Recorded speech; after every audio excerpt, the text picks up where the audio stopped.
The Dictator is in. Dictator Van Doomcock, Dictator Van Doomcock, Dictator Van Doomcock, Dictator Van Doomcock. Ooh, wind up your YouTube dominions and Doomentites. It's time once again for Friday Night Frolics. I am your host, Dictator Van Doomcock, the future ruler of Earth, and joining me, as always, is Harvey Cthulhu. Hello, guys. Hello. Good to see you. Sabu, the prehistoric Doom Squirrel. And of course, all of you usual suspects out there, including Casey Asowski. We've got Peter Shearer. We've got Judicon, Adam Morrow, Blower, Levitan 71, Franco de Jefe 7, Tippy Tail McKitty, Chaos, oi, Mary Ashmead, the queen of the wrenches, Chris Persia, the master wrencher himself. We have Sandra Feliciano, Raymond Feliciano. We have got Tyron Beard in the house.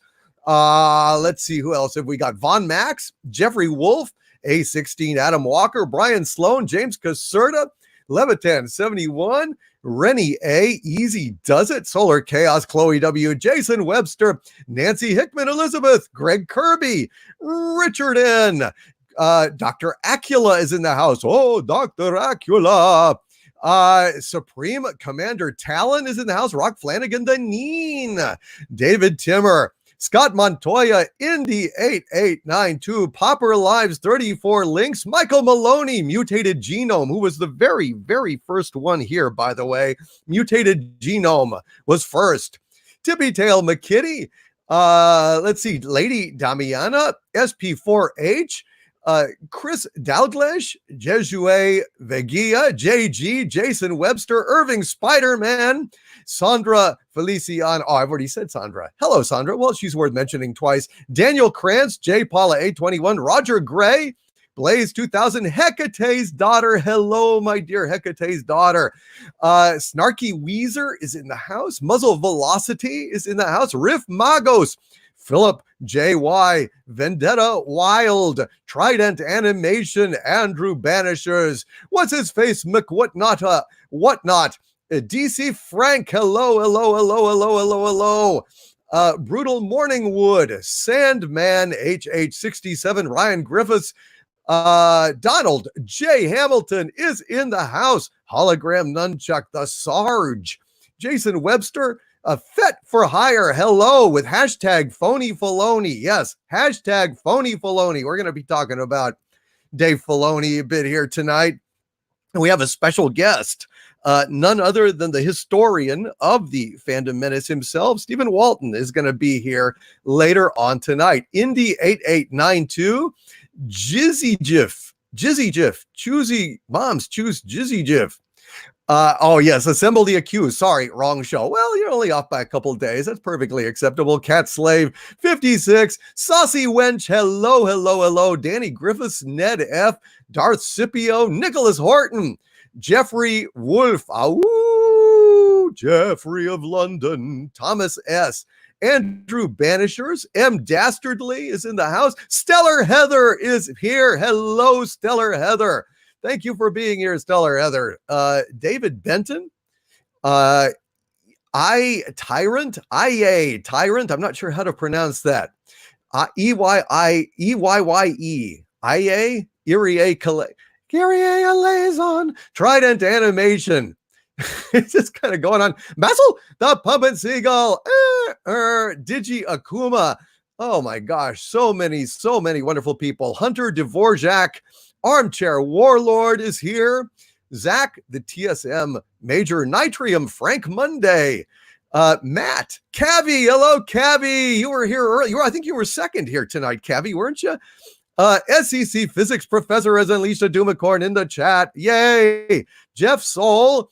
Let's see. Green October, TX Money, Nerd Girl. Hello, Nerd Girl. Cygnus X Games, Brendan, Draco Argentus, DC Frank, and many more. And Adam Bilodieu. Hello, Adam. King Kane, Rumsky, I Am the Truth, Yankee Clipper, Goofy Minecrafter, Archer, Rare Master, Vince Moore, Thomas Preston Mordaunt is here. Clarity 2199. D Mina. Oh no. Az and Jeremy had an emotional argument because of my video. A lot of F words. Huh. I think I should have been up on that discussion on my video, shouldn't I have? Oh, well. C'est la vie. Chris McKillop, we can discuss it now. Danny Griffiths, and if Az wants to come over here and chat with me, hell, we could definitely chat with him.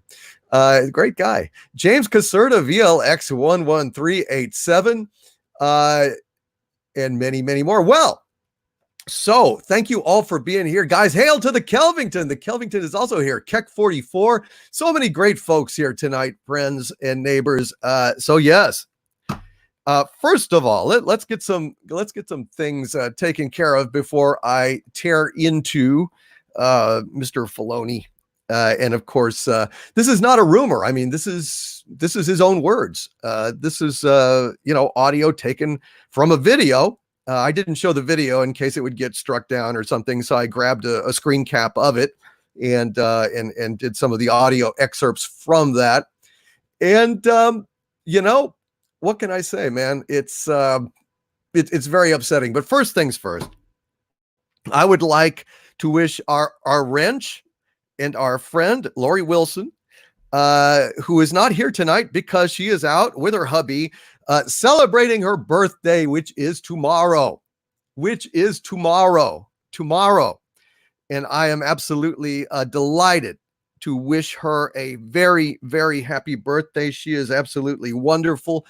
She works hard over here. She is a heck of a wrench, wonderful lady, and I wish her absolutely, positively a very, very happy birthday to you.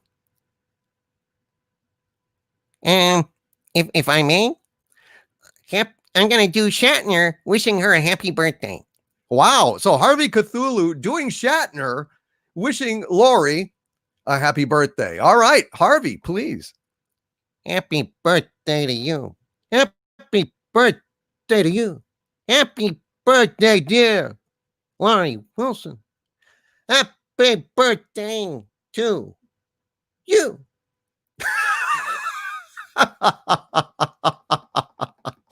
Thank you, Harvey. Well, there you go. Harvey Cthulhu wishing Lori Wilson a happy birthday, doing Shatner.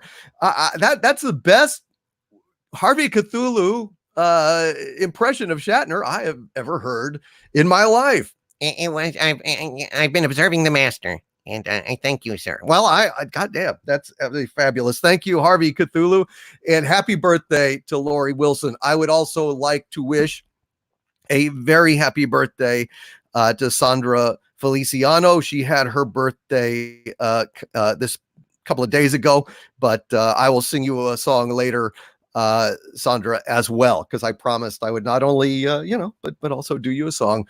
And if Lori was here, I would sing her a song, but I don't know, maybe I'll sing her one too. But I just wanted to get that out there as well. I would also like to, later on, I'm going to do a song for Irving Spider-Man's dad, who unfortunately has, he passed a couple of weeks ago. Irving Spider-Man had asked me to sing Danny Boy for his dad, and I will do so. I will do so later on in the show.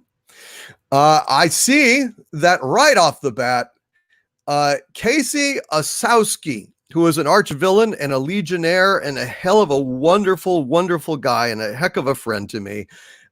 It's his birthday on Monday.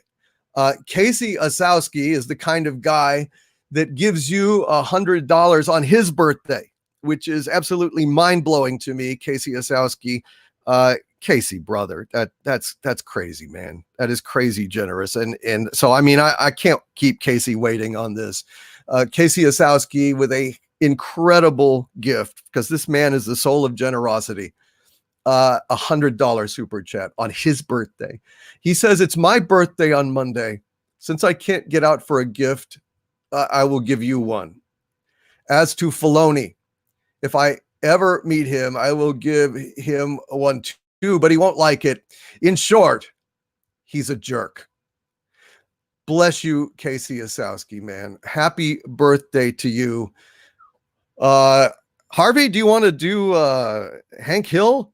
Can you do Hank Hill doing a happy birthday to Casey Asowski? I'm not very well. I'll try it. Happy birthday to you. I tell you what. Happy birthday to you. Boy, I tell you what. Happy birthday, dear Casey. Happy birthday to you. That was not as successful as your Shatner, but love you, Casey Asowski. You are awesome, my friend, and thank you for being here tonight. You, sir, rock. And I won't ask you how old you are. You're only as young as you feel, and in which case I don't even think you're legal to drink in these parts. Thank you very, very much, Casey Asowski. You are absolutely awesome, and I apologize. Harvey did his best. It's just not the kind of thing that Harvey can do. I tell you what. Happy birthday to you. Happy birthday to you. Happy birthday, Casey Asowski. I hope you don't get probed. That's better. Harvey's voice is more naturally suited to do Dale Gribble. Well, thank you. Thank you very much. And hail to Casey. You are awesome, my friend. And happy birthday. All right. And TK, not at post, has also generously donated $100 super chat. And I want to bless you for that, my friend. Thank you so much for that. I will get to that in a minute. I've got to go ahead and, I'm going to get to these super chats here in a few minutes. I'm going to jump into them. But first, let's go ahead and somebody was yelling out there for the frog song. Hell, let's go ahead and do the frog song. Damn it. Hello, my baby. Hello, my honey. Hello, my ragtime gal. Send me a kiss by wire. Baby, my heart's on fire. If you refuse me, honey, you'll lose me and you'll be left alone. No, baby, telephone and tell me I'm your own. Which leads us to Filoni. Dave Filoni. Holy shit on a stick. When I saw that video this morning, I couldn't believe what I was seeing. I mean, we have long felt that Dave Filoni was a friend of fans. We thought that Dave Filoni was on our side. We thought that Dave Filoni understood Star Wars, understood us, cared about us as fans, was helping Favreau hold the high ground against the onslaught of Kathleen Kennedy's agenda and her woke garbage, her SJW propaganda, trying to overwhelm Star Wars, turn it into some kind of, feminist statement, some kind of blow against the patriarchy. We thought Dave Filoni was on our side. And then I hear him in his own words. This is a recording. This thing was leaked out there by Ichi Baka, the great Ichi Baka, who runs a WordPress site called DisneyStarWarsIsDumb.com. I believe it's .com. And Ichi Baka does some great work. He and Data Racer, two really methodical members of the Fandom Menace that do a great deal of great things for all of us. When I saw that video, my jaw dropped.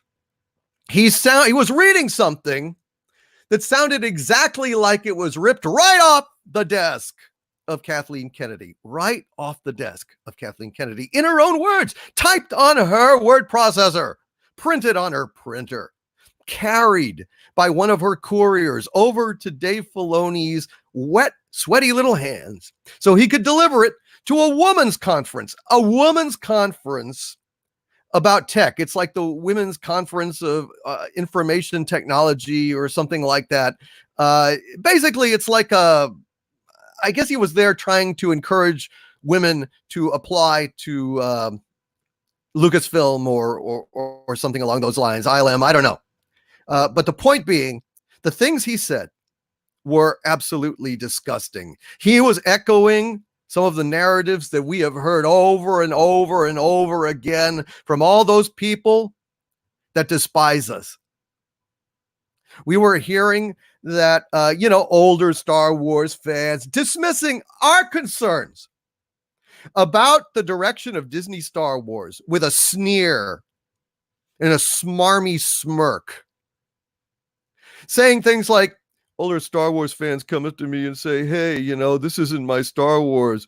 And I tell them it's made for kids, says Filoni, which is bullshit. Look, George Lucas may have set out intending for it to be for kids, but what George Lucas created was timeless. You do not get to make the number one grossing movie of your time by making something that strictly appeals to kids. It does not happen. That's a lie. That's a gross lie. And it's something that these people dismissive of our arguments pile on and put forward, trying to discredit us, simplifying our arguments, dismissing us as infantile or having arrested development, like it wasn't tons and tons and tons of adults that put that movie over the top of the top grossing movie of its time. Lines wrapped around the block. It wasn't all kids tugging on their parents to get them to go, like on Frozen or something. This thing was a phenomenon that spoke across all racial lines, all sexual lines, all lines of age, any distinction. This appealed to everyone. So when you say, oh, it's a kid's movie, it's just made for kids, you're lying and you're simplifying and you're dismissing our concerns as fans, the longtime fans. He says Star Wars was made for kids. And then he goes on to say, and then you get old Star Wars fans. I forget what he called us, but it basically was reminiscent of Kathleen Kennedy's 50-somethings, right? And saying it, when you saw it, you were a kid. And now you want to ruin it for other kids. Like the problems that we have with it are intrinsically things that make it kid friendly. That is absolutely absurd. If anything, Star Wars fans remained young at heart. So anything that would appeal rightly to children would probably appeal rightly to us. The problem with Star Wars is that it is garbage. It is written poorly. It is trash. That's the problem with Star Wars as Disney sells it. My God, he's laying out some kind of phony, crazy narrative, talking about, oh, why do you want it? When did you see it? Oh, when I was 7 and my dad took me. And you expect it to be the same? Why do you want to ruin it? Why do you want to make it darker for kids? He actually says that. And then he goes on to talk about Rey and to support Rey as a character, as a complex character, for God's sakes. He's talking about, and then we came out with a female lead on a Star Wars movie, and everybody went, oh my gosh, a female lead. And then we came out with another female lead in Rogue One, and people were going, oh my God, another female lead. And then he was smirking and smearing and smiling and saying, well, you know what? We're going to have some more. Because when we have a great character, boys and girls love that character. The problem is Rey is not a great character, you idiot.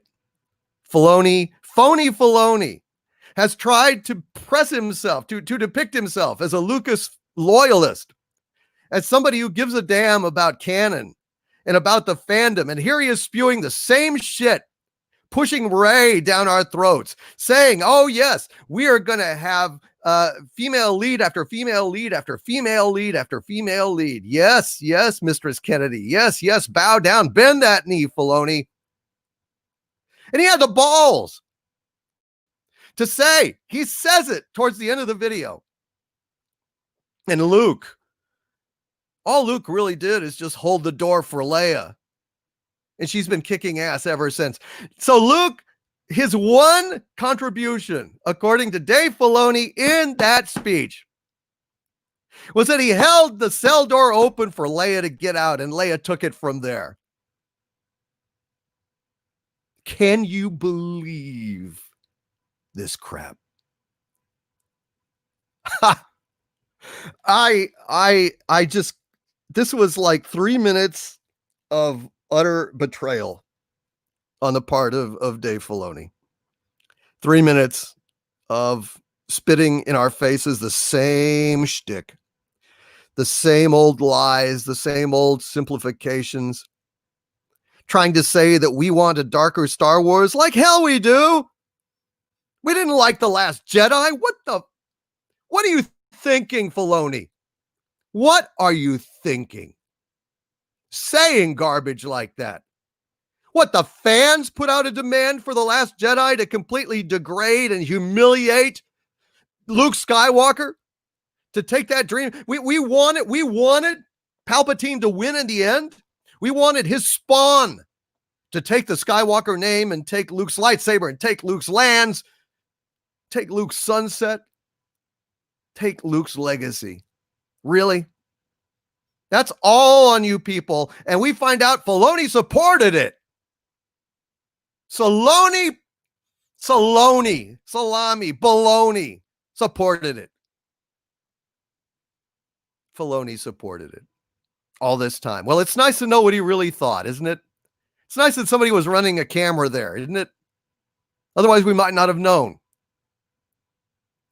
So we're going to talk about this a little later. We're going to go ahead and have Stephen Walton on. I'm interested to get his opinion. I'm interested to get all of your opinions as well, because this is a disgrace.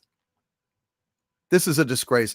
We have held out this hope that Favreau and Filoni were a new hope for fans in the onslaught of Kathleen Kennedy's agenda.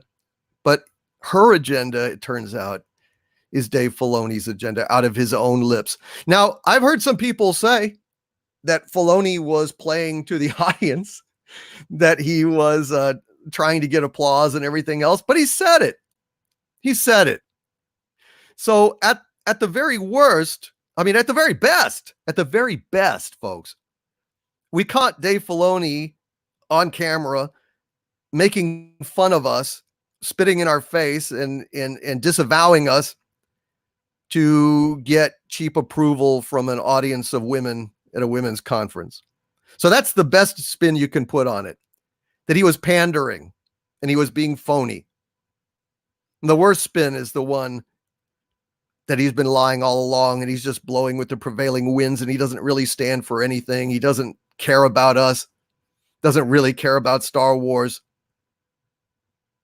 This is depressing. This is shocking, frankly.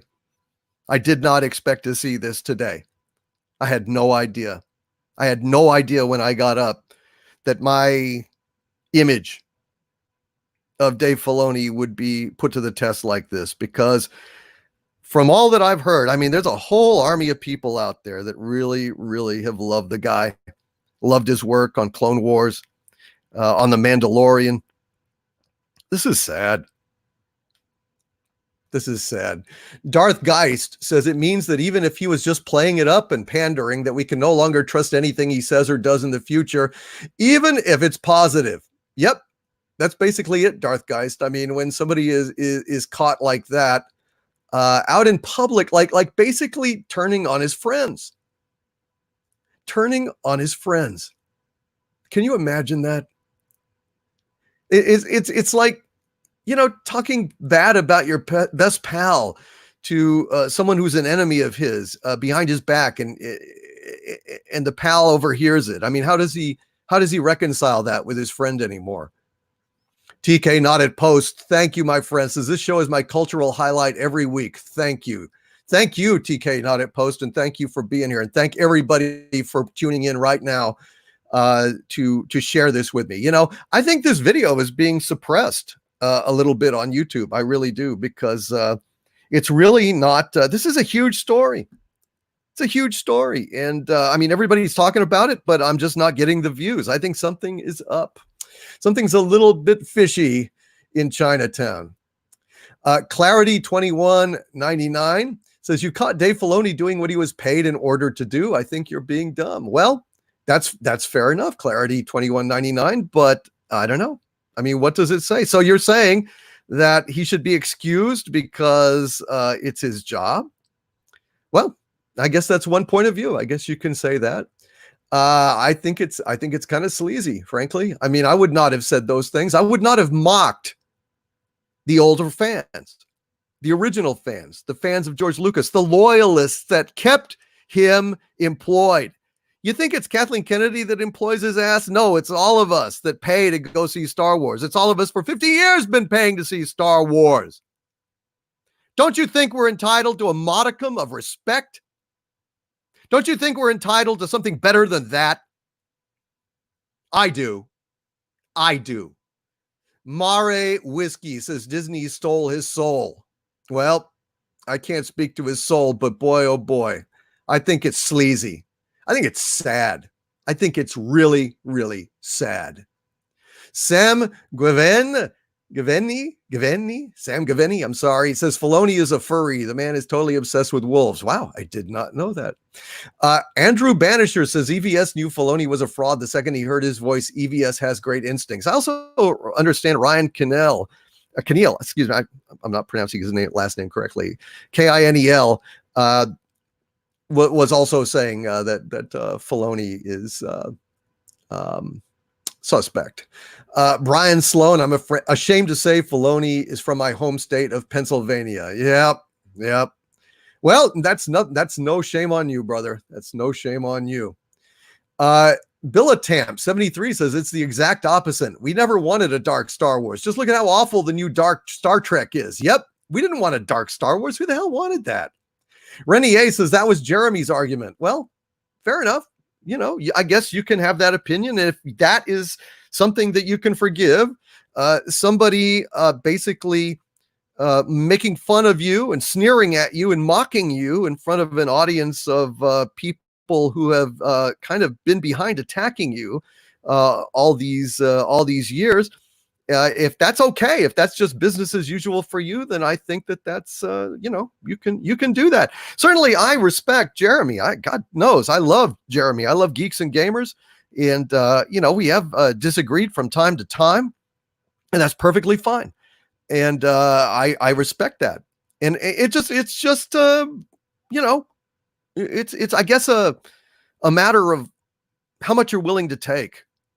You know, how much abuse are you willing to stand? How much disrespect can you stomach? Is it okay if somebody makes good Star Wars, if that they turn around and every once in a while, slap you in the face, break your rice bowl, piddle in your cornflakes? Is that okay? I don't know. Not really with me, but some people. I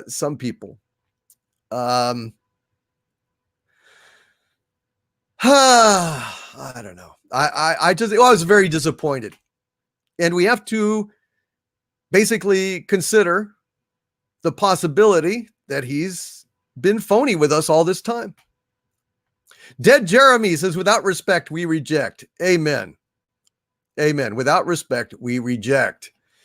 Catslay 56 says, oh, F-bomb, the F-bombing F-bomb. Filoni is a phony. Amen, Catslay 56. Hello, Michael Smith. David Thompson says, where do you draw the line is the question. That's right. Where do you draw the line? Where do you draw the line? Is it okay for Dave Filoni to mock us behind our backs? Only unfortunately, it's in front of our backs now because somebody was taping it. Is that all right? I don't think so. It's sad. It's very sad. We want Star Wars that appeals to all ages, not dark Star Wars, says Jason Webster. Amen. I mean, every once in a while, look, the prequel trilogy, somebody in the chat here was just saying, Atlas in Formation. Atlas in Formation says Revenge of the Sith wasn't dark. No, it was.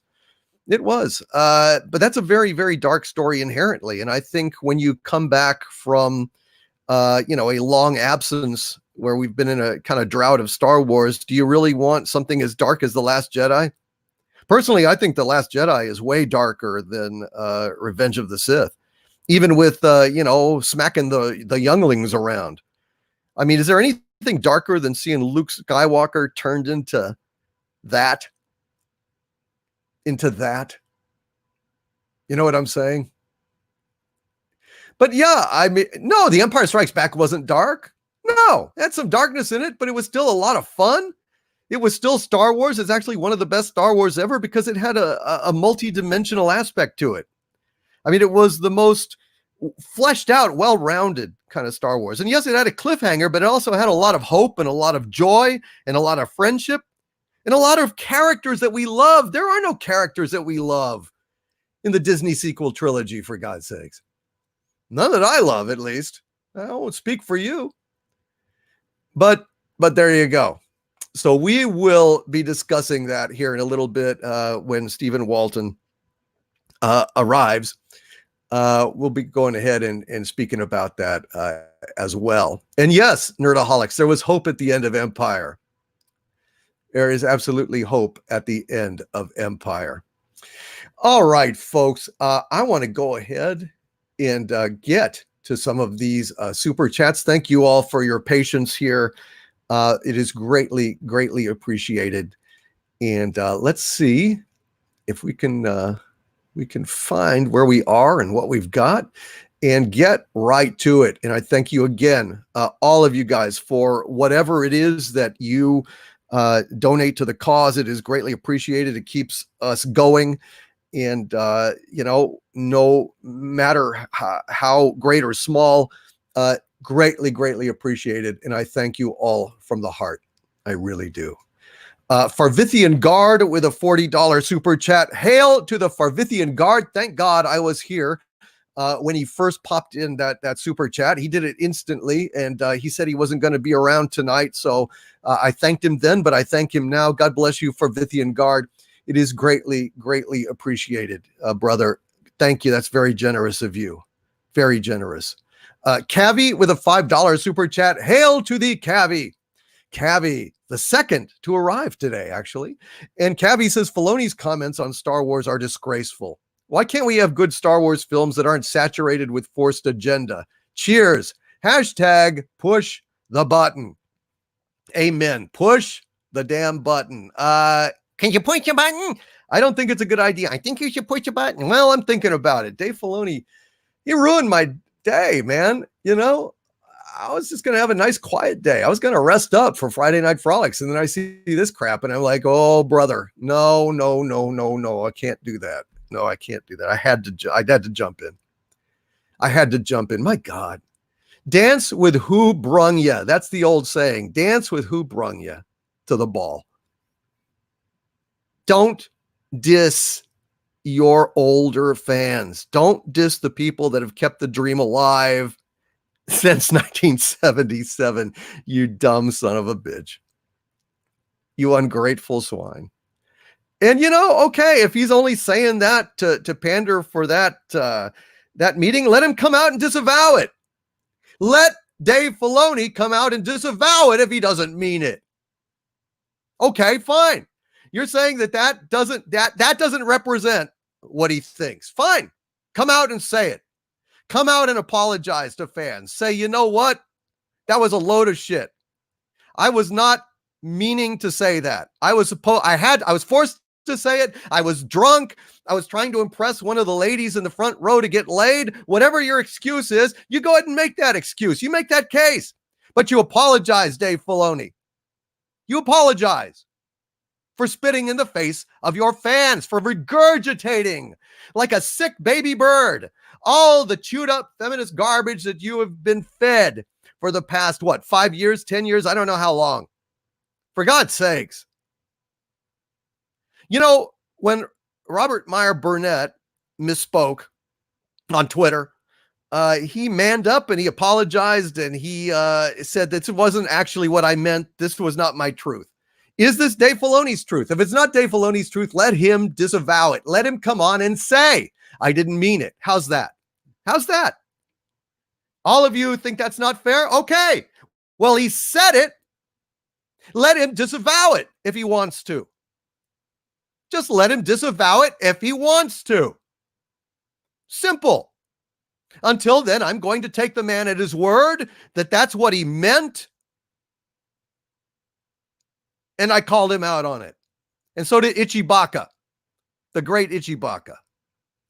So hail to Cavi. Hail Orchnestra. Thank you for that $5 super sticker of the Pump and Pair. Saying keep it up. Thank you, Orchnestra, very, very, very much. Dean Heiss says, no characters we could love. What? You didn't love Holdo? Oh my God, I forgot about Admiral Gender Studies. Of course. Who couldn't love that lovable purple-headed moppet? Oh, isn't she wonderful? Isn't she a sweetie? I don't know. Wasn't she one of the best drawn characters in all of Star Wars? Hail Evan Remillard. Thank you for that, Doomacorn brother. I got a lot of Doomacorns I got to call out here in just a minute. But yeah, it's just ridiculous. Let him fucking apologize. Okay? And I will accept that apology. I will go ahead and accept that apology. I will.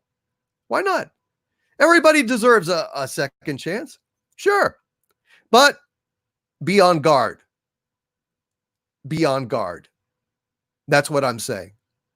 What, are we supposed to just ignore that because of his reputation? Something that contradicted everything that we thought Dave Filoni stood for, and we're supposed to just ignore that? I don't know. I don't think so. I certainly don't think so. Hail Jake Equinox. Hail Big Daddy MRI.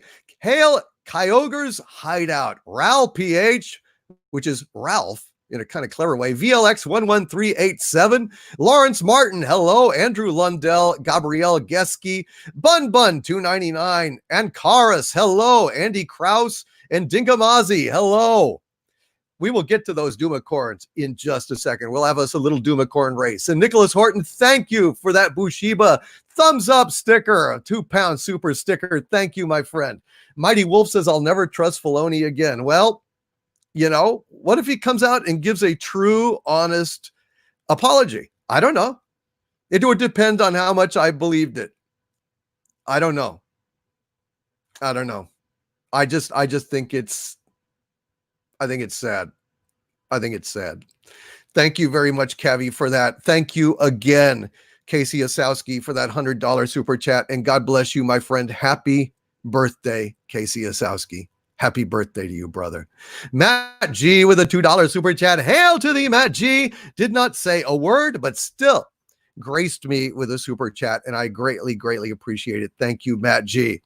And we've got a Doomacorn unleashed in the chat from Big Daddy MRI, followed by another Doomacorn from Big Daddy MRI's stable of Doomacorns. And Papa Lives 34 Links has a pair lying in the center of the tracks saying, keep it going. Hail Popper Lives 34 Links. They jump over that. They jump over that super sticker and they march on as SEC physics professor unleashes a Doomacorn, followed closely by Michael Maloney's Doomacorn and Yodam Darkstar as a Doomacorn, bringing up the rear, and Digi Akuma as a Doomacorn that seems to be nitrous enhanced. It is blasting past the others. It is cheating. It is blasting past the others as the Kelvington also unleashes a Doomacorn in the chat. Muzzle Velocity unleashes another Doomacorn in the chat, and Sarah Johnson sends out a Black Cat to try to distract all the Doomacorns, but they just trampled the Black Cat. No, the Black Cat is fine. The Black Cat leaps to safety as Wes Moody Podcast unleashes a Doomacorn in the chat, followed by Breaker with an arrow that says, here is the finish line. Who will win? Who will prevail?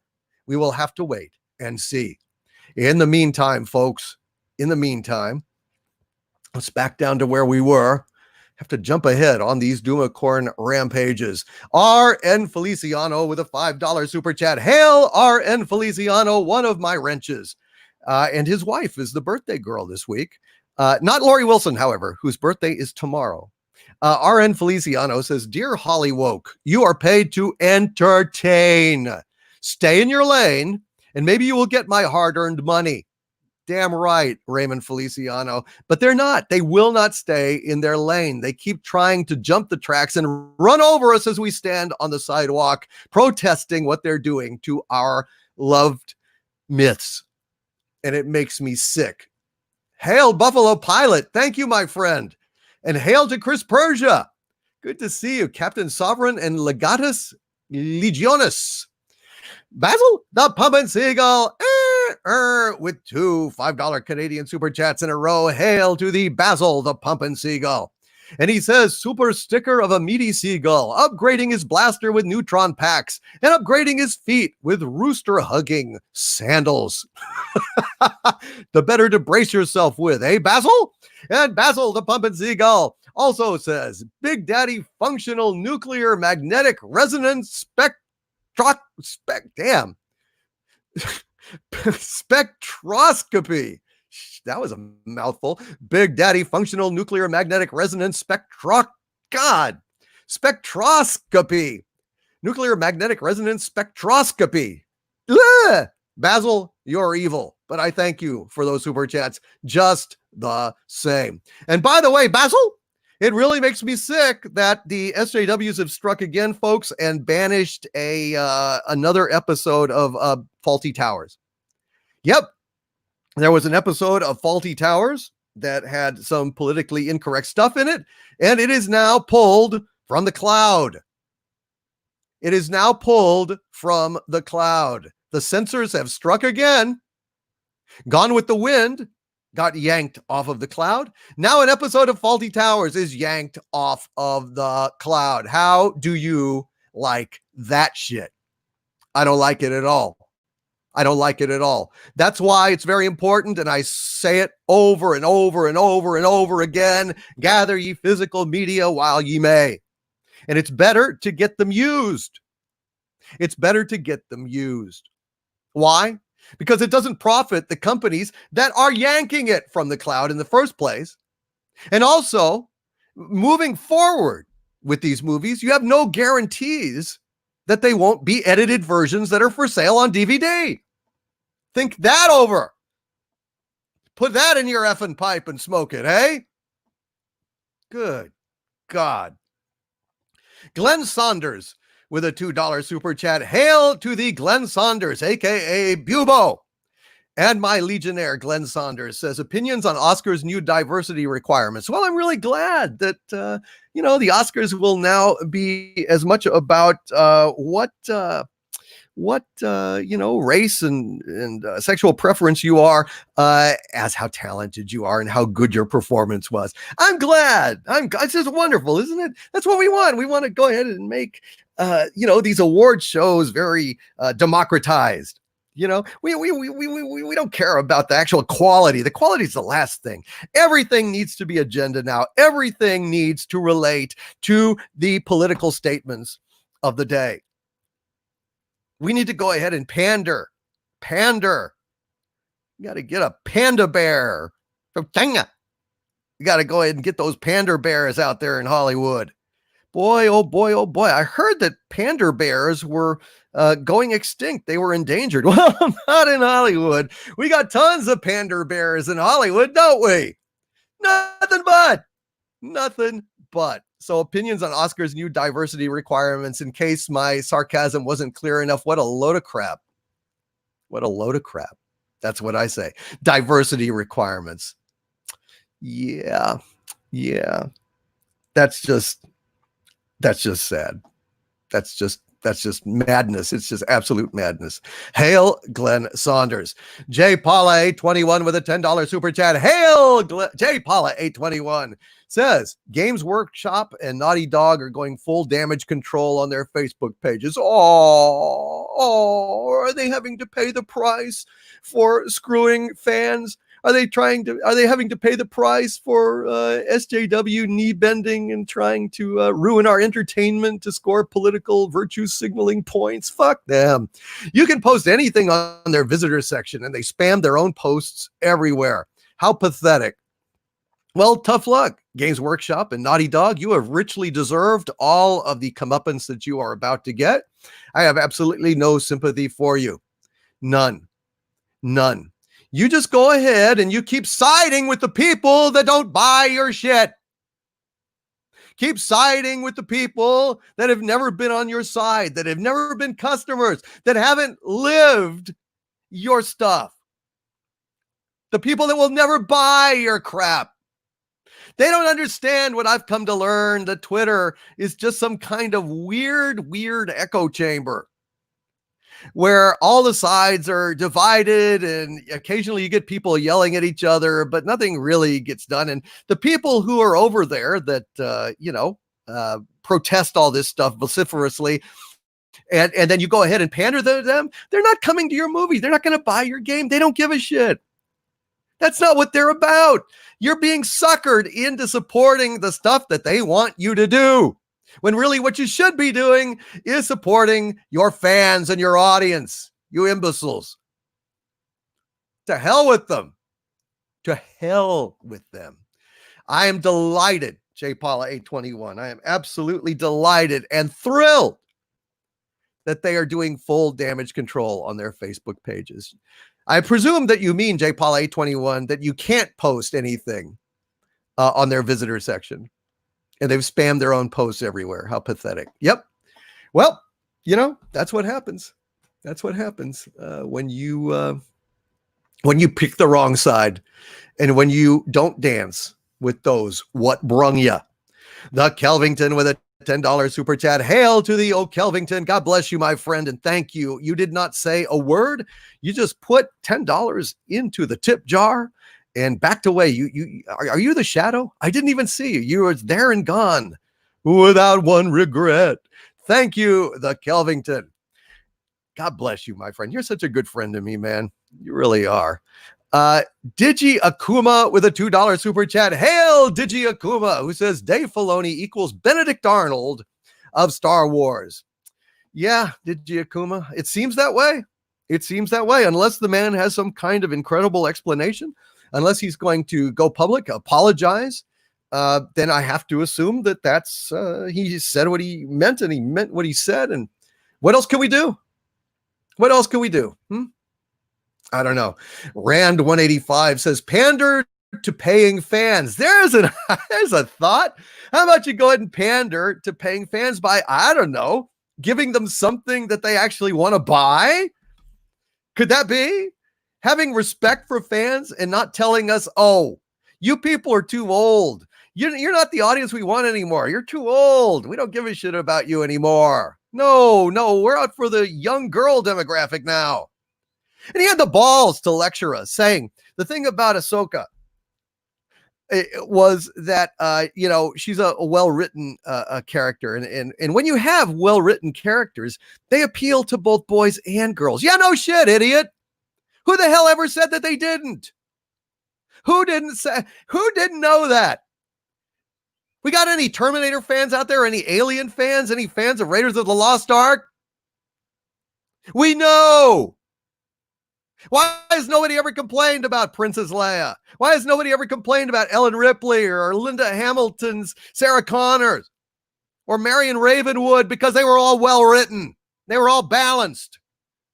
Ripley went ahead and killed aliens, didn't kill the patriarchy. Wasn't interested, didn't have anything to prove. There was nothing political about Sarah Connor or Ellen Ripley or Marion Ravenwood. They kicked ass on their own terms. They were fully fleshed out characters. And we love them. That's all we ask, Dave. That's all we ask. But you act like we're some kind of maniacs that you didn't call us exactly sexists. But boy, you sure hinted it, didn't you? You sure hinted it, didn't you, Dave? Going on about, horrors. We've got a female lead in Star Wars. Yeah, one made out of fucking cardboard. You idiot. We don't like cardboard characters. We didn't like Jake Lloyd as Anakin. We didn't like Hayden Christensen as Anakin, frankly. They were bad. One of them had the excuse of he's a kid. The other one had the excuse that he was directed by George Lucas and needed more help, but that's neither here nor there. George Lucas is not an actor's director. Okay. You got to bring your own acting when you're in a George Lucas movie. God bless him.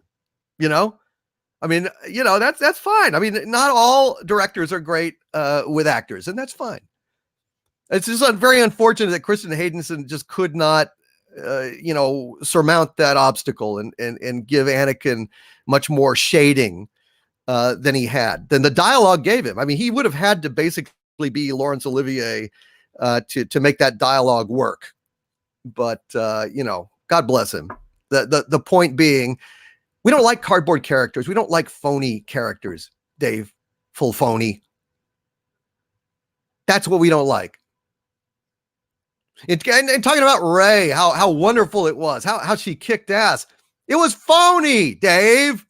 That's the problem. It was phony. It's phony that she has like mastered the Force a couple of days after she first heard about the Force, and the first time she picks up a lightsaber, she beats the ass of a experienced Dark Force user in a helmet. Or maybe he didn't have his helmet on that stupid fight. I don't remember. Who cares? The point is, it shouldn't have happened.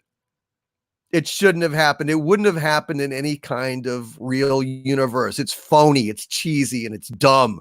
And we resent it. We resent it. If you're gonna go ahead and have a female lead, have her not suck. How's that? How's that for a note? Have her not suck. That's a good place to start, isn't it? Am I asking too much? Am I being too demanding by asking that there be a fucking character that doesn't suck in the lead, whether it's male or female? If Linda Hamilton had stunk it up as bad as Ray in Terminator, we would not be loving Terminator. We would have been rooting for her to be gotten by Arnold. As it was, in Terminator 2, Linda Hamilton's performance was one of the best damn things I've ever seen. And that's another reason why I piss all over the Oscars, because any world where Linda Hamilton did not win the Oscar for her portrayal of Sarah Connor in Terminator 2 is a bogus universe and a bogus award that means nothing. Nothing. The intensity of that woman, the commitment to that role. I still remember being blown away by how brilliant Linda Hamilton was. Blown away. I believed that she had trained. I believed that she was sincere. I believed in her veracity, in her veritas, in her gravitas. Ray is made out of cardboard, and a wisp of sand would knock her over in real life. And that's what we hate. Ridiculous. Hail Digi Akuma, who also with a $5 super chat says, also, what is up with Seattle? I never thought I would actually see the Family Guy Pretoria episode in real life. I don't know. I don't know what's going on in Seattle. I've been kind of steering clear of the of the news, so I don't know. King Kane Rumsky says Linda was good, but I like a little curve to my ladies. Well, yeah, so do I. I'm not saying that that I was selecting her because of her attractiveness or anything. I was saying her commitment to the role. But I get what you're saying. And I agree with you. I do like a girl with some curves on her. No question about it. Classic Comics with a $5 super chat. Hail Classic Comics, who says, stop the world. I want to get off. And not in the fun way. I know, Classic Comics. I know. Man, these days, we just want to escape, don't we? We just want to get away from all this crap. And it's hard. It's really, really hard. It's been just a string of just awful things, just in a row and in a row and in a row. And then today, Dave Filoni sold us out. Dave Filoni sold us out. It is not a world of men, machine. Hail Digi Akuma, NK33 with $2 super chats in a row. Hail NK33, and thank you, my friend. He says, Elmer Fudd, just give him spear and magic helmet. With my spear and magic helmet. Spear and magic helmet. Spear and magic helmet. Spear and magic helmet. If Bug asks, Elmer says, dressed like this, I won. Hail NK33, and thank you for both of those super chats. God bless you, my friend. Yeah, Elmer Fudd. I'll rant about that a little later. I'm actually making a video for my channel members exclusively regarding that very topic about what they've done to Elmer. It's a damn sad thing. Hail NK33. Yeah, taking his rifle away, taking Yosemite Sam's guns away. Agenda, anybody? Agenda?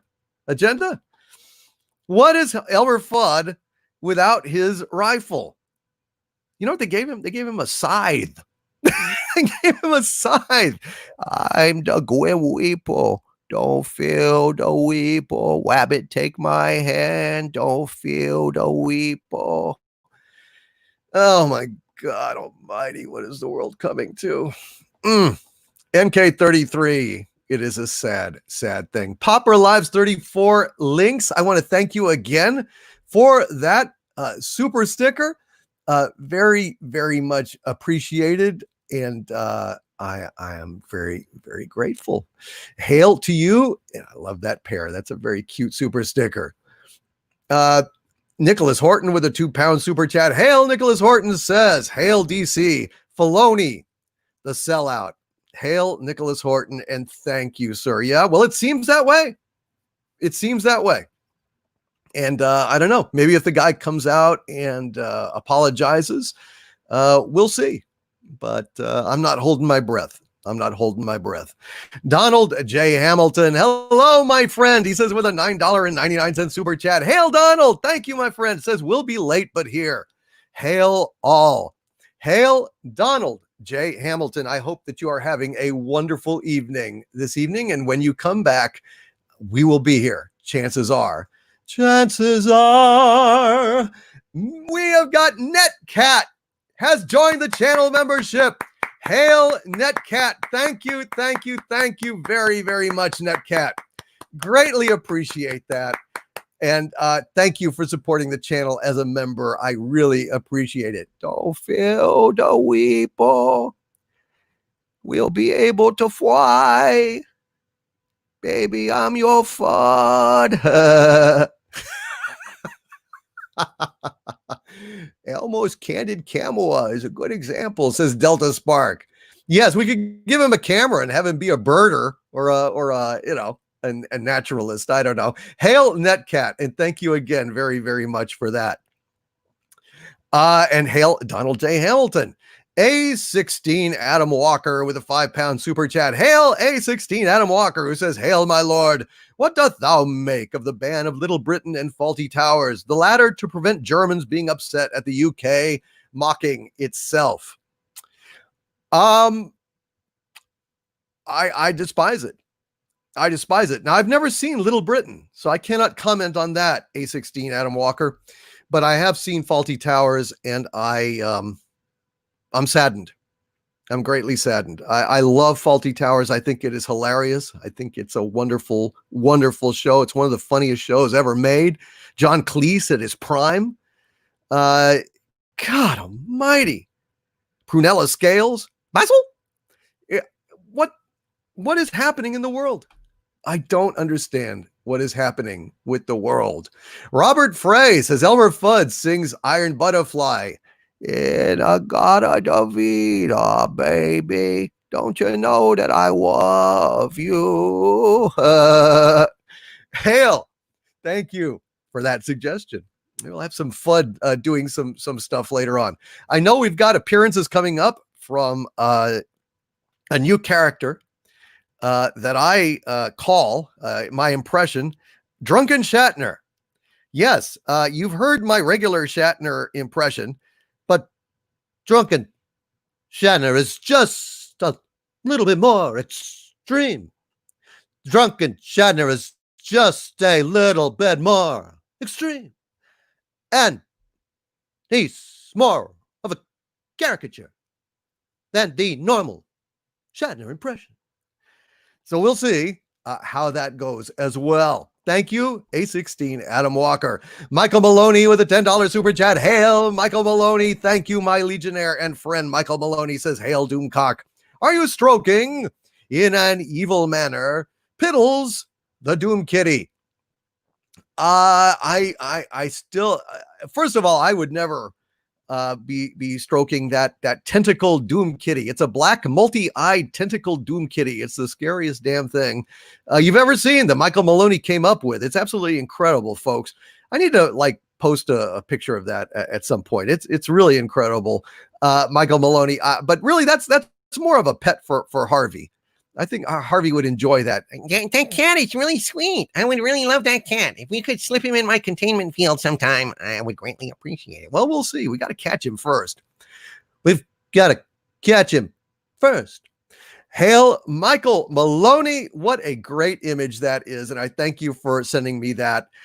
Did you actually create that yourself from scratch? Or did you find it? Either way, I love that image and you get credit for it. Hail Michael Maloney. D. Matthews with a $5 super chat. Hail D. Matthews says, Hail Doomcock. I asked before, but I missed the answer.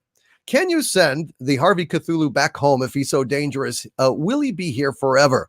I can't send him home, D. Matthews. It's not like I have him in a cage. He likes to say he's in a cage. It's phony. It's a lie. He's not in a cage. He is barred from entering this dimension. Now it is a surrounding field that contains a rift in our space-time that links directly to his dimension. So he can slip in and out of that rift anytime he wants to.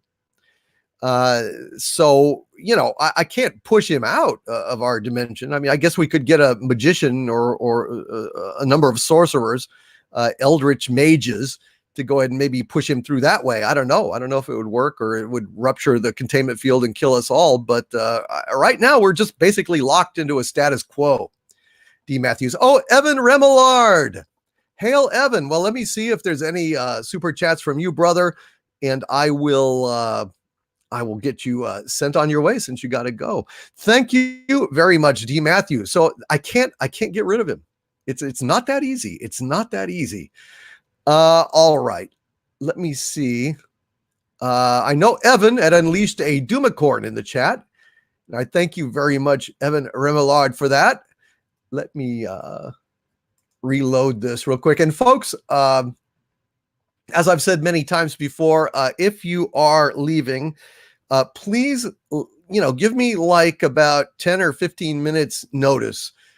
If you've got a super chat I haven't read, that gives me a chance to track it down, I would very much appreciate it. Evan Remillard with a $2 super chat. Hail, Evan. Thank you, my friend. He says, the Doomcockian Brigade is standing by, my lord. Hail, Evan Remillard. And thank you for being here tonight, brother. I'm sorry you have to run, but let's get you taken care of here, buddy. Breaker, a.k.a. Brick here with a $2 super chat. Hail, Breaker says, what are you drinking? Ever find that 18-year-old? The Cole Isla 18, I have not gotten out to get yet. However, it is definitely on my list. I am going to go get it as soon as I can locate it. I know I said this last week, but I haven't actually stirred from the compound this week, except to go out briefly to check some mail and retrieve a few necessaries from the store. But I need to go. What I need to do, though, because it's going to be hard to find Cole Isla 18 year. I think it's not like a standard, widely available Scotch whiskey. So I'm gonna research where the hell it is ahead of time. Probably purchase it online and then swing by and pick it up. But thank you, Breaker, for that donation. I am going to get some, and I promise you, I will let you know what I think of it as soon as I grab it. And hail, Sparkus Aurelius. Sparkus Aurelius with a $5 super chat. Hail, brother. I am glad you're here. He says, I've got my bourbon, Pendleton's only, but passable. I'll need more than that to get through the rest of the year. What the heck is going on, dude? I don't know.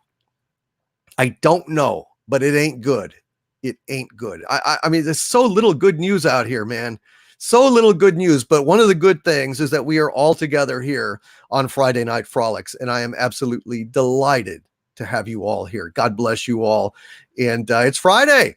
Time to have a little fun. Evan Remillard with a $5 super chat. Hail, Evan says, why must these people trash our myths and call it art? It's not art. It's a hostage situation. Consume our agenda or your myth gets it. That's right. You and your little dog, too. They are so ruthless about just undermining everything that we care about in service to the SJW agenda. I think it's repugnant. I think it's absolutely repugnant. And I'm going to keep calling it out. That's all we can do. Keep calling it out, keep resisting, keep making it less and less profitable for these people to go down this path. They think they can just go ahead and toss us aside. The people that have loved Star Wars and Star Trek and Doctor Who most of their lives. Well, they got another thing coming. They've got a whole other thing coming. I know it's think, but I'm being contemptuous of them. Hail, Sparkus Aurelius, Pendletons. I'm drinking Elijah Craig Small Batch. And actually, I haven't even had a sip tonight. I've been too busy. Been running on. Got a lot to say, but cheers, folks. Drink them if you got them. It's Friday night.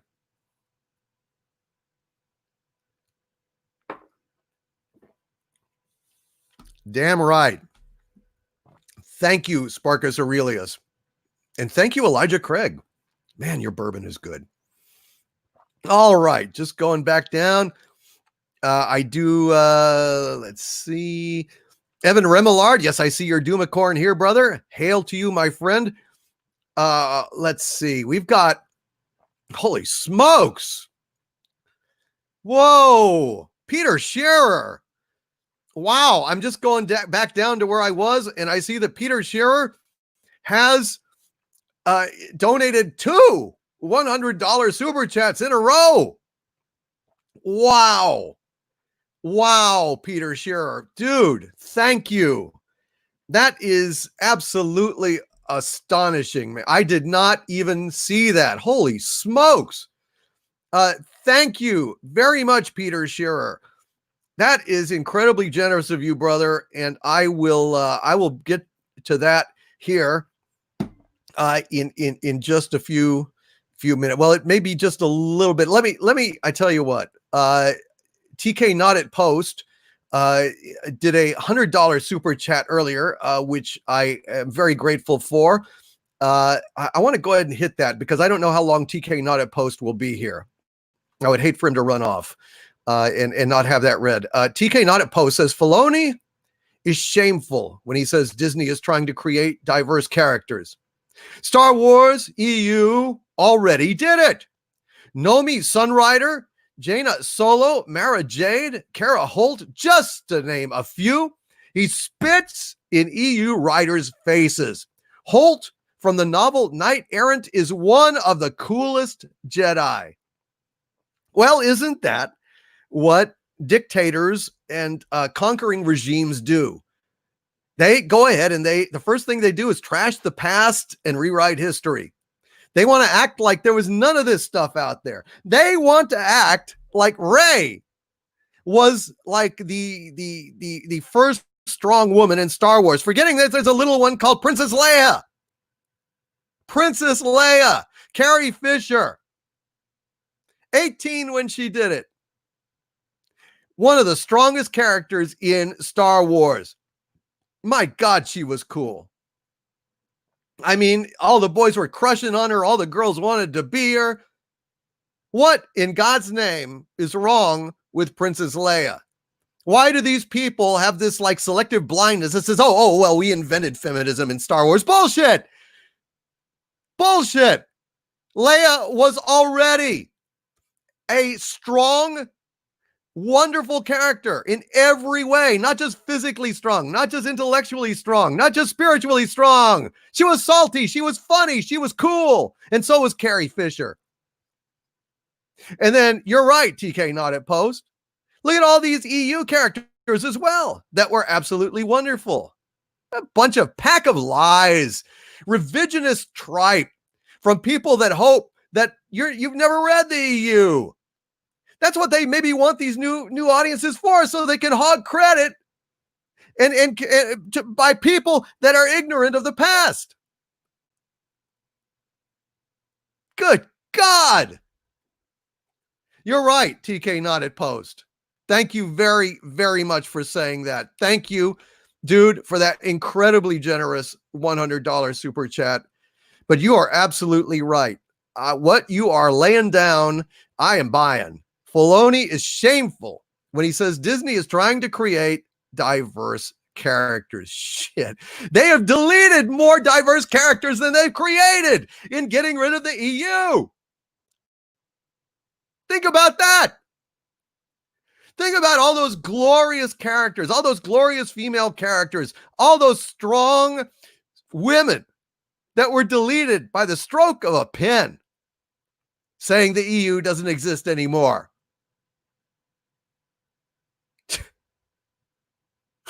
What a bunch of phonies.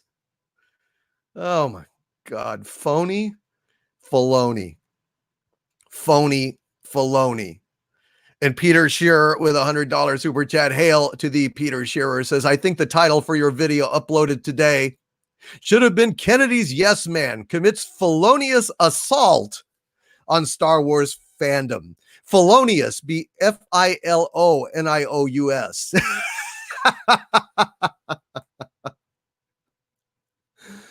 Thank you, Peter Shearer. And thank you, TK Not at Post, man. I really appreciate that. Peter, thank you, man. Kennedy's Yes Man commits felonious assault on Star Wars fandom. Unfortunately, titles that are that clever, Peter Shearer, rarely do well with the YouTube algorithm, although the algorithm is punishing me for some reason that I don't know at this time. I mean, a lot of people are not watching this video. I think it's a very important video, and a lot of people are not watching it. I don't know why. Please, folks, share this video, spread it far and wide. I think that this is a joke, that it is sitting at some like ridiculously low number. I mean, it's way below what I normally do. I don't know. I think it's being sandboxed. It's definitely being sandboxed. I've only got 24,000 views in 6 hours and 30 minutes. 24,000 views. That is sick. Although I've got 2,000 comments on the page, but the views are ridiculous. Yeah, I think that's absolutely absurd. I think it's absurd. But what are you going to do? You know, a prophet is not without honor, save in his own country. Spread that damn video far and wide, folks. Far and wide. Because it's being sandboxed. It's being sandboxed. Along with the terrifying Piddles the Doom Kitty, Michael Maloney. It's being sandboxed in Piddles the Doom Kitty's litter box. Bun Bun 299 with a $5 super chat. Hail to the Bun Bun. Says, I listened tonight wearing my brand new Without Respect We Reject shirt. Hail Bun Bun 299, and bless you, my friend. Thank you for ordering that shirt. Thank you, all of you, for those of you who order Doomcock merchandise off of Zazzle.com/DVD Shoporama. Greatly appreciate it, folks. Greatly appreciate it. Means a lot to me, and I thank you. Solar Chaos with a $5 super chat. Hail, Solar Chaos says, sorry I missed last week's fun. I was actually, oh man, recovering from an accident that resulted in my arms getting mildly burned. Doing much better now. Oh, Solar Chaos, man, I am sorry. I am sorry to hear that, my friend. What was it, like some kind of, oh, God almighty. I'm glad it was just mild and that you're doing much better. Jeez, that's awful, man. I am so sorry. Well, thank you for being here tonight. I hope that we're taking the sting out of what happened to you. And yes, no notification about this live stream. It didn't appear in my news feed. Says Julie Ann S. I am sick to death of being ghosted. I am absolutely sick to death. It's just absolutely ridiculous. I don't know. I'm going to go ahead and tweet out a link here and see if we can't recruit some more folks to come around and hang out with us. And we will see if that happens. Now, hold on. I got to go ahead and let's see. Editing this real quick. I will just say we are live.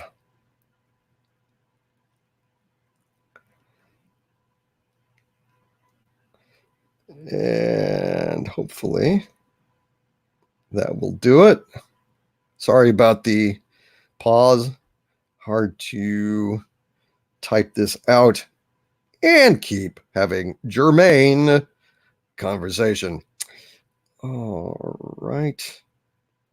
And then we'll pop a picture on there and we will go. All right.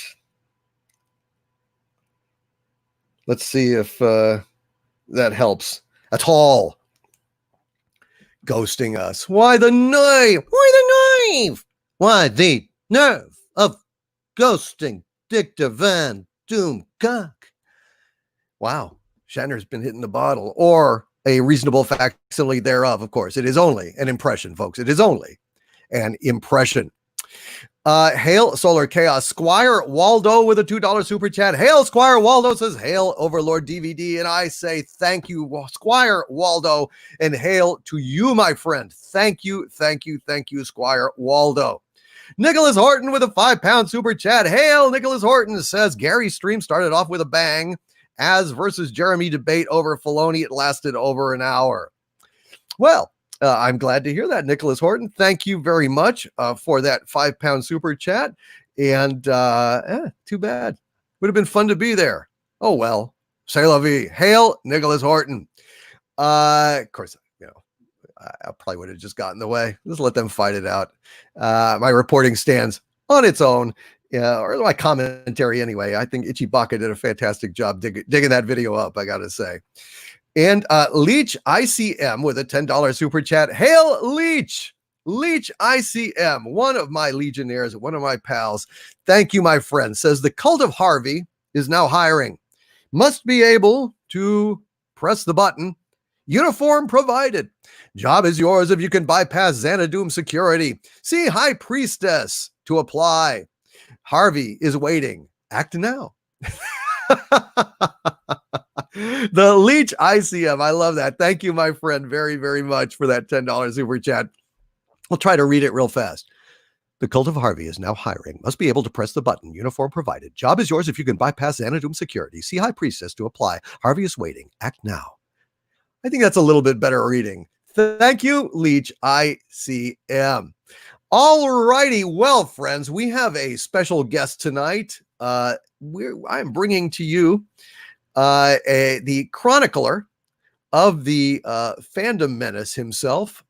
He is kind of tracking all the great controversies of our days. He has published a book, and he's coming out with another volume of that book. And I'm just delighted to have him here to talk about, his books, and to discuss this situation with Dave Filoni a little bit as well, because I'm interested in his perspective on this. So without further ado, folks, please welcome to Friday Night Frolics, author Stephen Walton. Hello, Stephen. Hail, Lord Doomcock. Hail, my brothers and sisters in the chat. This is quite a pleasure, sir. Thank you for having me on. I am absolutely delighted. Boy, what better day to come on than we've got Dave Filoni basically stabbing fans in the back and, just running roughshod over all the, phony goodwill that he's built up over the past years with this one video. I mean, but first, we'll get into that. But first, Stephen, please introduce yourself and talk about your books and your work and anything else that you want folks to know. Absolutely. Thank you. First off, I want to say to everyone in this chat, I have been here since the genesis of Lord Doomcock. I've been in this chat with you guys, no matter when you came in, no matter when you started following Doomcock, no matter when you started coming in these chats, watching his live streams. And I want to thank Lord Doomcock for allowing me to take a little bit of his time that he has with us as the chat in a one-on-one. You guys have been there for me for the last 2 years. A lot of hardships and a lot of things that I've had to go through in the last 2.5 years. And at every turn, I have had Lord Doomcock's voice to give me escapism, the escapism that we have been robbed of by repurposers, by bigots of masked virtue who have taken control of the franchises that have given us hope for generations, taken that from us and use it as a platform to espouse socio-political propaganda, division, and hate. And it has been you, my friends in the chat, you, my brothers and sisters. You have been there for me. I have been there with you. We have supported Lord Doomcock, our voice, our guardian of modern mythologies. And I just want to say hail to all of you. Whenever I am on one of these shows with one of the people that I respect, that have gifted me the inspiration, that has been there as our voice, fighting against the mainstream media, against the propagandists in Hollywood, then I always take that as myself being a person from the chat on the panel. I'm here to represent you as best I can. My love to all of you. That is wonderfully said. Wonderfully said. Author Stephen Walton of the Fandom Menace, chronicler of the Fandom Menace. No, that was a wonderful, I was very honored, and thank you very much. That was very kind of you, my friend. Well, you've been so kind to us, Lord Doomcock. You know, I really love the man behind that mask. And, you have given me inspiration. You've been there speaking out. You and many others have been speaking out against these people in Hollywood, not just Hollywood, the actors, these producers, the mainstream media, the access media. I mean, everything up to Rotten Tomatoes changing their algorithm in the middle of the night to make sure that the fans are censored from giving their opinion, from having free expression, from speaking about the things that we have loved for generations. How many people in this chat have had a father or a mother or an older brother, a cousin, pass on their love of Star Wars or Doctor Who to you? How did you come into the fandom? These fandoms have always represented hope, and they have always been diverse. From that nerdy kid down the street, that nerdy black kid who wasn't cool enough for the homies, to the girl whose dolls were Princess Leia and Lieutenant Uhura. This is more than just about being upset over film. This is being upset over art that has been inspirational to us, that has been with us through the best times and the darkest of times, that have given us hope, are now being repurposed. And not only that, not only repurposed to push a certain ideological agenda, a bigoted, a racist, a hateful agenda, but to bludgeon us because of our love for these things. The sickness involved in what is going on in Hollywood, in the media, needs to be fought. And these voices, these first wave fandom menacers, these people who stood up for us under threat of doxing, under threat of losing their business, their careers, have stood up for us and spoken out for so long. And it's not just them. It's every person in the chat. We are all the Fandom Menace. It doesn't matter how big a voice you have. Your voice matters. Your opinion matters. We do this. We fight for our modern mythologies because we love them. We besiege the castle of ideological agenda because it needs to be done. And we are the Centaurians at the gates of the fandom who have always been all-inclusive and accepting to anyone who loves these things since fandom immemorial. Damn right. Damn right. I mean, I've been called a gatekeeper, and I say yes. Yes, I am.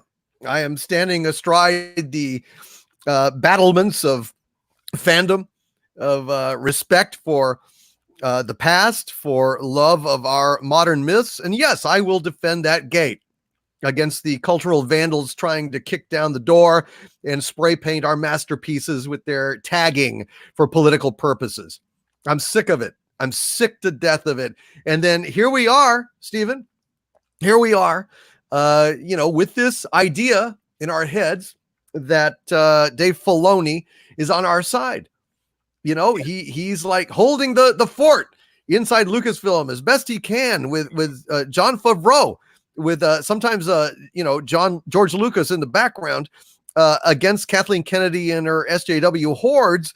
And then we find this video, this rant of his, mocking us in front of the people that have basically been our enemies on the other side of this kind of ideological divide. Yeah. What did you see that? And do you have anything that you would like to say about this? Well, I keep up with Ichibaka, who was one of my inspirations to begin writing. Hail Ichibaka! Check out Disney Star Wars is dumb, and he Absolutely. he enlightens me to a lot of these things. Here we have an example of the state of our fandom, at least in the Star Wars fandom, is that we have been grasping for hope for so long that we will accept the Mandalorian. We will accept Baby Yoda. Now, I do enjoy The Mandalorian, and yes, I am Team Baby Yoda, but this is where we've gotten. The quality of storytelling that we have been given for so long has been poor, piss poor. And it's also been that we've been beaten over the head by certain people in Disney Lucasfilm for so long for having an opinion on any of this, if it's not the preferred opinion. And so we have been grasping at straws, and Dave Filoni is one of those straws. Even I have fallen victim to it. I put my faith in Filoni. But there have been people out there like RK Outpost, Ryan Cannell, Lethal Lightning. There have been people out there that have been trying to tell us that this guy is a sellout. Yeah. And the heartbreak of another possible hero, another person to come in and save our franchise has been exposed. Mhm. It's just another heartbreak in a long string of heartbreaks, Lord Doomcock. It is. It's terrible. And the thing is, did you even hear him like at the end? Like that little thing about all Luke did was hold the door for Leia. That's what he said. He said, Yeah. all Luke Skywalker. I didn't want to tell a Luke Skywalker story. I wanted to tell some other stories. And then he says, all Luke did is just hold the door for Leia. And she's been kicking ass ever since or whatever. I mean, good God. That's insane. That's insane to every person who's ever been inspired by the character of Luke Skywalker. That's anybody who's been inspired by Star Wars in general. And I think it's condescending to Leia. She needed a door held open for her? I don't think so. Yeah, it's insulting to people that have loved and breathed and bought and consumed and supported a franchise like Star Wars. To have someone inside, again, just exposing how little they understand the consumer, the customer, the fandom itself. That's an insult. That should be, I would consider that an insult to every one of us. It is a goddamn insult. It's ridiculous. And I am appalled that yet another, straw that we were grasping at as we're going under proves to be false. It's just false hope. Not on our side at all. Mhm. Laughing at us, mocking us, just like Tico Woke Titty did at that thing where he says, "I'll wreck your cannon in a minute, baby," Yeah. or whatever the hell he was said exactly. Yeah. These people, they are astonishing in their arrogance. What is it? I mean, you have been chronicling the history of the Phantom Menace. What do you think is the problem with these people fundamentally? Fundamentally, they're putting their political ideology first and not thinking about the person next to them. And unfortunately, most of the people next to them have the same ideology. It is an echo chamber, and it's being pushed because of political leanings. And they've pushed out anyone who contradicts that leaning. Ethan Van Sciver in the comics industry is a wonderful example of that. He's basically pushed out because he was conservative. This happens everywhere in the entertainment industry, and it also happens at places like Google and tech companies. That is the problem, is cutting off the ability for multiple opinions. The best option in the room is always going to be the same option because you've got a room full of people that are completely like-minded. They're hive-minded. And so when you don't have different perspectives coming into a situation, different perspectives coming into a creative platform like movies or comics, then you're not going to have that chance to find an alternative, a better alternative, or another story that may benefit the franchise itself. And this echo chamber has just been enforced for so long that they're wealthy. They're better. They're better than you, right? Yeah. So that's it. So you're basically saying it springs from arrogance. Yes. Yeah. More than ideology. I mean, is the ideology basically just to stroke their ego and make them feel like they're actually doing something with their lives, so they can have credit, cocktail parties, and all that crap? Well, I think it's a selfishly motivated reason. I think it has to do with the industry itself. Has this mantra of social justice, of identity politics. And so in order to climb in that industry, you have to virtue signal. You have to be the best virtue signaler, and hope that you get the attention, hope you get the victimhood points. It's all about that. It's so the ideology has a lot to do with it. I believe it's fake. And myself, I think that they're just doing it to do it. They're just doing it to climb the ladder. And that they I think it's because also and in my opinion, they lack fundamentally the skill to craft a narrative that will stand on its own. They lack the ability to tell a story so compelling that it will lift them to acclaim. And so what they do is they hide behind the skirts of social justice and virtue signaling in order to protect their work against accusations of being defective or less than interesting. You know what I'm saying? Yeah, absolutely. I think that's a part of it. That's a part of the entire cycle. I think everything from pitching something and getting it accepted has to do with that. Now, there's a wonderful other YouTuber named Script Doctor. He's on the Midnight's Edge crew that would probably be able to just give you his understanding, probably a much better perspective than I. But from the outside looking in, I just see it as this cycle. So everything from getting your production done to getting it promoted to, getting it accepted, all of that has to do with the social justice ideology. And that's what needs to change. It really needs to get woke and go broke. It does, because the problem is, look, in the past, when we have had agenda, and there's always been some agenda in Hollywood, but writers like Gene Roddenberry, for example, understood that first and foremost, you have to tell a great story. And then you can go ahead and you can sneak in some messages. There's nothing wrong with an artist expressing their worldview or their beliefs, even their political beliefs. In the case of like blacklisted writers, in the 50s in Hollywood, slipping in some stuff. For example, the ghostwriter for High Noon was a blacklisted writer in Hollywood in that time period. And High Noon is one of the greatest movies ever made. So, he was drawing a metaphor between, the cowardly mob not standing up and the one lone voice stepping forward to tell the truth, Well, Roddenberry had some, basically kind of leftist leanings, but again, entertain, tell a great story. Present your worldview in a narrative that will perhaps open some eyes to what you want to say. There's nothing wrong with that. There's nothing wrong with any viewpoint or any kind of thing, but it can't dominate, because once it dominates, it ceases to be art and becomes propaganda. We were having the non-binary discussion in '92 on Star Trek: The Next Generation, in an episode that encapsulated it creatively, presented you a story, and allowed you to digest the idea. Yes. Didn't preach to you, didn't beat you over the head with it. No. And that's what I think. The nuance is lost on social justice warriors. I have real quick though. I'm sorry. First off, Lord Doomcock, the reason I was firing in the beginning is because you inspired that in me. That I have this kind of aspect of on my channel that I do sometimes called the Fire Preacher, in which I just go into a rant, and that comes from you, my love of you and Doomcock.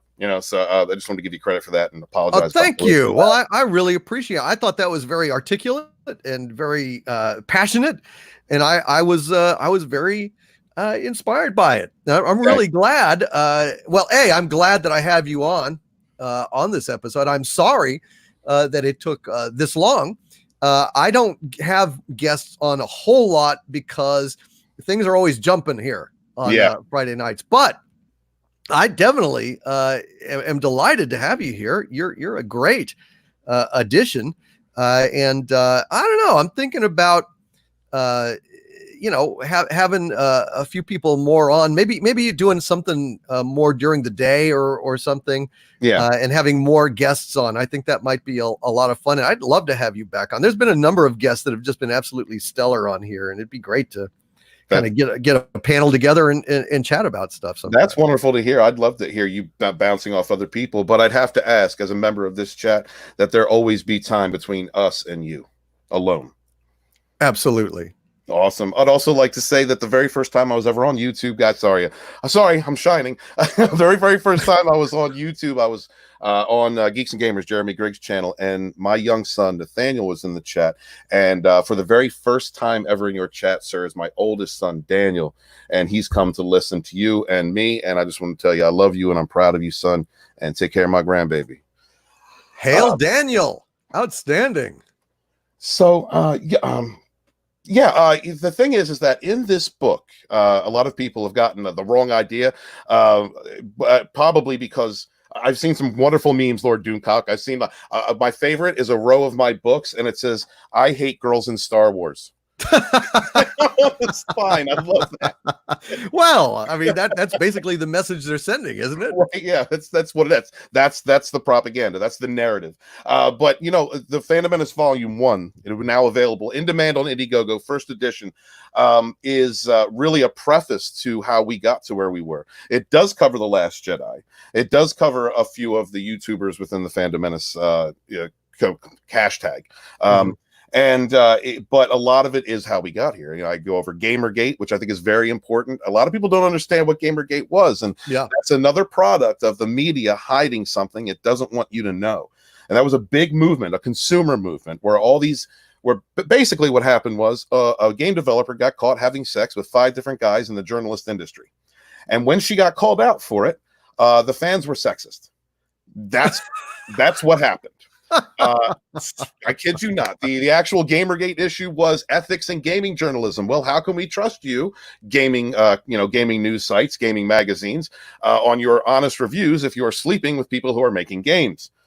That was the problem. But this woman, along with other people, got to go on CNN and pitch their narrative that it was the misogynist, the 30-year-old racist, sexist white guys living in their mother's basement who were afraid of women that controlled the gaming culture.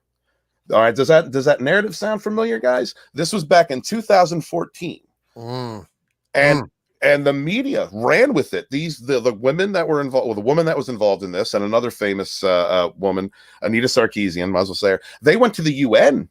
All right, they went all around town. The gaming journalists band together against the fans and wrote 16 articles on the same day about the death of the gamer identity. In response, a cohesive effort between multiple media entities coming together against the consumer for questioning their ethical practices. And this narrative was pushed for years. This is the beginning of the social justice warriors. This was the beginning, and there was a wonderful backlash to that. It was called #NotYourShield, in which people from the transgender, gay community, black community, the Filipino community, every community you could think of would send message on the internet with a piece of paper that said #NotYourShield, saying, I'm not going to let social justice warriors speak on my behalf, communities for which they do not belong, as our white saviors. And say they're fighting for us while calling us sexist, racist white men. It was a beautiful thing. And so I go through that. And I think that's important. That's probably the most in-depth chapter in my book, and that's at the very beginning. And then I go into some fun stuff like Ghostbusters 2016. I even speak a little bit about the backlash from the TOS Battlestar fandom and the new Battlestar Galactica, because I felt that was also relevant. There was a set of circumstances that created the TOS fandom that created a resentment with the new production. And when they began talking about the gender swaps and the race swaps and why these things were being changed, they were called sexist for it. They were shamed for it. The media ran with that. Well, that's very interesting, because I always say, Stephen, I always say this, that regardless of the charge, genius is always an affirmative defense in my courtroom. Genius is always an affirmative defense. You can you can do whatever the hell you want. If you're genius about it, I will forgive it. Now I know a lot of people feel very angry about the Battlestar Galactica reboot. I thought it was brilliant. I thought it was brilliant. Yeah, I loved it myself. I absolutely loved it. And it's an entirely alternate reality. It's certainly not touching the original continuity because it's entirely different. Yeah. It sprang from the passion of Ronald D. Moore, who basically Battlestar Galactica, the reboot, is what Voyager was going to be if he had his way. He wanted Voyager to be the story of a ship isolated and out in a hostile, strange environment with shortages, hounded by enemies, warring factions on the crew, and just desperate times, desperate, measures, a tale of survival and grit. And instead we got the same bullshit, wall-to-wall carpeting Howard Johnson's in space that we had anywhere. Energy was plentiful, and they've got time to dick around on the holodeck, and it's just and Ron Moore was pissed. He was pissed. He got ousted out of there, and he said, you know what, this is an opportunity for me to tell the story I wanted to tell, and what a hell of a story it was. So yes, look, if this is a testament, I think, to my consistency and honesty. If The Force Awakens had, or even The Last Jedi, for God's sakes, if they had done what they did to Luke Skywalker and it had been in some way brilliant and revelatory and bold, then I might have been able to even overlook it. But it wasn't. It just wasn't. It's got nothing to do with sexism or racism or any ism. It is qualityism. It is qualityism. Leia flying through space, man. Leia flying through space is garbage. Space horsies on the fucking Star Destroyer. Enough. That is garbage. It is garbage, phony Filoni. It is garbage, Kennedy. I'm sorry, you're just giving us garbage, and you think that we're just going to shut our mouths because you put some women in there and some diverse characters? Screw you. How about you put a fucking script in there? Yes, absolutely. Well, SJWs don't produce good quality. They're more concerned with sending a message than they are creating something. And J.J. Abrams, I love J.J. Abrams when he works with other people, when he works with like the vision of a writer. I don't like him too much when he does his own thing, but I'm not going to call him crap. There was only so much that he could do with The Rise of Skywalker. I mean, God, that trilogy is such a disappointment. Some of us waited our entire lives to see the band back together again. Stephen Wayne Art's picture of what should have been is such a wonderful expression of the heart of the fandom menace. I told him that the other day because I thought he needed to hear that. That is your voice. We all have a voice in this thing. Ichi Baka has a voice, and Ichi Baka is a person who didn't like the old Battlestar. So I had to put that in there because it's relevant. I do love it. I do a show every week on Drew Taylor. He's a writer for Bounding into Comics. Supreme Heretic is his channel, and we review Battlestar Galactica every Thursday. We're in the second. Oh man, outstanding! And hail Bounding into Comics, by the way. I love those guys. Yeah, hail Bounding into Comics. Those guys do great work. And you go, look, wait, when you find media that just gives it to you straight, just read it. Get involved with it. Get involved with Bounding into Comics. They will tell you how it is. No agenda, no access. They're a great group of writers over there. Yep. Damn right. Well, Stephen, can you plug where people can buy your book and any channel, anything that you want to plug away, my friend? Thank you very much, sir. Okay, I'm going to put my camera on. Hi, guys. I'm Babyface now. This is the Phantom Menace Volume 1. I just got a new shipment of books in, and they're going to be going out. Thank you all very much for allowing me time to come on here and speak to you. You can find the Phantom Menace Volume 1 Indiegogo. It's in demand on Indiegogo. Sorry, a little bit nervous. And not at all. And you can find me at author Stephen Walton. That is my YouTube channel. And I never want to shill. I never want empty subs. So if you could go there, check out a couple of videos, and if you like me, subscribe. I would greatly appreciate it. I'm only doing this channel because of people like Doomcock, people like Gary, people at Midnight's Edge, World Class. These are the people that inspire me to do what I'm doing. And you guys, talking with you all the time, getting involved with the chat, that I am the Fandom Menace historian, your historian, born in the chats of Overlord DVD. You are my brothers and sisters, and I do this because of you. I write these books because of us. This is our declaration. Please come check me out. I got a wonderful team of people. On Tuesday, we do TR5, a Sporking News podcast, Jane Theory, Lorena Creole, Final Death Star. And on Saturdays, we do another show together called Rogue Entertainment. And every third week, we go and hang out with John Talks. Hail John Talks. I'd also like to give a shout out to the artist who does the covers. He's given me some concepts for the Phantom Menace Volume 2 that are really cool. His name is Nick Nugent. He is a part of the Knight Rider fandom. He has a Knight Rider book that you can buy with all the technical documents, interviews with people from the production. He's great. Go check him out. He's got a store. He created 2 TFM logos for us. And he said anybody can use them. He sells them on his store in t-shirt form. So please go and support him. Oh, yes. He's a great guy. I've had him on the show and love him. He's a great guy. That's great. I'd love to hear it, man. Nick is a wonderful person. And he really is passionate about this. When I first started out, I put out a concept cover that was terrible. Guys, I am not like a visual artist. It was in paint. It was awful. And he said, Steve, I can't let you do that. This guy, this stranger came out of nowhere and says, I can't let you do that. I love the Fandom Menace too much, and made these covers for us without thinking about profit. I did pay him, but he wasn't thinking about profit. He didn't want money. He wanted to do it for us. So please support KR Companion, Nick Nugent. Yes, Nick Nugent, KR Companion, and love to have you back on the show, Nick, as well. Thank you very much, Lord Doomcock. Thank you to everybody in the chat. I can't think of anybody else to shout out. So, well, Hale, listen, also, I understand for those of you out there who are interested, I am in the next volume, right? Yes, you are. Absolutely. Thank you very much for reminding me. Yes. So yeah. I will be in the next volume. And also, if there's any new stuff that you would like to incorporate as well, feel free. Thank you very much. I appreciate that. You've been wonderful with me during this process, and I really thank you I reached out to you when like nobody knew me, and you took a chance and you gave me permission to put together a chapter of your words, and that meant a lot. That means a lot to the community, and I thank you very much for that. Whoever you are behind that mask, we love you, brother. Thank you for everything. Thank you, man. And if there's anything you want to add or anything, no, I'm good. Let me know, man. Yeah, absolutely. I will send it to you. Awesome, brother. Well, listen, please, we will have you back. It was absolutely wonderful to meet you face to face. The chat is loving you, man.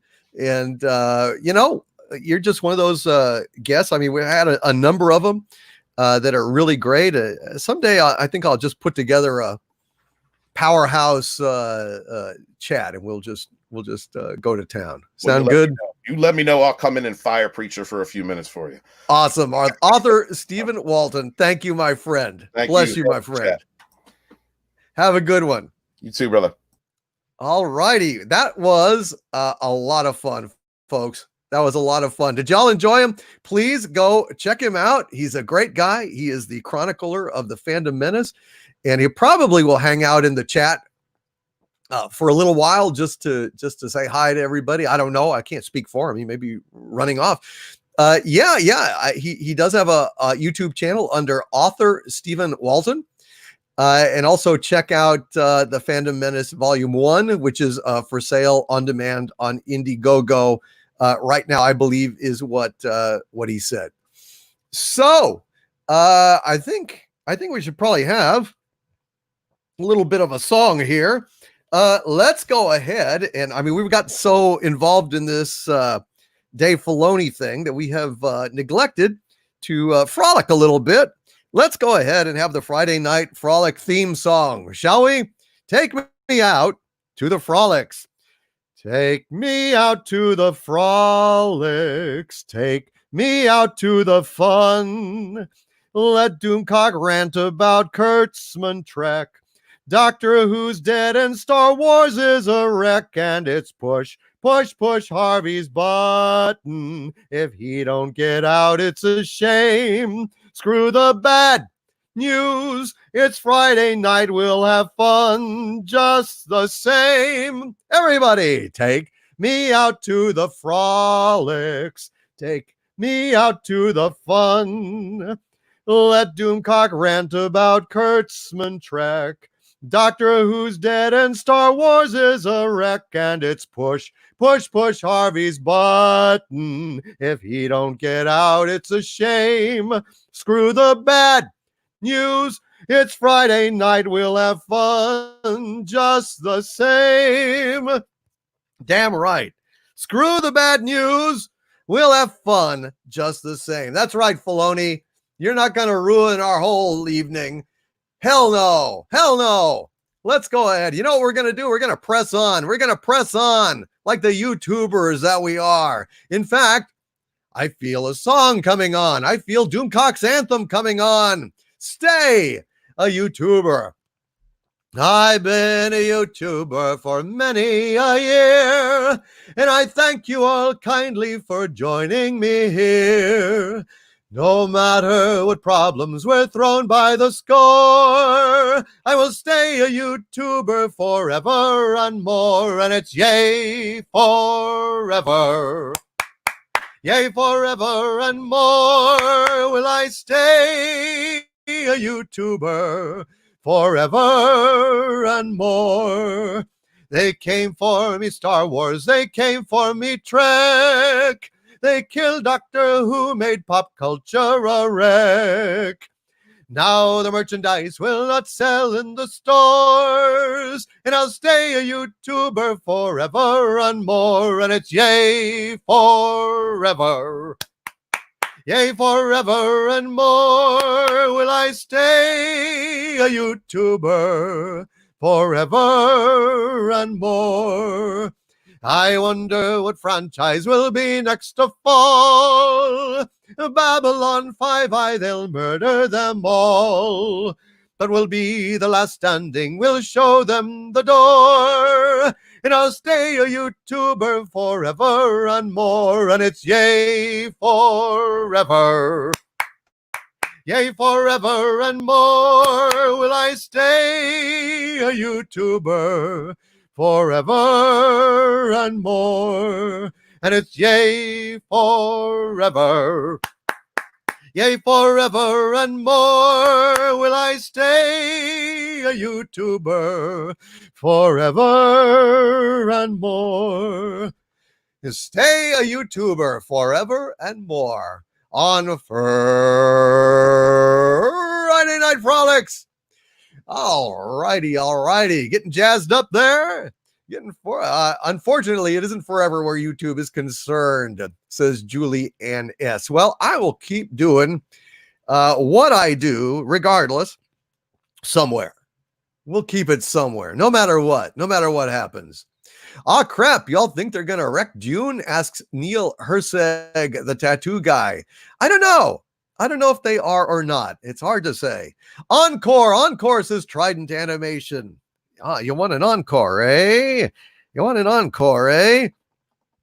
Well, I think that we should sing a song for Irving Spider-Man's dad, Phil. Irving Spider-Man is one of our Legionnaires, our friends, whose dad, he lost his dad about 2 weeks ago. And I gave him a shout out on the Inquisition this Sunday, but he wanted me in particular to sing a song for his father. And he wanted me to sing Danny Boy in particular. So I'm going to go ahead and do that now for Irving Spider-Man. It's a dear friend, and it's one of the hardest things in the world to lose your father. I am very concerned for my father. He's been going, in addition to all this isolation, these hard times, he's been going through some big changes in his life, having a hard time. And so it's an emotional song for me as well, because he always used to sing Danny Boy around the house when I was growing up. And it was really funny. He would, you would hear, he didn't know all the words to Danny Boy. He just knew the start. And so he would be, you'd hear him in the shower. You'd hear, oh, Danny Boy, the pipes, the pipes, the pipes, the pipes. Kind of mutter and be a pause. And, and then you'd hear the shower turn off and you'd hear the towel go and you'd hear, oh, Danny Boy, the pipes, the pipes, the pipes, the pipes. So it's kind of an emotional song for me as well. And I want to sing this for Irving Spider-Man and for his dad. Rest in peace, Phil.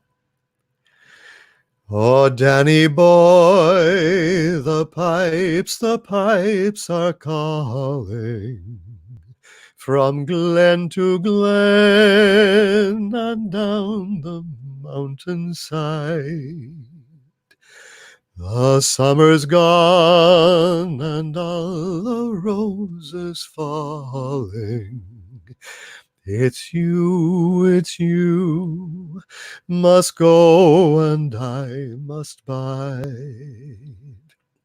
But come ye back when summer's in the meadow, or when the valley's hushed and white with snow. It's I'll be here in sunshine or in a shadow. Oh, Danny Boy, I love you so. But when ye come and all the flowers are dying, if I am dead, as dead I well may be, you'll come and find the place where I am lying, and kneel and say an Ave there for me. And I shall hear, though soft, you tread above me, and all my grave will warmer, sweeter be. For you will bend and tell me that you love me, and I shall sleep in peace until you come to me. Bless you, Irving Spider-Man, and bless your father. May he rest in peace, and I'm sorry, very sorry for your loss. Very sorry for your loss, brother. And now, to go ahead and do a happier square up after bringing things down there. It had to be done, when you lose a father and somebody asks you to do something like that. Well, you just got to do it. Irving Spider-Man, I'm glad you were here to hear that. I'm so glad you were here, man. I'm sorry.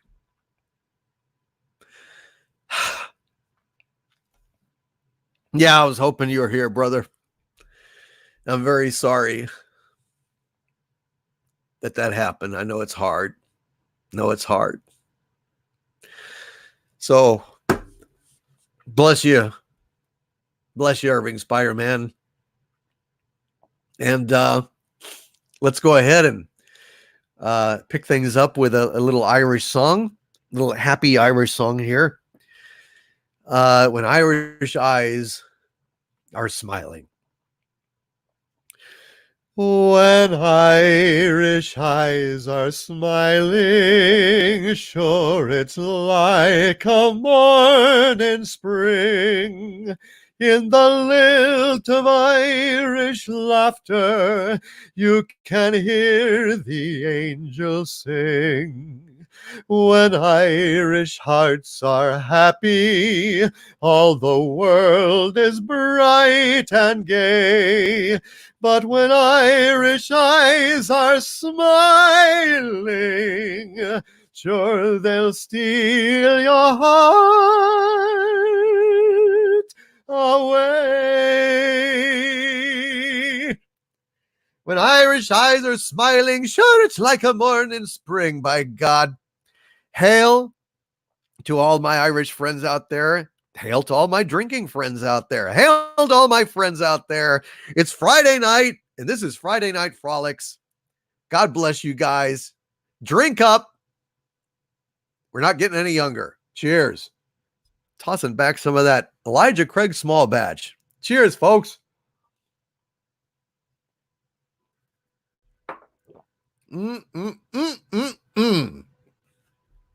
Evil Mike 42 says, well, Wars is dead. Bond is dead. Trek is dead. The comics are mostly dead.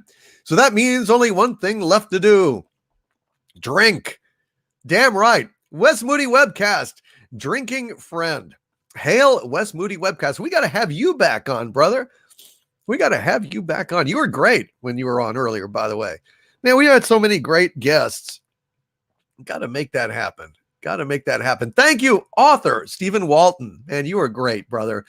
You said you were nervous. Didn't show at all. You were absolutely fantastic, and it was an honor to have you on. All right, let's get back to some of our super chats. Oh, wait a minute. We were going to have a little bit of goofery here. Hold on just a sec. I made some little notes to myself. I had some ideas for tonight. I want to go ahead and do a version of Shakespeare with the stars, only it's not going to be Shakespeare. It's going to be Star Wars.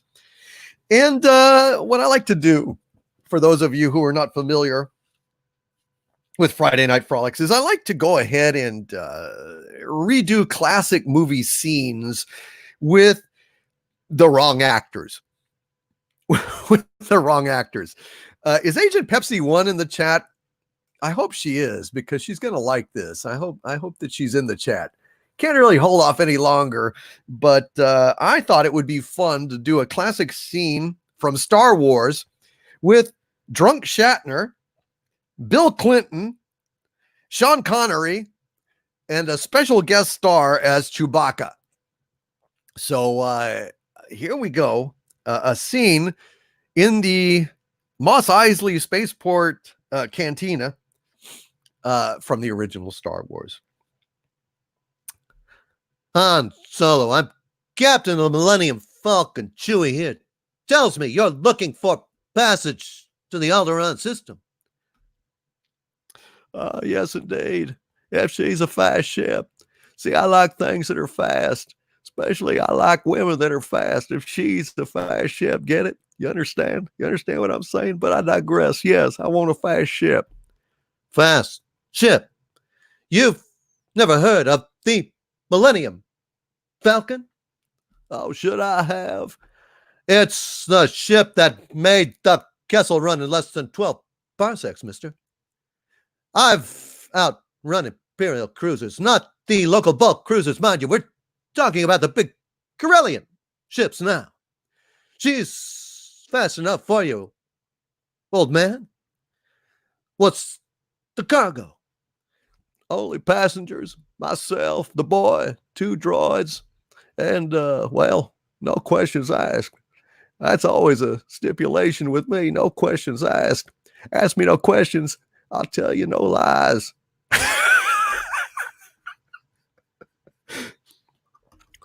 No questions asked. What is this? Some kind of local trouble, mister?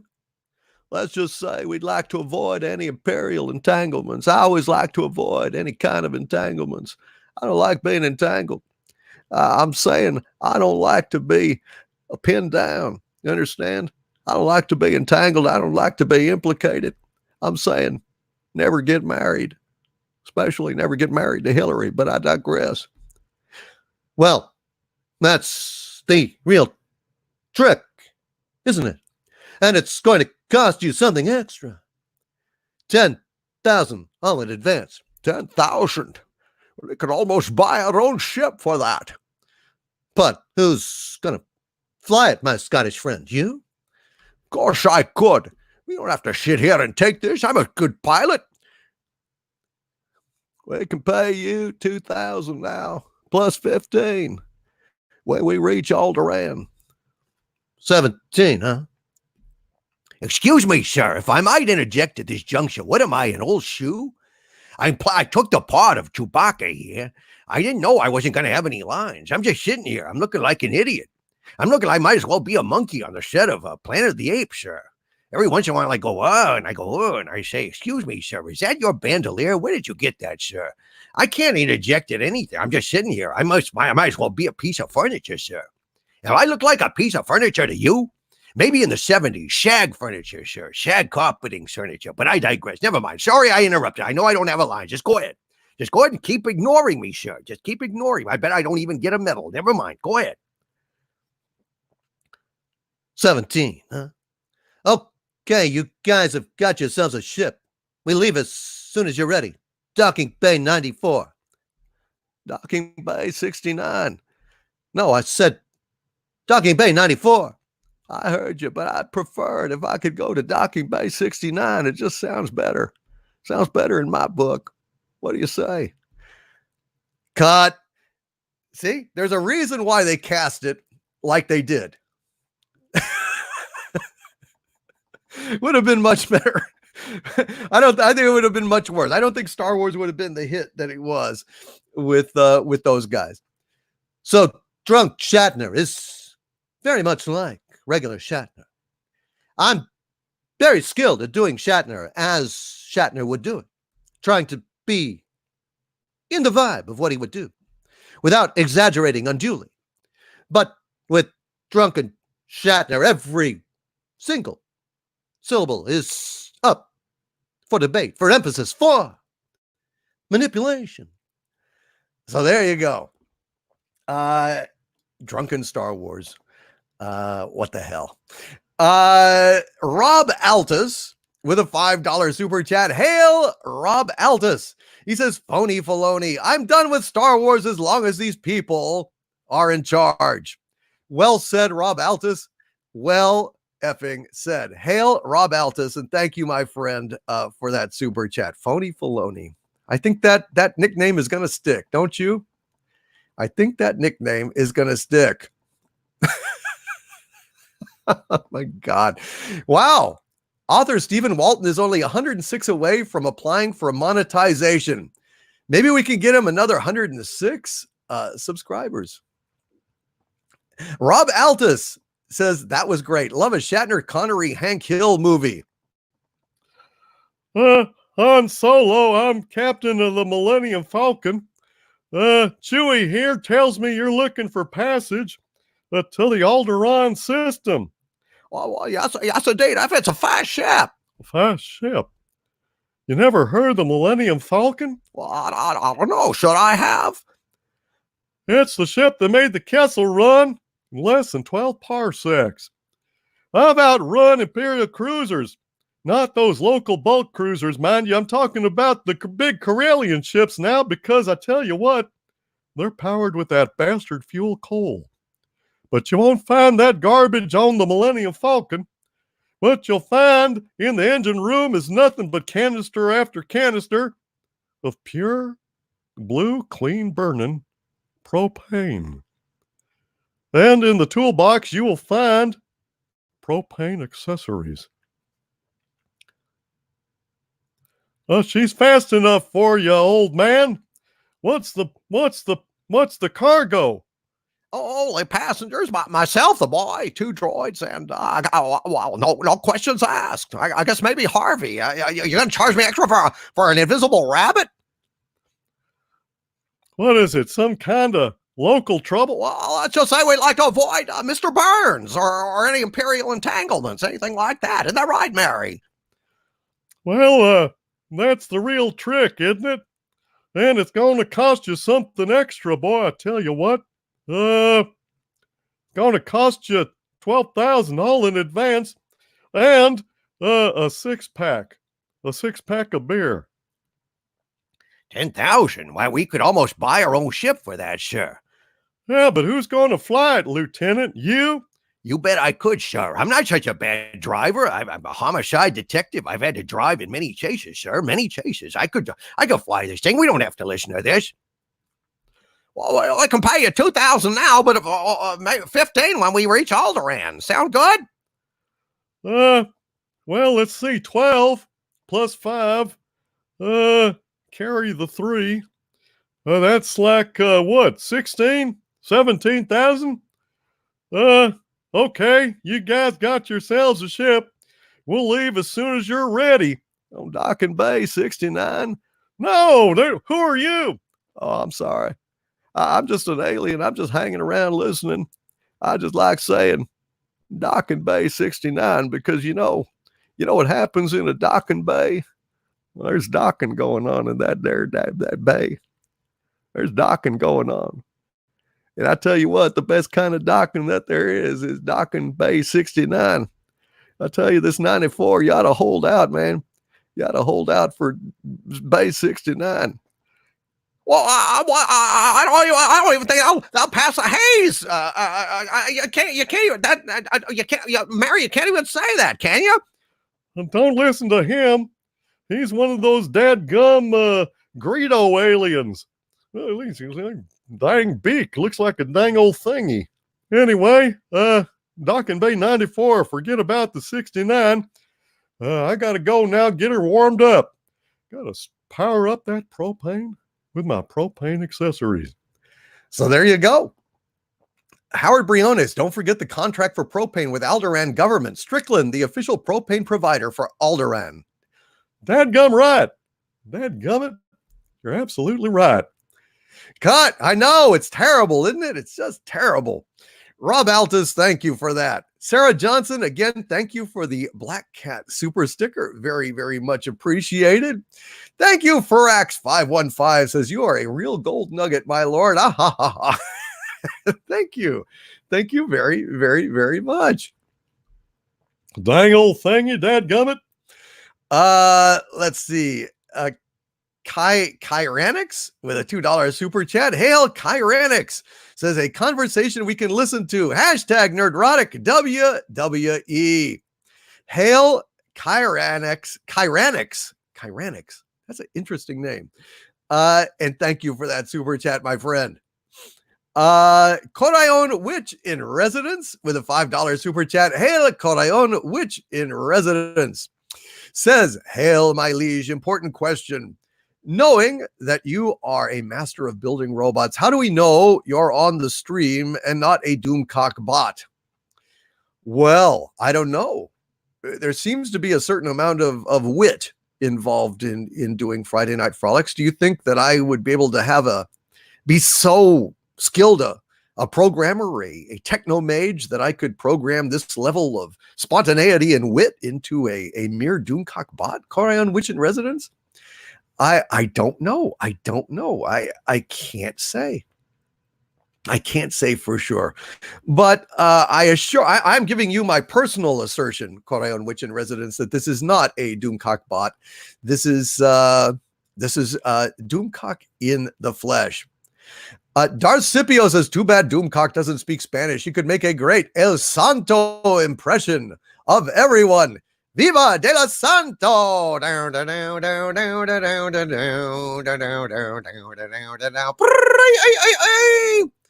Sean Allen, do you watch WWE? Could you do a promo as Hank Hill? I am not a WWE viewer. I used to watch a lot of MMA and a lot of UFC, King of the Cage, stuff like that, but not WWE. But tell you what, tonight the Strangler is going to go up against the Hubcap in a no-holds-barred match for the ages. Bring your kids. Hot dogs are for sale at the concessions, along with propane canisters courtesy of Strickland Propane. Come one, come all. The fun never stops at WWE. Only this Friday night, I tell you what. Dang old Make it happen. So there you go. Thank you, Corayon Witch in Residence. And Mary Ashmead was asking me, Mary is awesome. She is the queen of the wrenches. She is absolutely my dear, dear friend. And she is in a lot of pain for a lot of reasons. We love her. And would you send, if you would please, pop some M's in the chat for Mary. She is struggling. She is doing a lot for us. She's always here, always doing her best to make this a fun and safe place for everybody to party on Friday nights. And she'd like me to sing Mary for her. And I'm going to go ahead and sing that for her right now. 'Cause it was Mary, Mary, long before the fashions came. But with propriety, society will say Marie. But it was Mary, Mary, long before the fashions came. And there is something there that sounds so square. It's a grand old name. Sorry, I skipped a verse. I was like, uh-oh, what do I do? I don't know. I better just press on. So I pressed on. I apologize for that mental hiccup. Because it actually goes, because it was Mary, Mary, plain as any name can be. But with propriety, society will say Marie. But it was Mary, Mary, long before the fashions came. And there is something there that sounds so square. It's a grand old name. Hail, Mary Ashmead. Sorry about that mental hiccup. And hail at Corayon Witch in Residence. I am not a Doomcock bot. I am a real live boy. Riff Magos with a $2 Australian super chat. Hail Riff Magos, who says, without respect, we reject. Damn right, Riff. Damn right. Darn tootin', Riff. Dadgummit. Darn tootin'. Our liege, who is the future ruler of Earth, known as Doomcock, and Harvey Cthulhu. No, the Dave Filoni is full of crap. Yep. Steve Hansen says, Dave showed you who he is. Believe him. Damn right. Got to. I mean, unless he comes out and apologizes and explains what the hell he was thinking, turning on the people that hold him up as an exemplar of all that's right with Disney Star Wars these days, which is damn little. Just sad. It's just sad. It's sad that he let us down. He stabbed us in the back like this. It's just pathetic. It's just pathetic. Hail Eric Hawk. Damn right. Without respect, we reject. Just like that, folks. Just like that. And I want to thank Demon Scythe Synthwave for making that wonderful, wonderful graphic. Donating it to the cause. Demon Scythe Synthwave is a hell of a great artist. I love the guy to death. We also have a great artist in the chat here, Fet for Hire, who does wonderful, wonderful stuff. Great artist. And I just love the guy. Oh, Alvin Maker. Holy crap, dude. With another $100 super chat. Wow. Thank you, Alvin Maker. And this is sending a message to Mary. It's and push the button. The button is pushed for Mary Ashmead. Hail, Alvin Maker, and thank you, brother. Thank you very, very, very much for that $100 super chat. And I didn't mean to jump it in line, but it was very simple. So I just went ahead and took care of it on the spot. Thank you very, very much, Alvin. Thank you very much, Alvin. And Riff Magos, thank you, brother, for that. Without respect, we reject. Thank you for embracing that phrase. I think it's one of the best phrases I ever coined. It seems to have stuck and spread throughout the fandom menace, along with Mikey Spock. I'm very proud that my Mikey Spock meme, my nickname for Michael Burnham, has stuck as it has. Google Mikey Spock sometime. It's pretty cool. Hail Basil, the Pumpin' Seagull, with a $10 Canadian super chat. Hail Basil says these guys are purposely trolling us all with the whole race baiting BS. They know they are lying, but they want the fandom menace to bitch and cry foul. Then they can say we are all racist. You're quite right. You are quite right. Basil, the Pumpin' Seagull. But what do we do? What do we do? We have to go ahead and respond. We have to respond. We cannot allow these kinds of slanders and, distortions to stand without comment. That's why all the time when they do these trial balloons like Indiana Jones and, talking about Jaws, remastering Jaws and taking the shark out and putting in a damn CGI shark and things like that, we have to respond. We have to lash out. We have to send negative feedback to them because they will get away with murder if we don't. So what is the option? What is the option? What can we do other than keep fighting? That's all we can do. Basil, the Pumpin' Seagull, but you are absolutely quite correct. And thank you, Basil, the Pumpin' Seagull.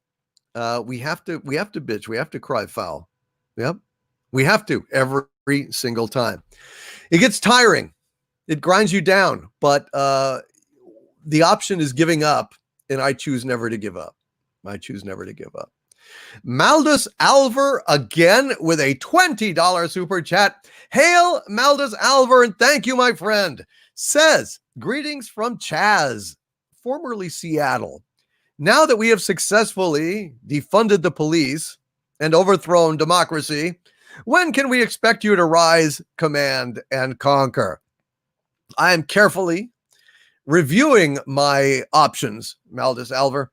It may well be time to launch an invasion of the surface world while everyone is chaotic. My giant robots stand ready and fueled. I'm always trying to add more because I like, shock and awe. The giant insect army is still not complete. The undead army of zombies is, chaotic. They, unfortunately, are very hard to control. I'm kind of loath to unleash the undead army because I'm worried that I won't be able to put them back into the bottle once I uncork it and unleash them, but a conqueror's got to do what he's got to do. The surface world isn't going to subdue itself. Giant robots are there for a reason. So I am considering it. I'm thinking about it. Hail Maldus Alver, formerly from Seattle. Greetings from Chaz. Chaz. We're off to see the wizard, the wonderful wizard of Chaz. Hail Maldus Alver, and thank you very, very much, my friend. Greta Thun Potato. Greta Thun Potato with a $5 super chat. Hail Greta Thun Potato, who doesn't surprisingly says Dave Bologna is more correct. Dave Filoni is more correct, says Greta Thun Potato. I think Greta Thun Potato is very fond of puns. I have this feeling. Am I right, Greta Thun Potato? And Dave Filoni is really pretty damn spot on. Thank you very much, Greta Thun Potato, for that $5 super chat. And thank you for being here, Greta. I hope that you are having fun tonight. Are you guys having fun? Ivan Ivanovich says, Chaz has built walls and is demanding picture ID. What do they believe again? I don't know. And I don't know, Ivan Ivanovich. And Mary Ashmead says, I am the mad scientist. Yes, you are a minister of mad science. You absolutely are. You absolutely are. And Weaponized Nostril Flare says, listen, bruh, I won't stand for any baloney. I agree. I'm glad that you won't. Oh my God. Defund the police. Defund the police. Oh boy, oh boy, oh boy. Let's just chuck civilization, shall we? Let's just chuck civilization. What can I say? Korayon Witch in Residence with a $5 Canadian super chat. Hail again, Korayon Witch in Residence, who says, hail, oh shrewd one. I sent you a Twitter DM about scientists finding structures near the center of the earth. Your base? What? Harvey, did you hear that? Shit. What, the scientists have found structures near the center of the earth? They're homed in on Xanadu? Oh, crap. Well, I'm going to have to start putting up some extra fortified defenses. Going to have to start putting robots patrolling the perimeter. Shit. Wow, that is wild, Korayon Witch in Residence. I did not... when did you send that? Did you just recently send it? That is disturbing. I am not pleased. I'm checking to see if I see it. Okay. Well, I don't see it immediately. So you must have sent it to me earlier, and I haven't been on Twitter very much lately. I have been staying off of Twitter for various reasons, but Korayon Witch in Residence, if you would DM me what your handle is on Twitter, I will, or even just resend it to me. I would appreciate that, because I've got so many DMs.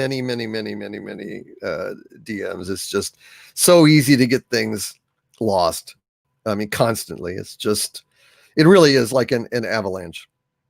So, Korayon Witch in Residence, I would love to hear more about that. Please resend that to me, or send it to me at dictorvandoomcock@gmail.com. I would very, very much appreciate that. Thank you, Korayon Witch in Residence, for the heads up. Twitter is a political dumpster fire, says Impetuously Insane. Yes.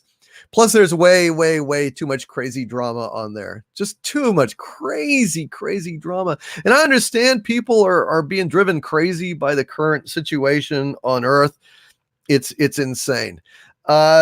Stephen Walton is only 90 away from getting to the 1,000 threshold. So why don't we see if we can put him over there? He's a good guy. You heard him yourself.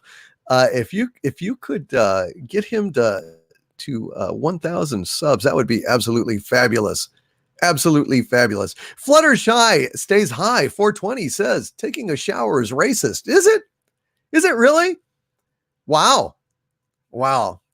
Well, isn't that something? What a thought. And all these years, I was a racist taking showers, Mary. Isn't that weird? That is very weird. Wes Moody Webcast has unleashed a Doomicorn in the chat. Hail, Wes Moody Webcast, another of my fabulous guests that I've had on the show in the past and will have again on the show in the future. And good night, Irving Spider-Man, who says, good night, you filthy animals. See you Sunday night. Good night to you, Irving Spider-Man, one of my Legionnaires. God bless you and thank you for being here. And again, my brother, I'm very sorry for your loss. Deeply sorry for your loss. But I hope that being here raise your spirits a little bit.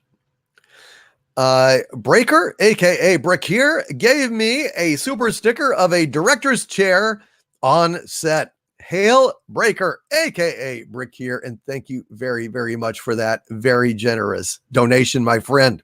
Classic Comics with a $5 super chat. Hail Classic Comics, who says the question regarding Filoni is, what are we going to do about it? Well, now that is the question.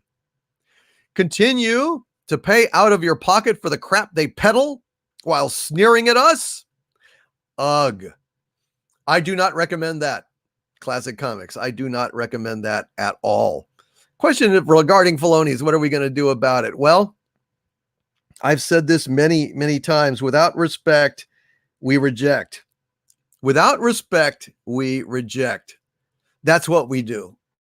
That's the only thing we can do. That's the only thing appropriate to do. I don't know what the hell these people are thinking in Hollywood. I really don't know. I don't know where they got it in their minds that they're supposed to do anything except tell stories and entertain. Maybe educate to some extent. Maybe move hearts and minds. Sure. But that starts fundamentally with great stories.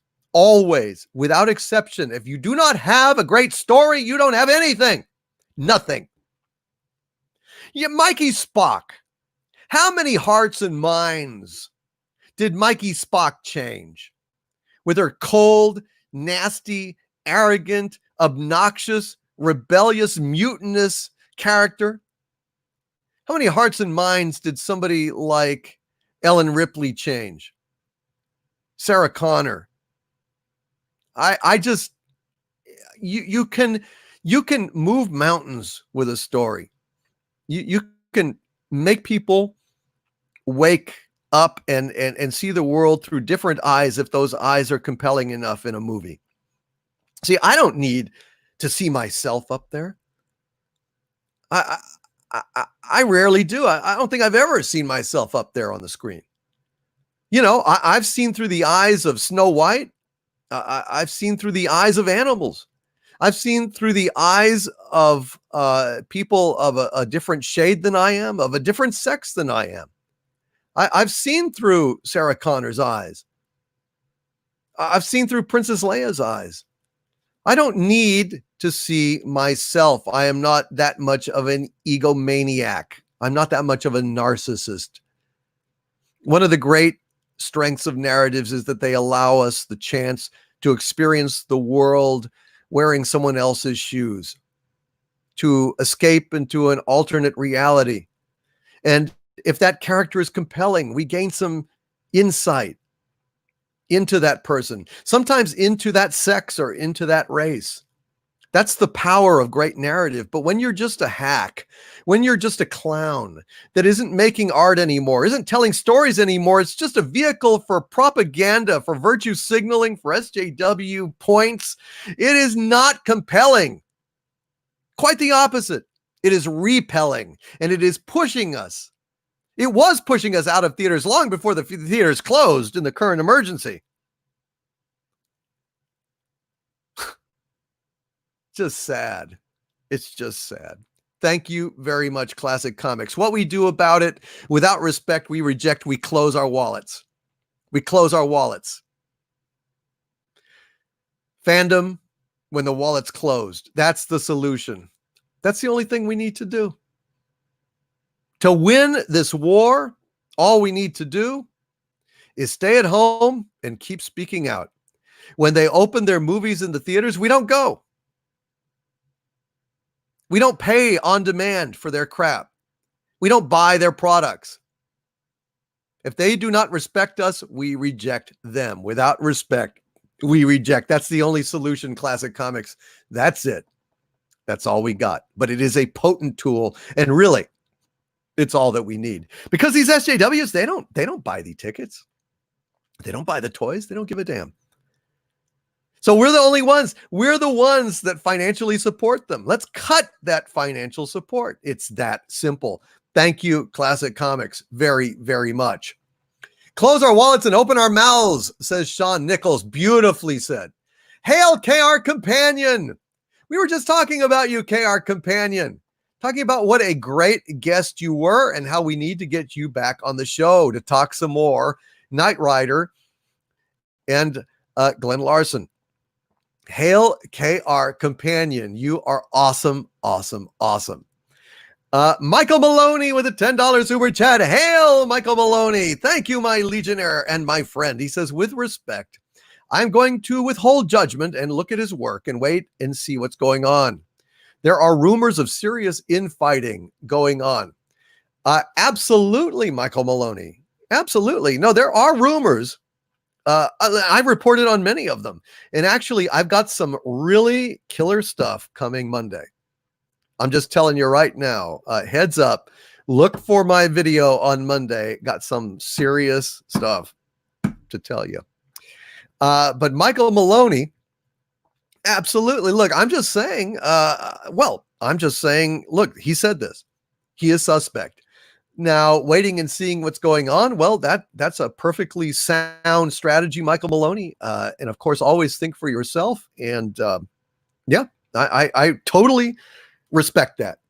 I totally respect that. I respect arguing vociferously as he did. I respect Jeremy for defending Dave Filoni. I absolutely do.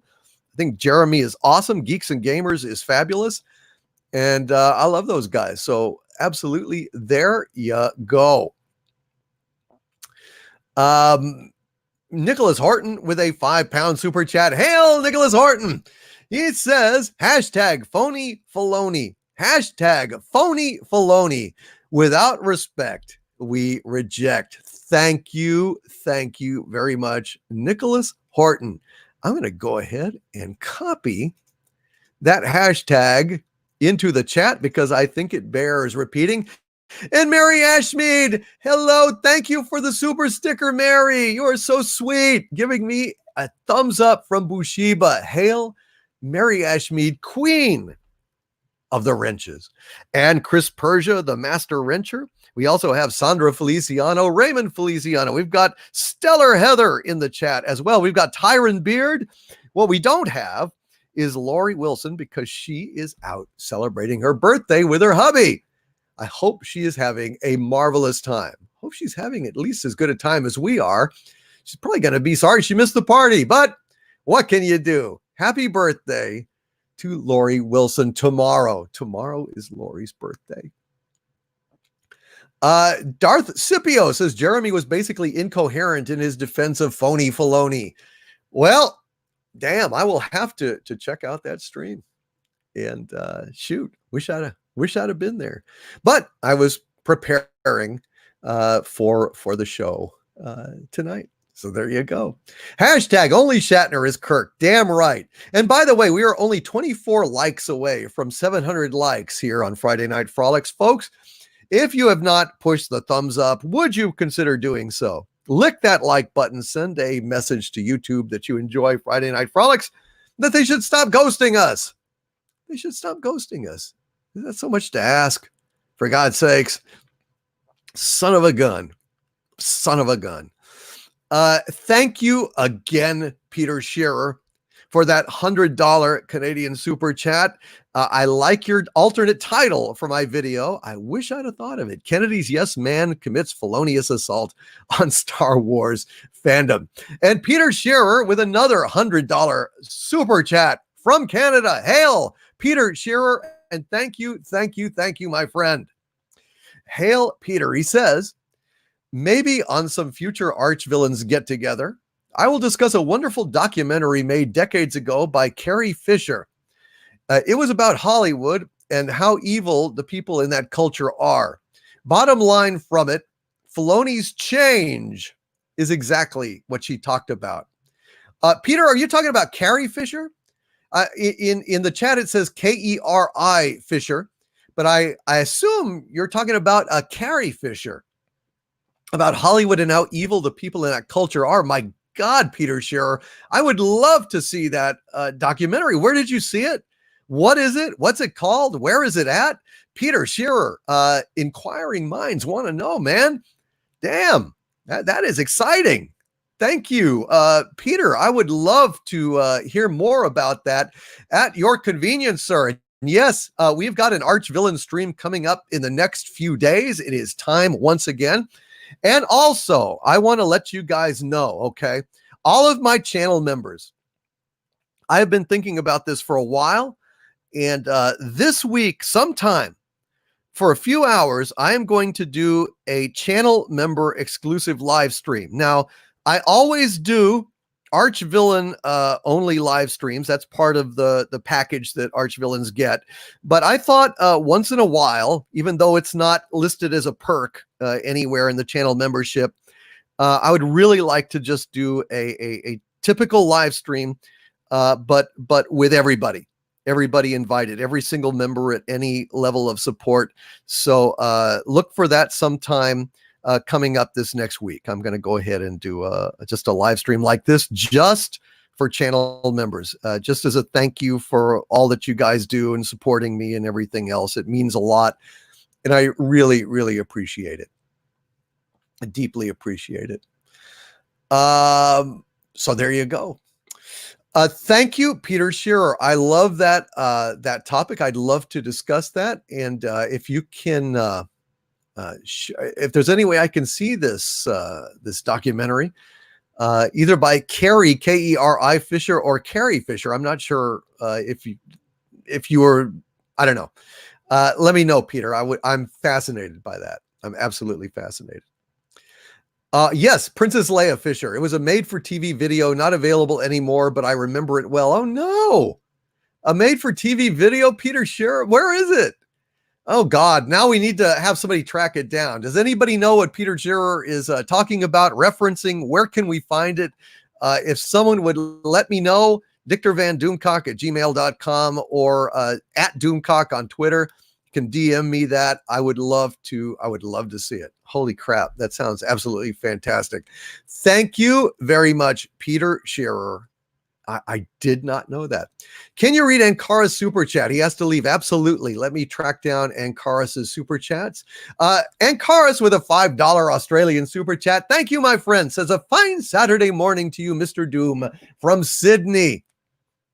Hail to you, Ankaras. Wonderful to have you here, my friend. Happy to get to that super chat. Thank you for giving me the warning. It really means a lot. I hate it when people just rush off and I don't get to read their super chats. Okay, so I am looking for anything else that you may have dropped. Ankaras, just in case. Are there any other ones that I didn't get other than that super chat, Ankaras? If there is, let me know, and I will reload everything and try to find it. Well, let me go ahead and do that anyway. Unfortunately, the way that YouTube does the super chats these days, you have to refresh stuff here. Yes, I see another one from Ankaras. Well, that's why we refresh. With a $10 super chat, hail Ankaras. He says, hail Mr. Doom. I must drop to Impulse and head for Starbase. Work to be done. Hail everyone. Have a wonderful weekend. Hail to you, Ankaras. Thank you for giving me the warning. I hope that you stuck around to hear those super chats. Definitely appreciate you, my friend. I am scrolling down to make sure again that I didn't miss anything. And Irving Spider-Man, again, I'm really glad that you were here. He said with a $2 super chat, thanks, Doomcock. Dad would have loved it. I'm very, very glad. Very glad. And Rod Thunderheart, the poet, the warrior, the lover, the martial artist, has sent me a super sticker of a fist bumping super pair. Thank you, Rod Thunderheart. Appreciate it, brother. Absolutely appreciate it. Let's see. Scrolling down. We're going down. Here we go. Greta Thun Potato has got another one. That's awesome. And Breaker, aka Brick here. Thank you, my friend, for being here. All right. Casey Osowski with a $5 super chat. Hail Casey again. Thank you, Casey. He says a message to Filoni. Hope you're good at watching your back. Your new friends will eat you alive when they don't need you anymore. Hail Casey Osowski, and thank you very, very much, Casey, for both of these super chats. You are a super, super cool guy. And hail and happy birthday on Monday. Happy birthday on Monday. So I see Cat Slave 56 also has a super chat or two out here and has to leave. So I'm going to go ahead and look for that real quick. And I apologize for the delay. Hold on. I'm trying to go as fast as I can. I am looking for Cat Slave 56's super chat. As well as Ankaras's, just to make sure I didn't miss anything. Let's see. Still looking. Going on. Cat Slave 56 with a $10 super chat. Hail, Cat Slave 56. Thank you, my friend. He says, cheer up, Lord Doomcock. Star Wars was already dead, so it doesn't really matter if Filoni sodomized the corpse. Yes, sir, but does he have to wear that weird cowboy hat when he does it? I mean, isn't that worse? It's like he's riding the prairie or something. You know what I say when he's sodomizing, sir? The Star Wars franchise, he's going to town on. He's got this hat on. He's like yippee-ki-yay, motherfucker, you know? It's strange, sir. It's very strange. Cat Slave 56, I will cheer up. I mean, I know that Star Wars is beyond feeling anything at this point, feeling the degradation, but it still hurts. You know, it still hurts to watch it. What can I say? It still hurts to watch it. Oh, bloody hell. It's just so sad. Big Daddy MRI with a $2 super chat. Hail to the Big Daddy MRI. It's wonderful to see you, my friend. He says, sad he felt like he had to bend the knee. Very sad. If he did, I would like an explanation. I would like to know what Dave Filoni was thinking. I mean, was he forced to bend the knee? Did he bend the knee willingly, eagerly, before his new pals and overlords? I don't know. I don't know what to think about it. Woke Back Mountain, says Cat Slave 56. Woke Back Mountain. Good night, Thomas Williams. 419. My God, Thomas. Good night, my friend. Sleep well. Fet for Hire says, which reminds me, DC, got a diehard poster on Twitter for you. I better catch up, Fet for Hire. I haven't been on Twitter for a while, but I will check on you. I always have to check on you. You are so skilled, so talented, so prolific. I always need to keep track of what my friend Fet for Hire is up to. KR Companion says, can we just finally admit that Ahsoka Tano has become a Mary Sue in Star Wars 2? I don't know, KR Companion. All I know is that Filoni has left a bad taste in the mouths of fans of Ahsoka. And, jeez, boy, he really screwed up. That is just heartbreaking. And Sandra Feliciano has given me a $5 super sticker. Thank you, Sandra. Sandra, my personal pilot, my wrench, my friend, my supporter, my defender, with a super sticker saying number one. Bushiba has painted a number one sign for me. And I thank you very, very much, Sandra Feliciano. Good to see you being here and kicking ass, Sandra. Stuart Mitchell says, according to IMDb, Carry on Hollywood was a two-part documentary series from 1995. Both episodes can be found on YouTube on the Evans Wolf Media channel. Carry on Hollywood. Thank you very much. Evans Wolf Media. Okay. I am going to go ahead and pop this into the chat. And hopefully, I will be able to track that down. Thank you very, very much for finding that. That is very awesome. So, Carry on, what was it called? Carry on Hollywood. Carry on Hollywood. Okay. I'm going to try and, I think that would be very interesting to see. There we go. It has popped up. You guys are incredible resources.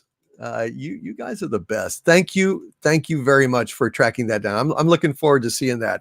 And Peter, sure, we can definitely make that a topic of discussion on the next Archvillain live stream. I think that's fantastic. Thank you, Big Daddy MRI. And yeah, if he did have to bend the knee, then it is sad. I just don't know if I believe that he was forced to. I mean, he's a big boy. Where's a cowboy hat? You know, I don't know. I don't know. Richard N. with a $20 super chat. Hail, Richard N. Thank you, my friend. That's very generous of you. And he says, don't know what that damn shark will do with it. Don't know what that damn shark will do with it. I seen one eat a rocking chair once. Damn right, Richard N. Them touching a movie as great as Jaws is an obscenity. Just even thinking about screwing with it is absolutely obscene. Makes me furious. Absolutely furious. Hail, Richard N. And thank you, my friend, for that super chat. Michael Henley with a $9.46 super chat. Hail, Michael Henley. He says, sorry, I am late. Did you decide Filoni's new name? Fooloni? Bulloni? Or Fliponi? The name game. The name game. Filoni, phony, Filoni, banana, fana, Philly, P5, Filoni. Yeah, Michael Henley. I don't know. I think phony Filoni is a pretty damn good name myself. But I'll leave it as an individual act of conscience. Which one you guys opt for? Individual act of conscience. But I want to thank again Richard N. for that Jaws quote. Oh, no, what that damn shark will do with it. I seen one eat a rocking chair once. That's right. Farewell and adieu, all you fine Spanish ladies. Farewell and adieu, all you ladies of Spain.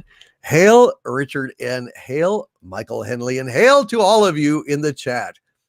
Yeah, well, no, I've heard that they were thinking about remastering Jaws with a digital shark.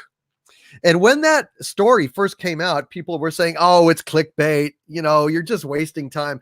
In fact, Harvey did a video about it. Harvey Cthulhu's Clickbait News. And it turned out that they really aren't looking at doing that. Isn't that disgusting? Isn't that disgusting that they're looking to do that? Hail, Wolf and Strife. Good to see you, my friend. Brian Kim. Yes. Steven Spielberg trashes Kathleen Kennedy is the title of what? I'd like to see that movie. I got to take a drink here.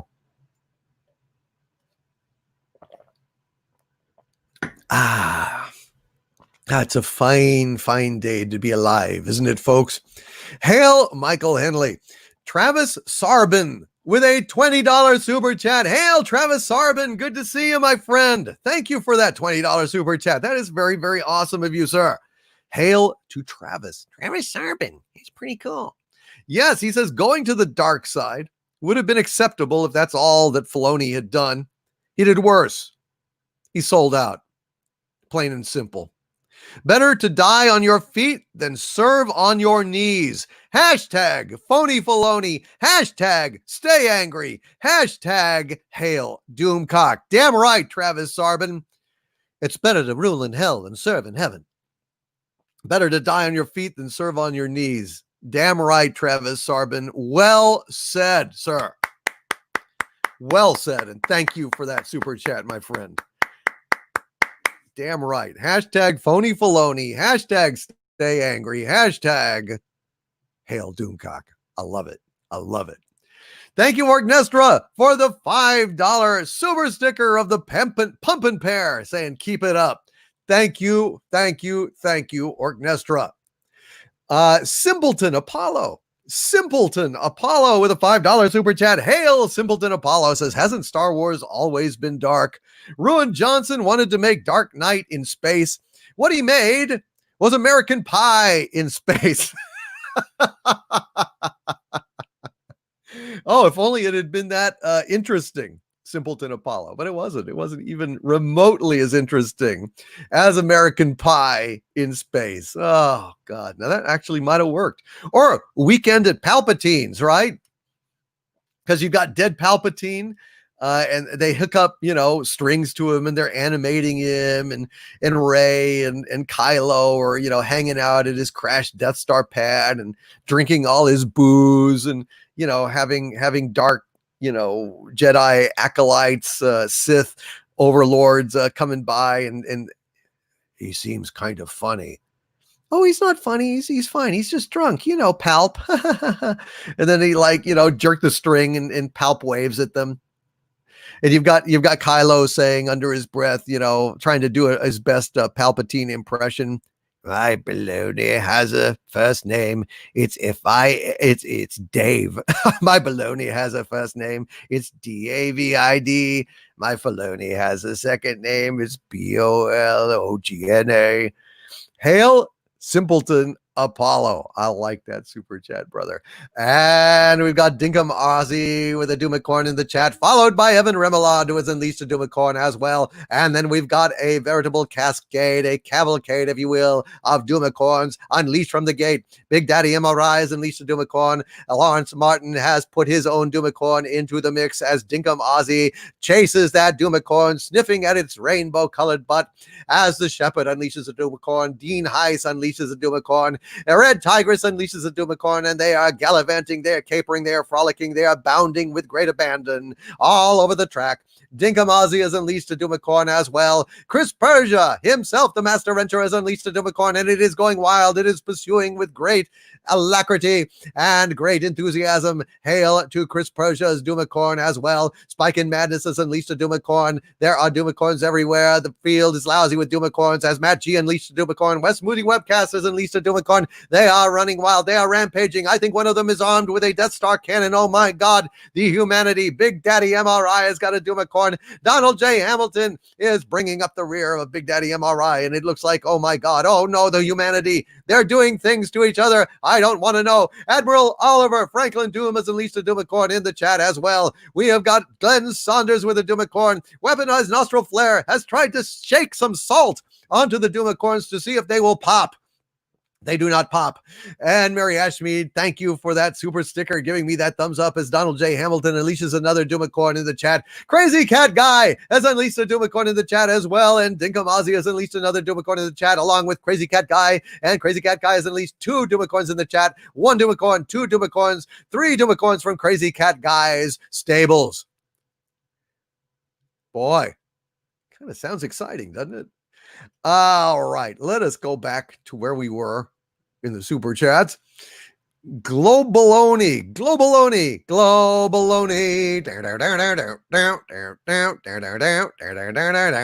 Dave Filoni. Oh dear, oh dear, oh dear, oh dear. Why can't they just do some good movies? Why do they have to wriggle and squirm and maneuver and steal and lie and do everything they possibly fucking can to avoid just giving an honest product for an honest dollar? What in God's name is their problem? I don't understand it. I just don't understand it. It is absolutely bizarre to me. Absolutely bizarre. Nathaniel Mitchum with a $9.99 super chat. Hail, Nathaniel Mitchum. He says, Dave Filoni has sacrificed his manhood upon the altar of soy. A sad day for the fandom menace. Indeed, it is. It is a very sad day for the fandom menace, Nathaniel.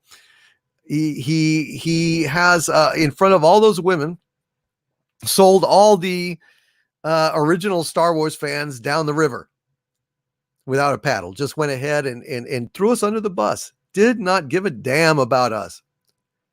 Sad. I don't know. Let him make a disclaimer. Let him make an apology. Let him issue an explanation if he will. But I don't think he gives a damn. I think that's probably his true colors.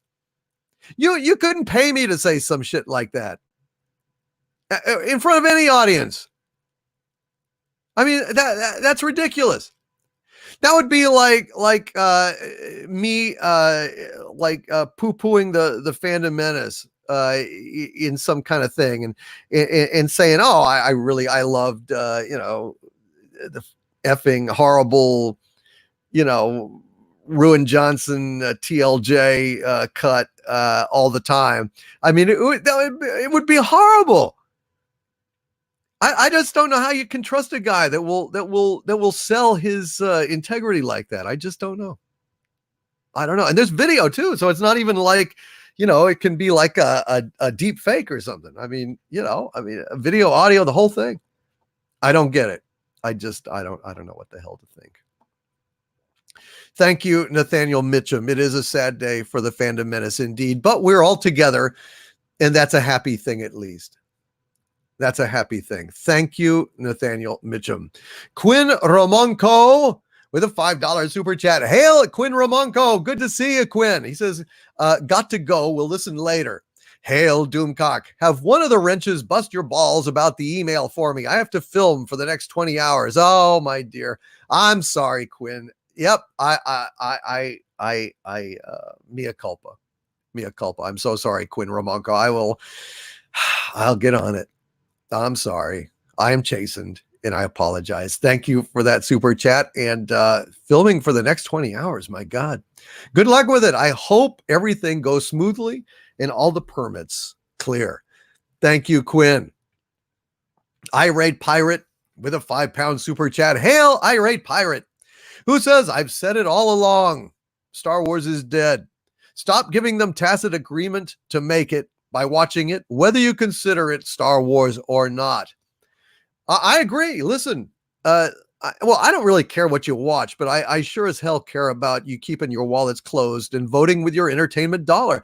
Do not reward them for this level of abuse and chicanery, this inauthenticity, this vile misrepresentation of the fandom.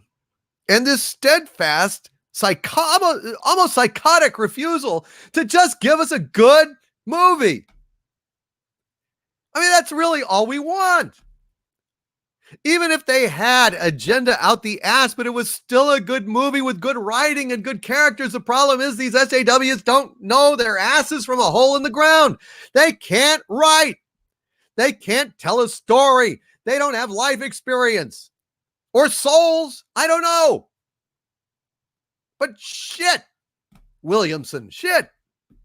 I just do not understand why they just won't give us a damn good movie. Along with the agenda. They can't even competently execute a movie. What in God's name has Disney come to when they have all that money and all that talent and they can't even make a good Star Wars movie? What in God's name has the world come to?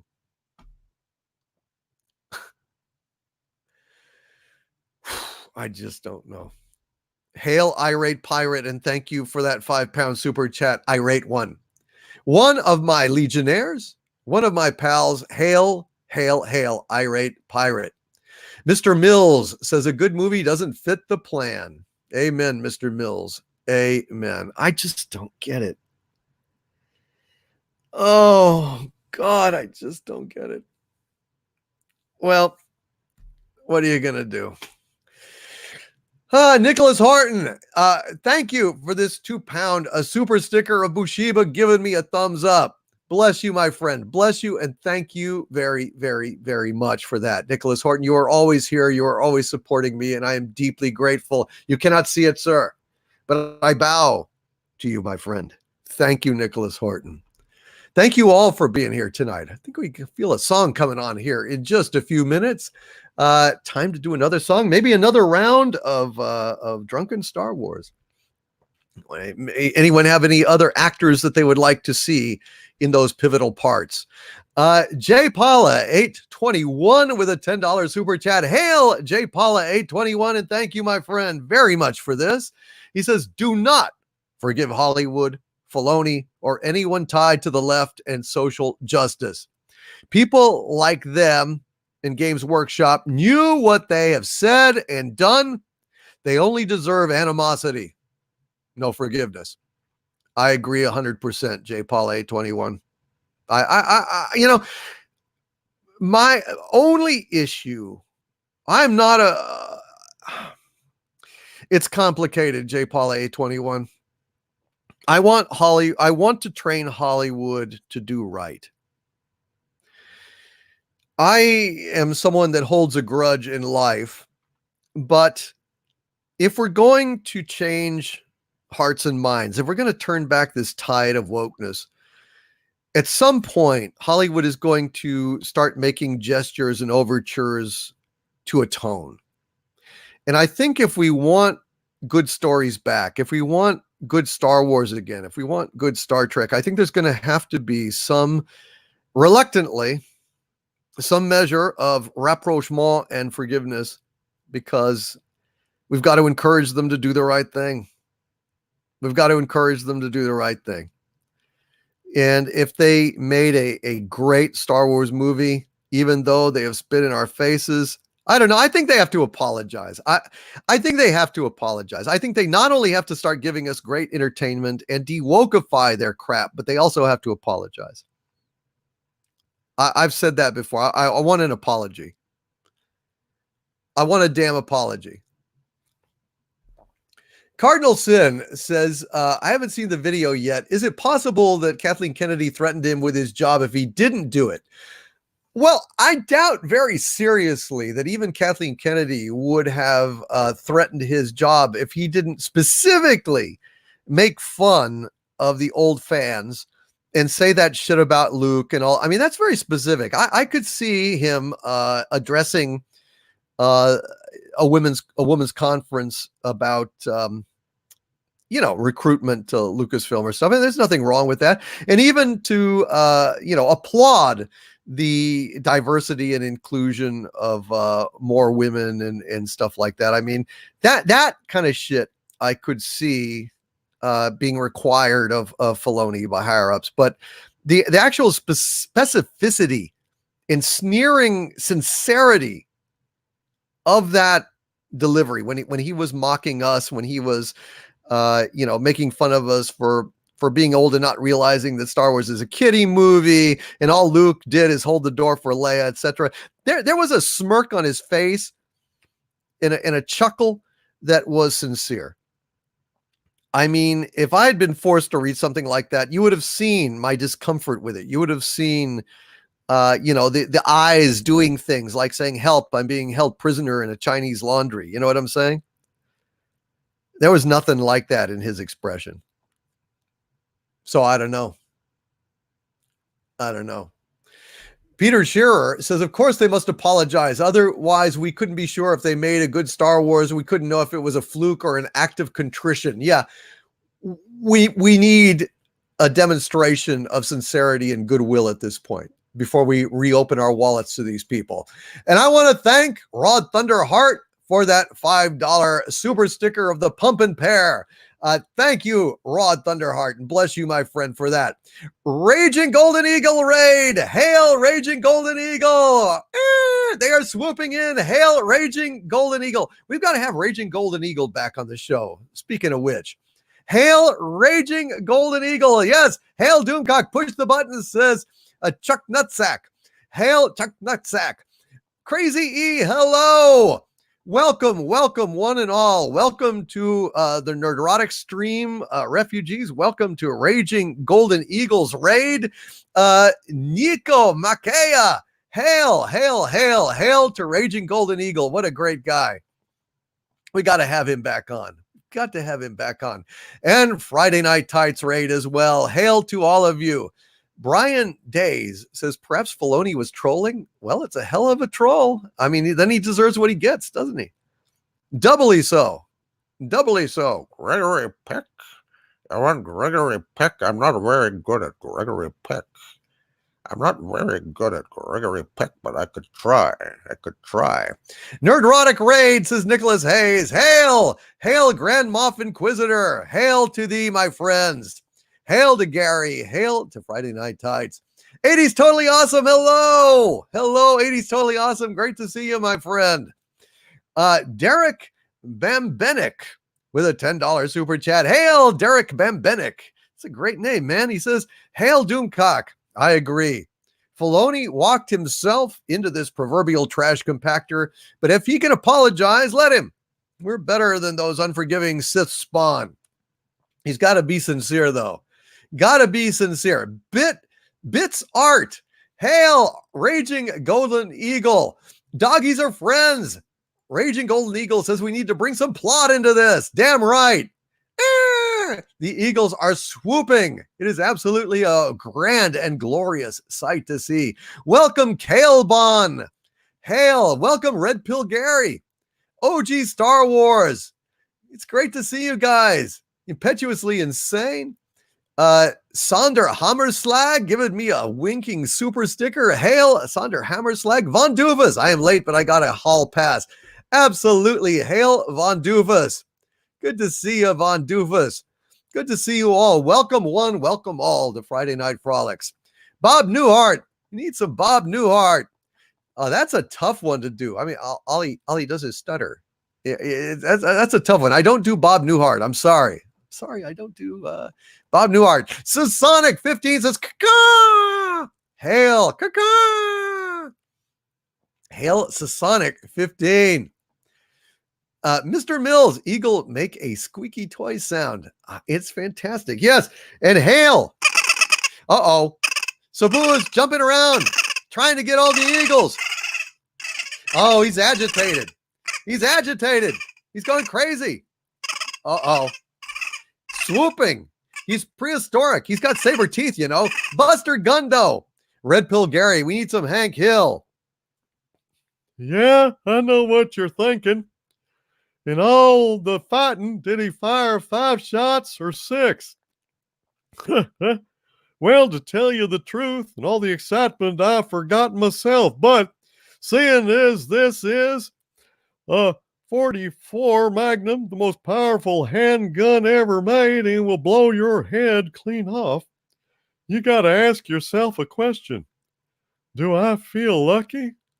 Well, do you, punk?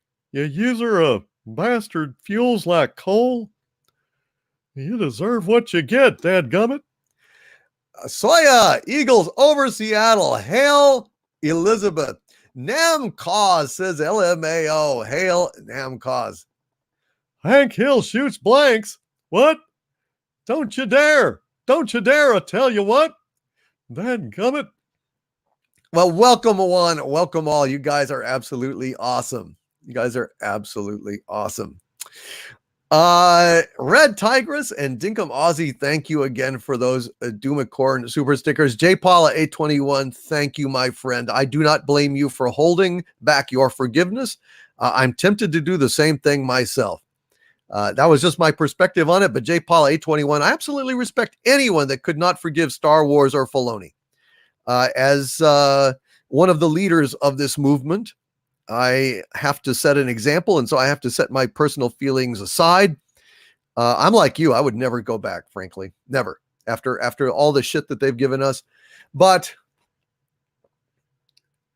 as Doomcock, the future ruler of Earth, may have to, I may have to swallow that pride and that anger, and in the interests of healing, Star Wars healing, Star Trek, some compromises may have to be made. I hate the idea. Von Duvas has become a Dominion. Hail, Von Duvas, and thank you for joining the channel membership, my friend. Thank you very, very, very much. I did say that next week I am going to do a live stream for all of my channel members. It's not listed as a benefit or anything. It's just something extra that I'm going to do. I always do the Arch Villain live streams exclusively just for Arch Villains, but this time I'm going to do a live stream for everybody, Dominions, Dumentites, and Arch Villains. So look out for that. It'll be only for channel members. And hail Dinkum Aussie. Good to see you, Dinkum Aussie. And hail Midnight's Edge After Dark. Hail Tom. Good to see you here, brother. Lorft with a $5 Canadian super chat. Hail Lorft. I've never seen you here before, sir. Hail to you, my friend. He says, Filoni is the reason Star Wars is in the state it's in as he retconned the EU, an EU that is in the prequel movies. Yeah, I've heard that he actually has violated a lot of canon, kind of trampled over some things, and some people are salty about it. But I bet a lot more people are salty now after seeing old Filoni shooting off his damn mouth about, well, us. Jesus, I couldn't believe it. Hail Lorft, and thank you for being here. I hope you are still in the chat, and bless you, my friend. Thank you for being here. Von Max with a $5 super chat. Hail Von Max. He says, my lord, I like dark movies at times, but Luke Skywalker about to murder his nephew in his sleep is way too dark for me. It is. It is. It's not sophisticated. It's not wise. It's not edgy. It's not cutting. It's just disgusting. The look on Luke Skywalker's face as he's ringing up that lightsaber to strike down his nephew in his sleep. That look, it looks like Gollum. It looks monstrous. That image is burned into my brain, and it's absolutely disgusting. Lagia Cruz says it's weird to hear your voice without the voice changer. Well, I keep my helmet off.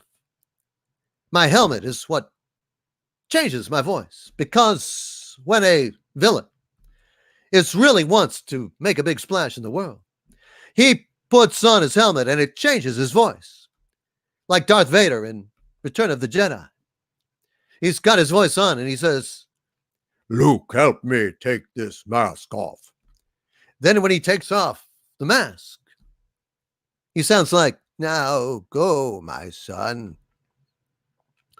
And when he's got the helmet on, he can't do Hank Hill. He can't sing, can't do anything. Just can do the dadgum helmet.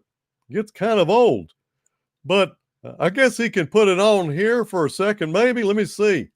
I'll look for, hold on. Greetings.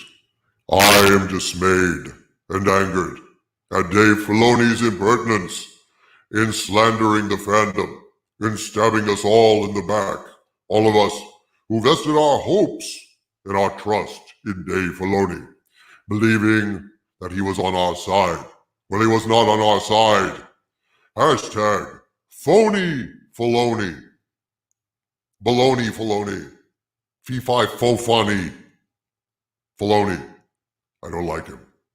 Not anymore. Of course, if he apologizes, if he explains, perhaps we can retcon this thing. But until that time, there will be no forgiveness. Doomcock, what is best in life? To crush your enemies, see them driven before you, and to hear the lamentations of their women. Well, this is the reason why he keeps his helmet off during these live streams, is because when he does things like Hank Hill, sounds bad. Doesn't sound like Hank Hill at all, does it? Or William Shatner. It doesn't sound like William Shatner anymore. It sounds like William Shatner fell down a well and Lassie is not going to save him. It's like Bones is saying, Lassie, where the hell did Captain Kirk go? Can you tell us, girl? Lassie goes, woof, woof, woof, woof, woof. And they don't come and find William Shatner down the well because Lassie is screwing off. So there we go. That is why we keep this helmet off during these live streams. It's because it just doesn't work.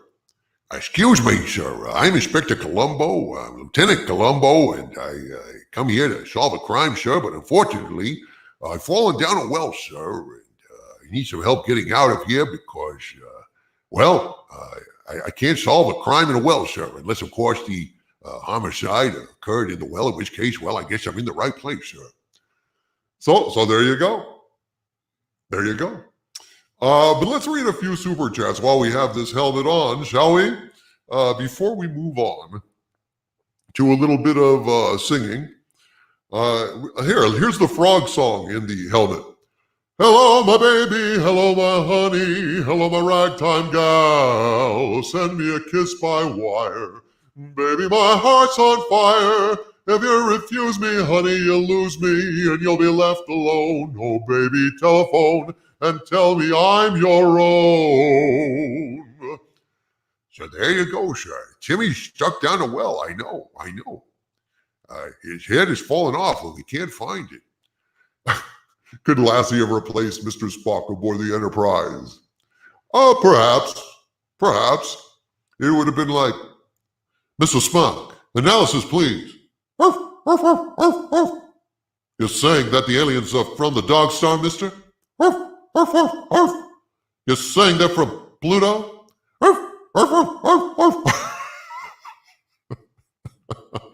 They're from Uranus. That's not funny, mister. Report to sickbay. And get a shave, will you? So there you go. May we have edible dolls? Certainly. Let's go ahead and do that. I will do that next, but let's go ahead and read a few of these super chats. Thank you, Von Max. Yes, Luke Skywalker about to murder his nephew in his sleep is indeed way too dark for me. Cat Slave 56 with a $10 super chat. Hail, Cat Slave 56 says, cheer up, Lord Doomcock. Star Wars was already dead, so it doesn't. Oh, I already read that because Cat Slave was running off. That's right, I had to read that. All right, let's continue on, shall we? Buffalo Pilot, won't you come out tonight? Come out tonight. Hail, Buffalo Pilot with a $25 super chat. Did not say a word. Did not send me a message. I believe it's in Elven runes that will only appear in moonlight. But thank you, just to say, Buffalo Pilot, if I get some moonlight and illuminate this message, I will be absolutely delighted to read it for you later. Thank you very much, Buffalo Pilot. Rob Altus with a $5 super chat. Thank you, Rob Altus, very, very much, my friend. Says Filoni had to be on board. After all, he was hired by this bunch. They don't hire dissenters. Well, now, actually, he might have been grandfathered in, right? Wasn't he making Clone Wars before Disney ever entered the picture? So it was plausible, at least, Rob Altus, that Filoni was a George Lucas loyalist. And I still think perhaps even George Lucas thinks of him as a loyalist. And maybe he is loyal to George Lucas, but I'll tell you who he's not loyal to. He's not loyal to us. He's not loyal to us. And that's the point. That's what breaks my heart. Bastards. Hail, Rob Altus, and thank you very much, my friend, for that super chat. Evan Remillard with a $5 super chat. Hail, Evan Remillard. He says, why must these people trash our myths and call it art? It's not art. Oh, I read that one too. I forgot. Evan, I'll read it again. I thought I read this. Maybe I didn't. Why must these people trash our myths and call it art? It's not art. It's a hostage situation. Consume our agenda. Your myth gets it. See? Yeah. Gonna pop your myth right in the noodle. Savvy? You understand? Consume our agenda. Your myth gets it right in the noodle. Thank you, Evan Remillard. Well said, my friend. Well said. All right, let's get this helmet off. Harvey, help me take this helmet off. Harvey, you're a lot of help. All right, I'll just take the damn thing off. All righty. Well, we are back after that brief, weird sojourn into the depths of strangeness. So let's go ahead. I had a request for a song that Harvey often sings, but I'm going to go ahead and sing the actual song first, and I'm going to sing this for all the ladies out there in the chat. All you lovely ladies, you usual suspects of the feminine kind out there. Love you, ladies. Thank you for being here on Friday Night Frolics. And this song goes out to you. Oh, you beautiful doll, you great big beautiful doll. Let me put my arms about you. I could never live without you. Oh, you beautiful doll, you great big beautiful doll. If you ever leave me, how my heart would ache. I want to hug you, but I fear you'd break. Oh, you beautiful doll. Oh, you edible doll, you juicy edible doll. Let me take a bite out of you. Tentacles will wrap about you. Oh, you edible doll, you juicy edible doll. If you ever leave me, I will chase you down, destroy your universe and munch your gown. Oh, oh, oh, oh, oh, you edible doll. Oh, you eldritch god, you weird green eldritch god. You will not destroy existence. I'll deter you with resistance. Oh, you eldritch god, you weird green eldritch god. I hate to break the bad news to you sudden, but I am never gonna push the button. Oh, oh, oh, oh, oh, you eldritch god. Oh, you silly doomcock, you armored silly doomcock. You may think you're gonna stop me, surely as my name is Harvey. You'll be letting me out, you'll soon be letting me out. There are worse things coming than episode 9. You'll want revenge on those Hollywood swine. Push the button, TM. TM. Patent pending. Edible doll, as requested by the chat. And here is another little song that I like to do. It's by Leon Redbone. And then it segues into another song. And then we wrap it up with the song. So this is like Leon Redbone's one of my favorite artists. And it always makes me happy to be able to do this song for you guys tonight. The night was mighty dark, so you could hardly see, for the moon refused to shine. Couple sitting underneath a willow tree, for love they pined. Little me was sore afraid of darkness, so she said, I guess I'll go. Boy began to sigh, looked up at the sky, and told the moon his little tale of woe. Oh, shine on, harvest moon, up in the sky. I ain't had no love since January, February, June, or July. There's no time. Ain't no time to stay outdoors and spoon. So shine on, harvest moon, for me and my gal. Let me call you sweetheart, I'm in love with you. Let me hear you whisper that you love me too. Keep the love light burning in your eyes so blue. Let me call you sweetheart, I'm in love with you. The night was mighty dark, so you could hardly see, for the moon refused to shine. Couple sitting underneath a willow tree, for love they pined.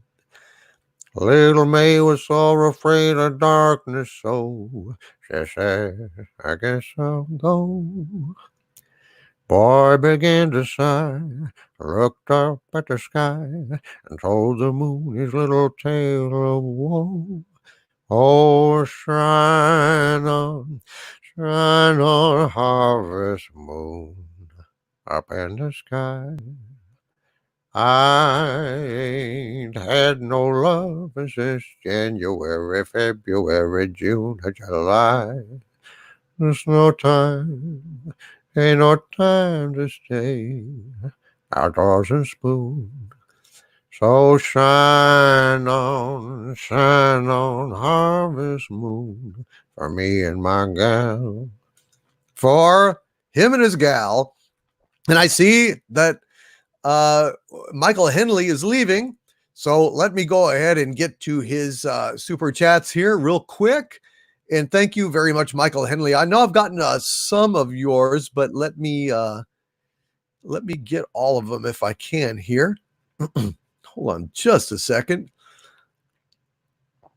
Looking for you, searching everywhere. Searching everywhere. So where is it? Hold on just a sec. I got to reload. It may have been more recent than is showing up on my radar scopes. All right, let me see. Michael Henley. Oh, yeah, hell yes. With a $43.33 super chat. Hail, Michael Henley, my arch villain, my legionnaire, and my pal. Michael, oh my God, you tried to sneak out of here without letting me read the super chat? He says, hail, Lord Doomcock, I have to head out. You're sounding more like your tyrannical self. Staying off Twitter might be good for you. Amen, Michael Henley. I'm sick and tired of Twitter. I mean, I love a lot of people on there, and I'm not going to quit it outright, but I am absolutely limiting my exposure to Twitter and all the toxic nonsense that goes on Twitter. That's very distracting from the overall mission plan. Which is to save pop culture and conquer the world. Hail, Michael Henley, and thank you, dude, very, very, very much for that. And I'm glad that you warned me and didn't just head out. Old Josh Plays Magic has joined the channel membership. Hail! He has become a Doomentite. Hail, Old Josh Plays Magic. Wonderful, wonderful. Thank you for supporting the channel, my friend. And like I told you guys, I'm going to do a live stream for all channel members this next week. I'm also almost done with a video where I rant about Elmer Fudd's rifle being taken away and him being given a scythe instead. I absolutely am disgusted, and I have to rant about it, but I have to rant about it in a way that is profane and angry, and would be instantly demonetized and cause me problems on YouTube. So I'm just going to go ahead and demonetize the damn thing myself and just make it for channel members. So that is coming in the next day or so. And we are at 800 likes now. Chris Dalglish. Hello, Chris. Good to see you, man. And hail, Danny Salter.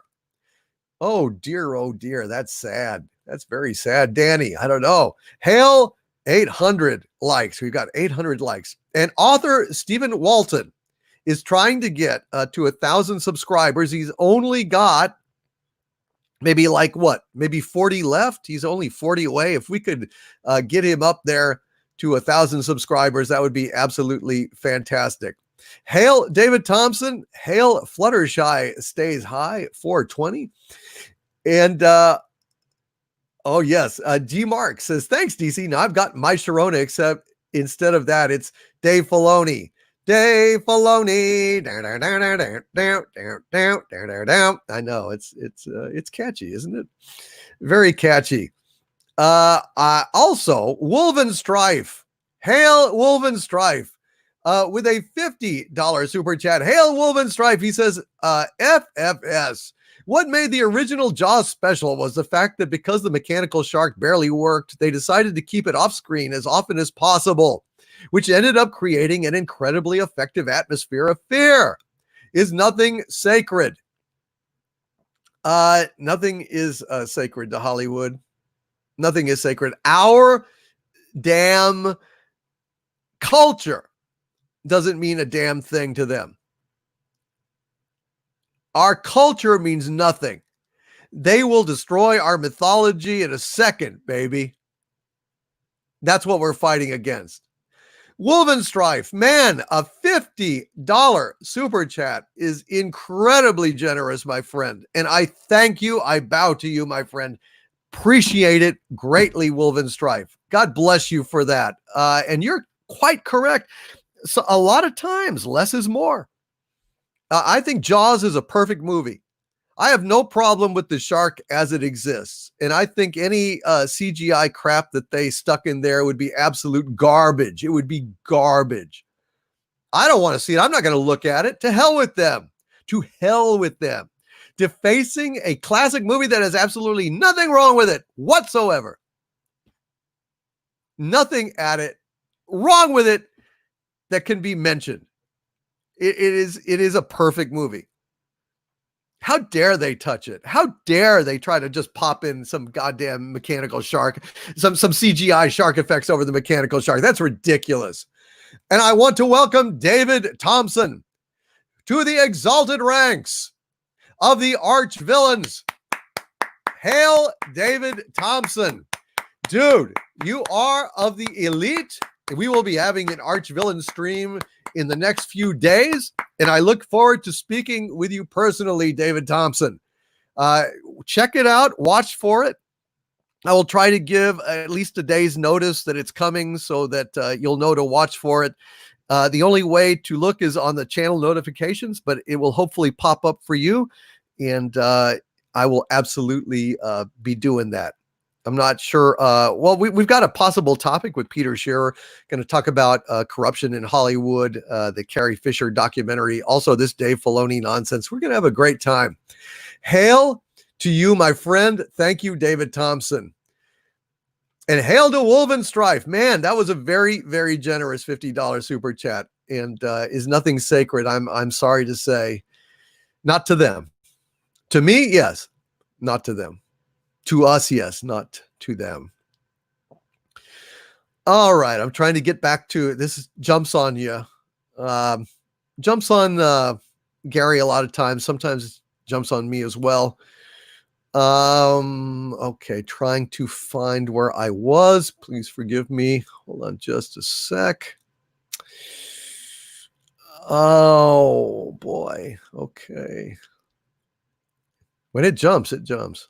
All right. Oh, that's right. I had to reload it. That's right. Because I was looking for, okay, that makes sense. Okay. Retro Ace is the next super chat on our radar with a $10 super chat. Hail Retro Ace. He says, I have said this once and I shall say it again. We need to go indie. Take a look at Has Been Hotel and Hell of a Boss. Vizzy Pop shows we don't need these corporate parasites. I agree 1,000%.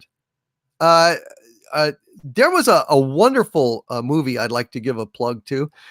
This was an independent project as well, and they actually roped in William Shatner and Ray Wise, of all people, from Twin Peaks. It's an animated film. It's called To Your Last Death.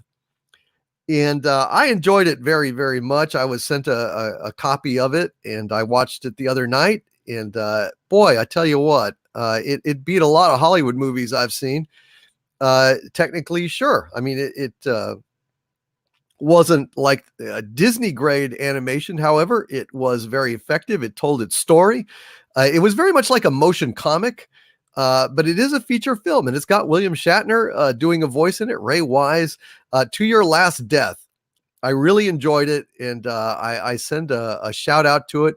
And actually, if one of the wrenches could pop a link in the chat to it, I would really appreciate it. It's To Your Last Death, I believe is the name of it.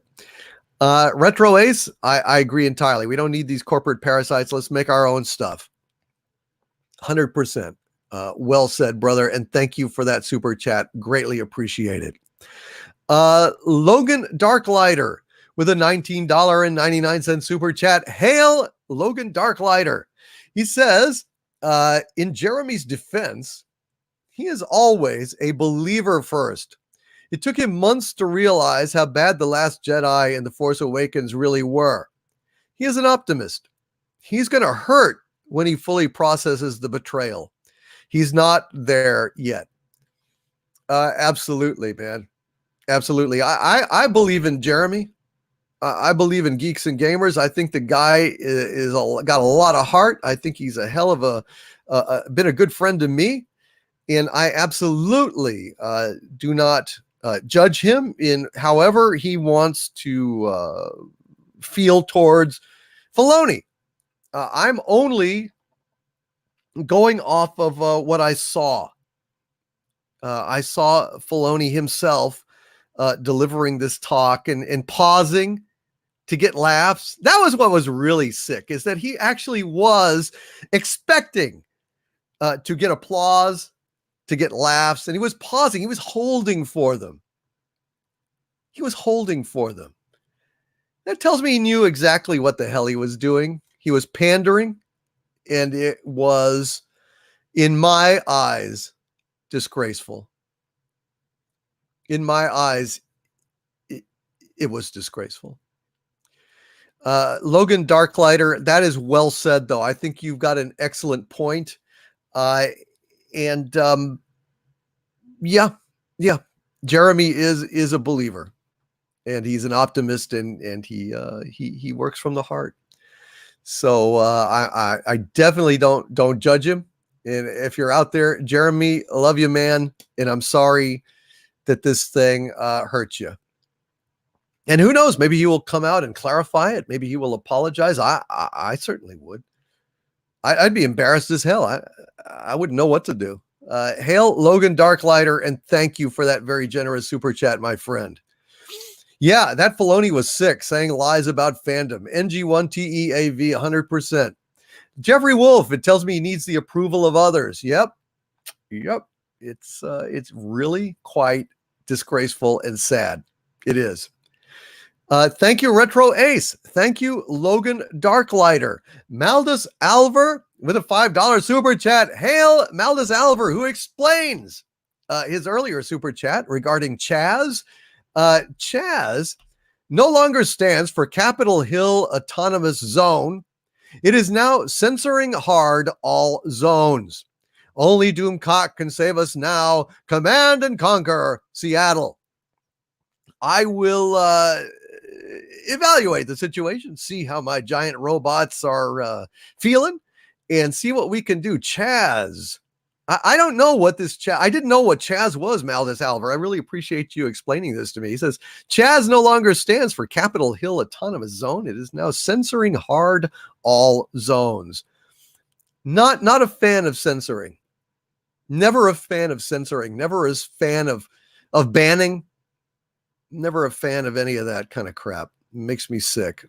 I represent free speech, freedom of thought, critical thinking. These are all things that matter a lot to me. And when you start, trying to, this cancel culture is anathema to me.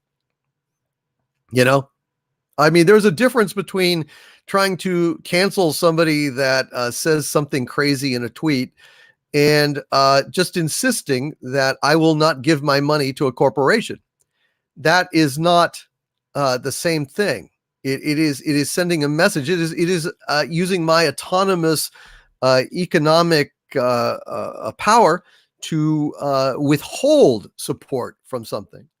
But these people actively seek to censor, to suppress, to cancel. Cancel, Jeremy.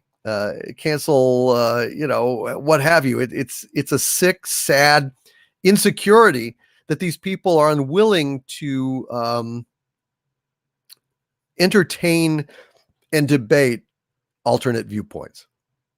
They don't want debate. They just want you to shut up. And that's a problem. Yes, Paul Wolfley, voting with your wallet.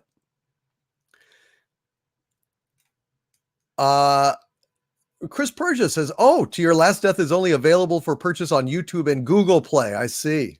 Interesting. Okay.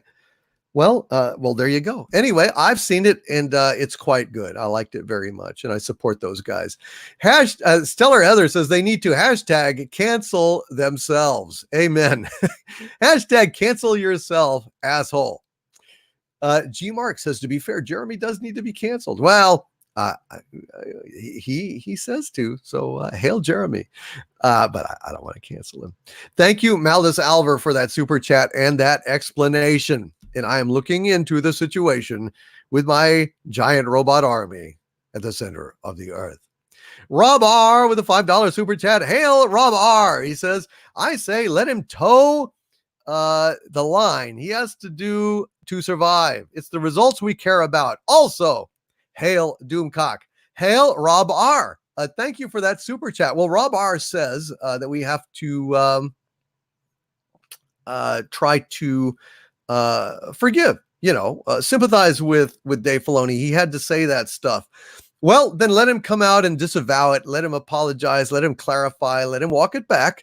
And then we'll see. But until such a time, I don't, I mean, you're speculating. We don't know. All I know is he said it. We don't know his motivation. I mean, it's kind of like trying to retcon a movie that has a huge plot hole in it, and you try to come up with an explanation that isn't in the movie that the writer didn't think of. It's kind of, I don't know if that's really, it's not valid. I mean, it could potentially be valid. It could be the truth. We don't know. But in absence of that data, all we know is he said it. And I don't mind holding him accountable for that. I really don't. June's Melody. Hello, June's Melody. A pretty girl is like a melody. Hail June. She's upgraded membership to Do Men Tight. Hail June's Melody, and thank you very, very, very much, June's. Am I pronouncing that correctly, June's Melody? I hope so. Hail June's Melody. Appreciate you supporting the channel and the membership. That is absolutely awesome. Echoes of the ancients with a $20 super chat. Hail echoes of the ancients. Who says, and that's very generous of you, echoes of the ancients, by the way, very generous indeed. Says, oh boy, my favorite people are together again. Greetings all. Hail Lord Doomcock, my liege. Please, sir, press the GD button. I would agree. Push the button. I think it would be very kind of you. In fact, I've got a little song about pushing a button that I think might perhaps enlighten you people. It's called Push a Button. Earthling humans, give me your answer due. Push a button and everything is through. No taxes, no unemployment. I'll stomp Hollywood for enjoyment. We'll watch it burn for freedom I yearn from my containment field and you. Harvey, here is my answer, dude. I won't push it. Sorry for being rude. I like matter integrated and not disintegrated. But you look sweet with those green feet in a containment field for you. Doomcock, you selfish SOB. You pay dearly for this affront of me. I'll eat up your coat of velvet. I'll poop inside your helmet. I'll have my day. I'll get away from this containment field if you. So much hostility. I don't know. What do I do? What have I done to deserve this? What have I done to deserve this? I don't know. Well, you kept me from destroying your universe. That's one. Well, but I mean, it's my universe, man. I don't have a spare. Well, there's infinite spares. Well, we can't access them. Well, it's because you're, dimensionally bound, apelings, and, you're primitive. It's not my problem, dude. Look, there's tons of other universes everywhere. The multiverse is lousy with universes. There are infinite number of other universes. I just want to get this one. Is that so wrong? I don't know, man. You're very pushy, Harvey, and I just I don't know what to make of it. Well, you're a difficult guy, and I just really, I don't know what to say, dude. I'm just trying to, I'm just being me. I gotta be me. Well, speaking of that, here's a little song that's kind of a Sinatra-y, Bobby Darin-y kind of song. It's a new one.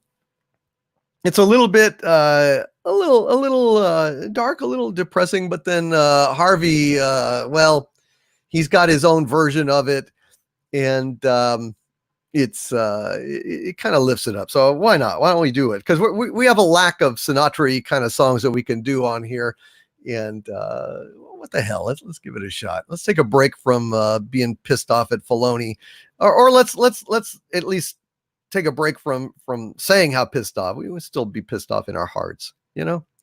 Got room in there for both Jesus and hating on Filoni and what he said. But here we go. It's called All by Myself. All by myself in the morning, all by myself in the night. I sit alone with a table and a chair, so unhappy there, playing solitaire, 'cause all by myself I get lonely, watching the clock on the shelf. I'd love to rest my weary head on somebody's shoulder. I hate to grow older all by myself. All by myself in my force field. All by myself with my fez. I want someone, either you or them, to come and push my button TM, 'cause all by myself I get pissed off watching your universe exist. I want to rampage, want to smash the whole of existence without resistance, all by myself. Yeah, 'cause all by myself I'll destroy you. If I escape, then I will. I long to eat pizza and beer on somebody's sofa and be a drunk loafer, all by myself. All by myself, all by himself. Harvey, you're insane. Would you be wearing a wife beater on that sofa? Oh, for sure. Oh, for sure. I like that wife beater. I like how it sounds. Wife beater. Wife beater. Fire. Fire. I'm Cornholio. I know. That's kind of what it reminded me of. Well, all righty. Thank you very much, Harvey, for that strange interlude, a very, very strange interlude, a weird interlude from Harvey Cthulhu. And we've got NG1TEAV with a $10 super sticker. Hail NG1TEAV, bowing. And thank you very much for that. Thank you, super sticker. Greatly, greatly appreciate it, my friend.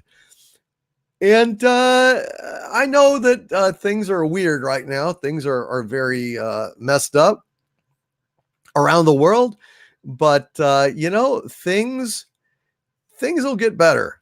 Who knows what will happen when we come out the other end of all this crap? Who can say? Maybe it will wake some people up. Maybe things will shift. Maybe some of this nonsense will burn itself out and we can get back to sanity, to reason. I don't know what, but this is a little song about forbearance and looking on the bright side and hoping that things will get better soon. It's called April Showers. Oh, April showers may come your way. They bring the flowers that bloom in May. So if it's raining, have no regrets, because it isn't raining rain, it's raining violets.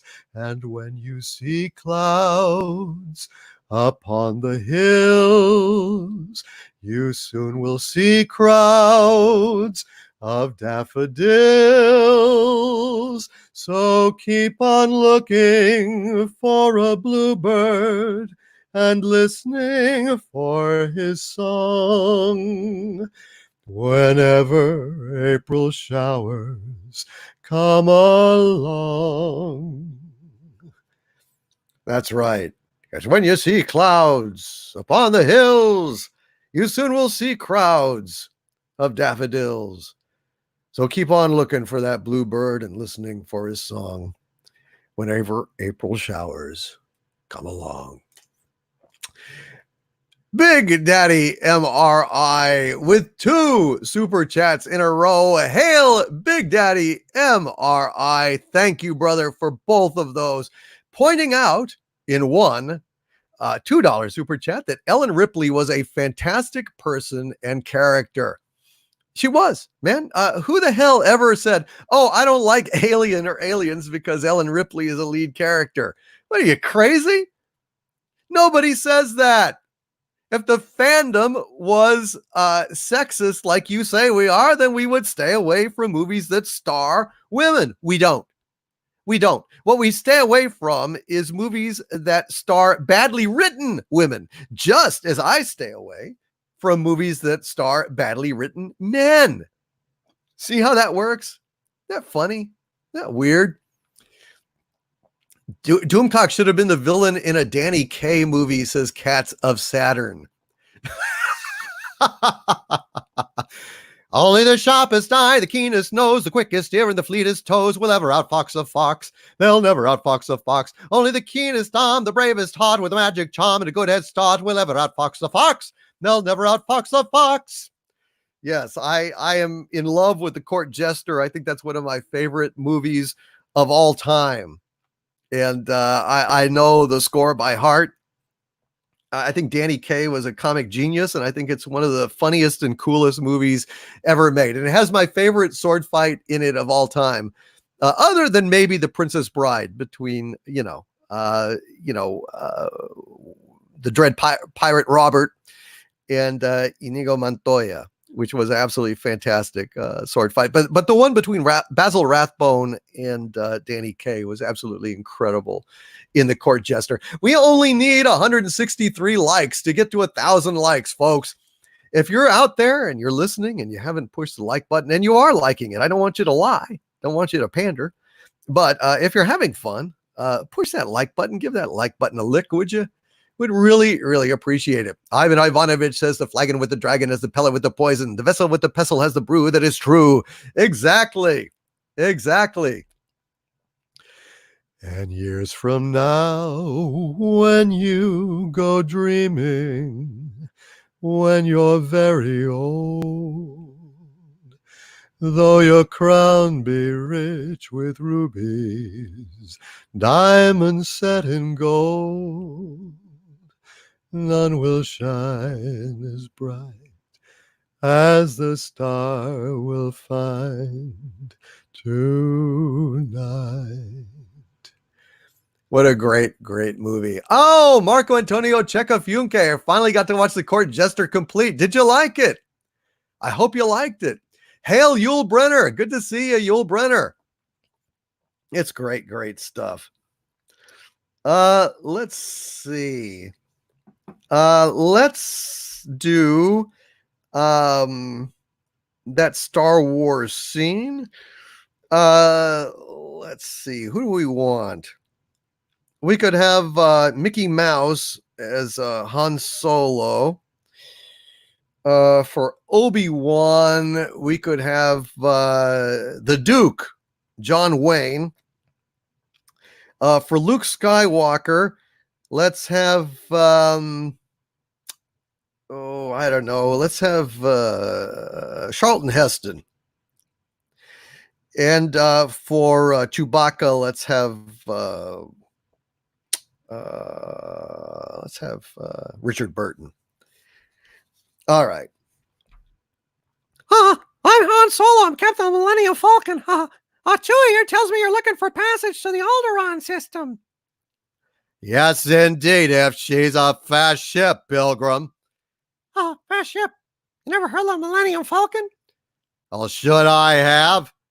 Oh, it's the ship that made the Kessel Run in less than 12 parsecs. I've outrun Imperial cruisers, not the local bulk cruisers, mind you. Talking about the big Corellian ships right now. I know it sounds like bullshit because, Galaxy's Edge sucks and all that, but well, we do have a Millennium Falcon in there. It can go pretty fast. What's the cargo? I got some passengers. Myself, the boy, 2 droids, and no questions asked. What is it, some kind of local trouble? Let's just say we'd like to avoid any Imperial entanglements. Well, that's a real trick, isn't it? It's going to cost you something extra. 10,000, all in advance. 10,000? We could almost buy our own ship for that. But who's going to fly it, Moses? You? You bet I could. I'm not such a bad pilot. We don't have to sit here and listen to this.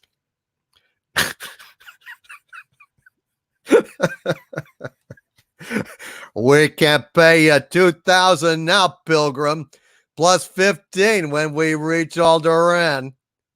17, huh? Okay, you guys got yourselves a ship, huh? We'll leave as soon as you're ready. Docking bay. 69. What?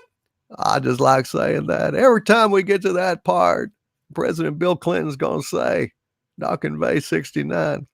Say, because I like docking. I like docking real good. I like to dock long and hard. I'll dock all night long. And docking bay 69 is my favorite number of docking bay. So there you go. And scene. All right, let's see. Neil Herseg, the tattoo guy. Absolutely. I can read that super chat for you. Neil, thank you, brother. Let me get on there. Okay, so thank you very much again, Big Daddy MRI, with that second super chat. I got totally off base. Big Daddy MRI with the second super chat said Ellen Ripley would hand Ray her hat and take her lightsaber as a souvenir. You're damn right. You're damn right. You're damn right she would. Holy shit. Ray, for God's sakes, Ray. That's just pathetic. Dude, thank you very much, Big Daddy MRI, for both of those super chats. And sorry I got on a strange interlude there. Neil Herseg, the tattoo guy, with a $2 super chat. Thank you, Neil. He says, what did Dave Filoni do to sell us all out, Doomcock? Oh, you haven't seen the video. Howard Briones, Clinton thinks it's docking babes. I like docking babe 94 the best. 69, though, has a special ring to it. I like docking babe 69. Neil, okay, so what Dave Filoni did is he was giving a talk, and this was caught on video, to a women's convention, presenting before a women's convention, women in IT. And he proceeded to throw fans under the bus. He mocked older Star Wars fans, basically alleging that we were sexist for not liking Ray, having Ray and Jyn Erso as female leads. He mocked us for he claimed that we wanted Star Wars to be all dark, which is a complete non sequitur, a complete misrepresentation of all the things that we actually stand for and that we care about. He slandered Luke. And generally sneered at us, mocking us for our concerns about the current direction of Disney Star Wars. This was captured on video. It was about a 3.5 minute snippet, edited out of, I guess, a longer talk. And it was disgusting. I urge you to watch my video, Neil, and you will see exactly what I'm talking about. And that should answer your questions on that score. Thank you, Neil. I will also look and see if there was anything else from you, brother. And I'm sorry. Yes, we got another one here. Neil with a $5 super chat. Thank you again, Neil, very much, sir. He says, let's have a racially ambiguous person with a peg leg, a stutter, no acceptable pronoun, and Tourette's. Piss on the Mona Lisa. That'll improve it for sure. Thank you, Neil Herseg, the tattoo guy. Lydia, say, have you met Lydia? Lydia, the tattooed lady. Thank you, Neil Herseg. And I agree, man. Let's just have a racially ambiguous person with a peg leg, a stutter, and no acceptable pronoun, and Tourette's syndrome. Piss on the Mona Lisa. That'll fix it. That's what they're basically doing. Because they can't create anything themselves. That is the problem. They don't have the creative spark. They don't have the magic. They don't have the will, the resolve, the passion. They're just agitators. They're just cultural vandals. They are just people that want to destroy our culture, Western culture. They just want to hurt us. They just don't like us for whatever reason. I don't know. I can't say. Neil, thank you for being here, brother. And I hope that thank you for staying up with us, and thank you for thank you for your generosity tonight, my friend. Appreciate you very, very much. All right. Let's get back to it here. Mark S with a $2 super chat. Hail Mark S. He says, on fire and on point, mighty one. Thank you, Mark S. Very, very much, my friend. I like being on fire. I like being on point. And speaking of which, I haven't been drinking my bourbon. I've fallen behind on my bourbon intake. What am I going to do? What in God's name am I going to do? This is terrible. I got to catch up. Excuse me, folks. Here's looking at you, kid. Of all the gin joints in all the towns in all the world, you guys walk into mine. Here's looking at you, kids. Here's mud in your eye. Cheers. Drink them if you got them, folks. It's Friday night. That's what we do at this speakeasy that we call Friday Night Frolics.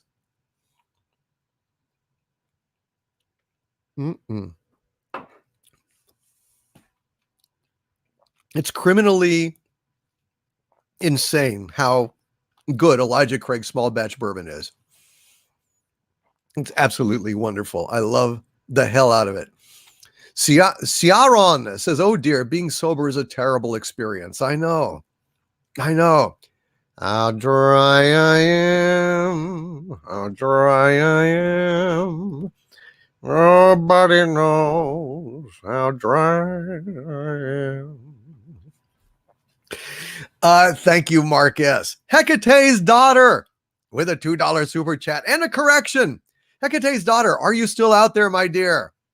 If you are, Hecate's daughter says, not the Inquisition, sweetie. Let's frolic.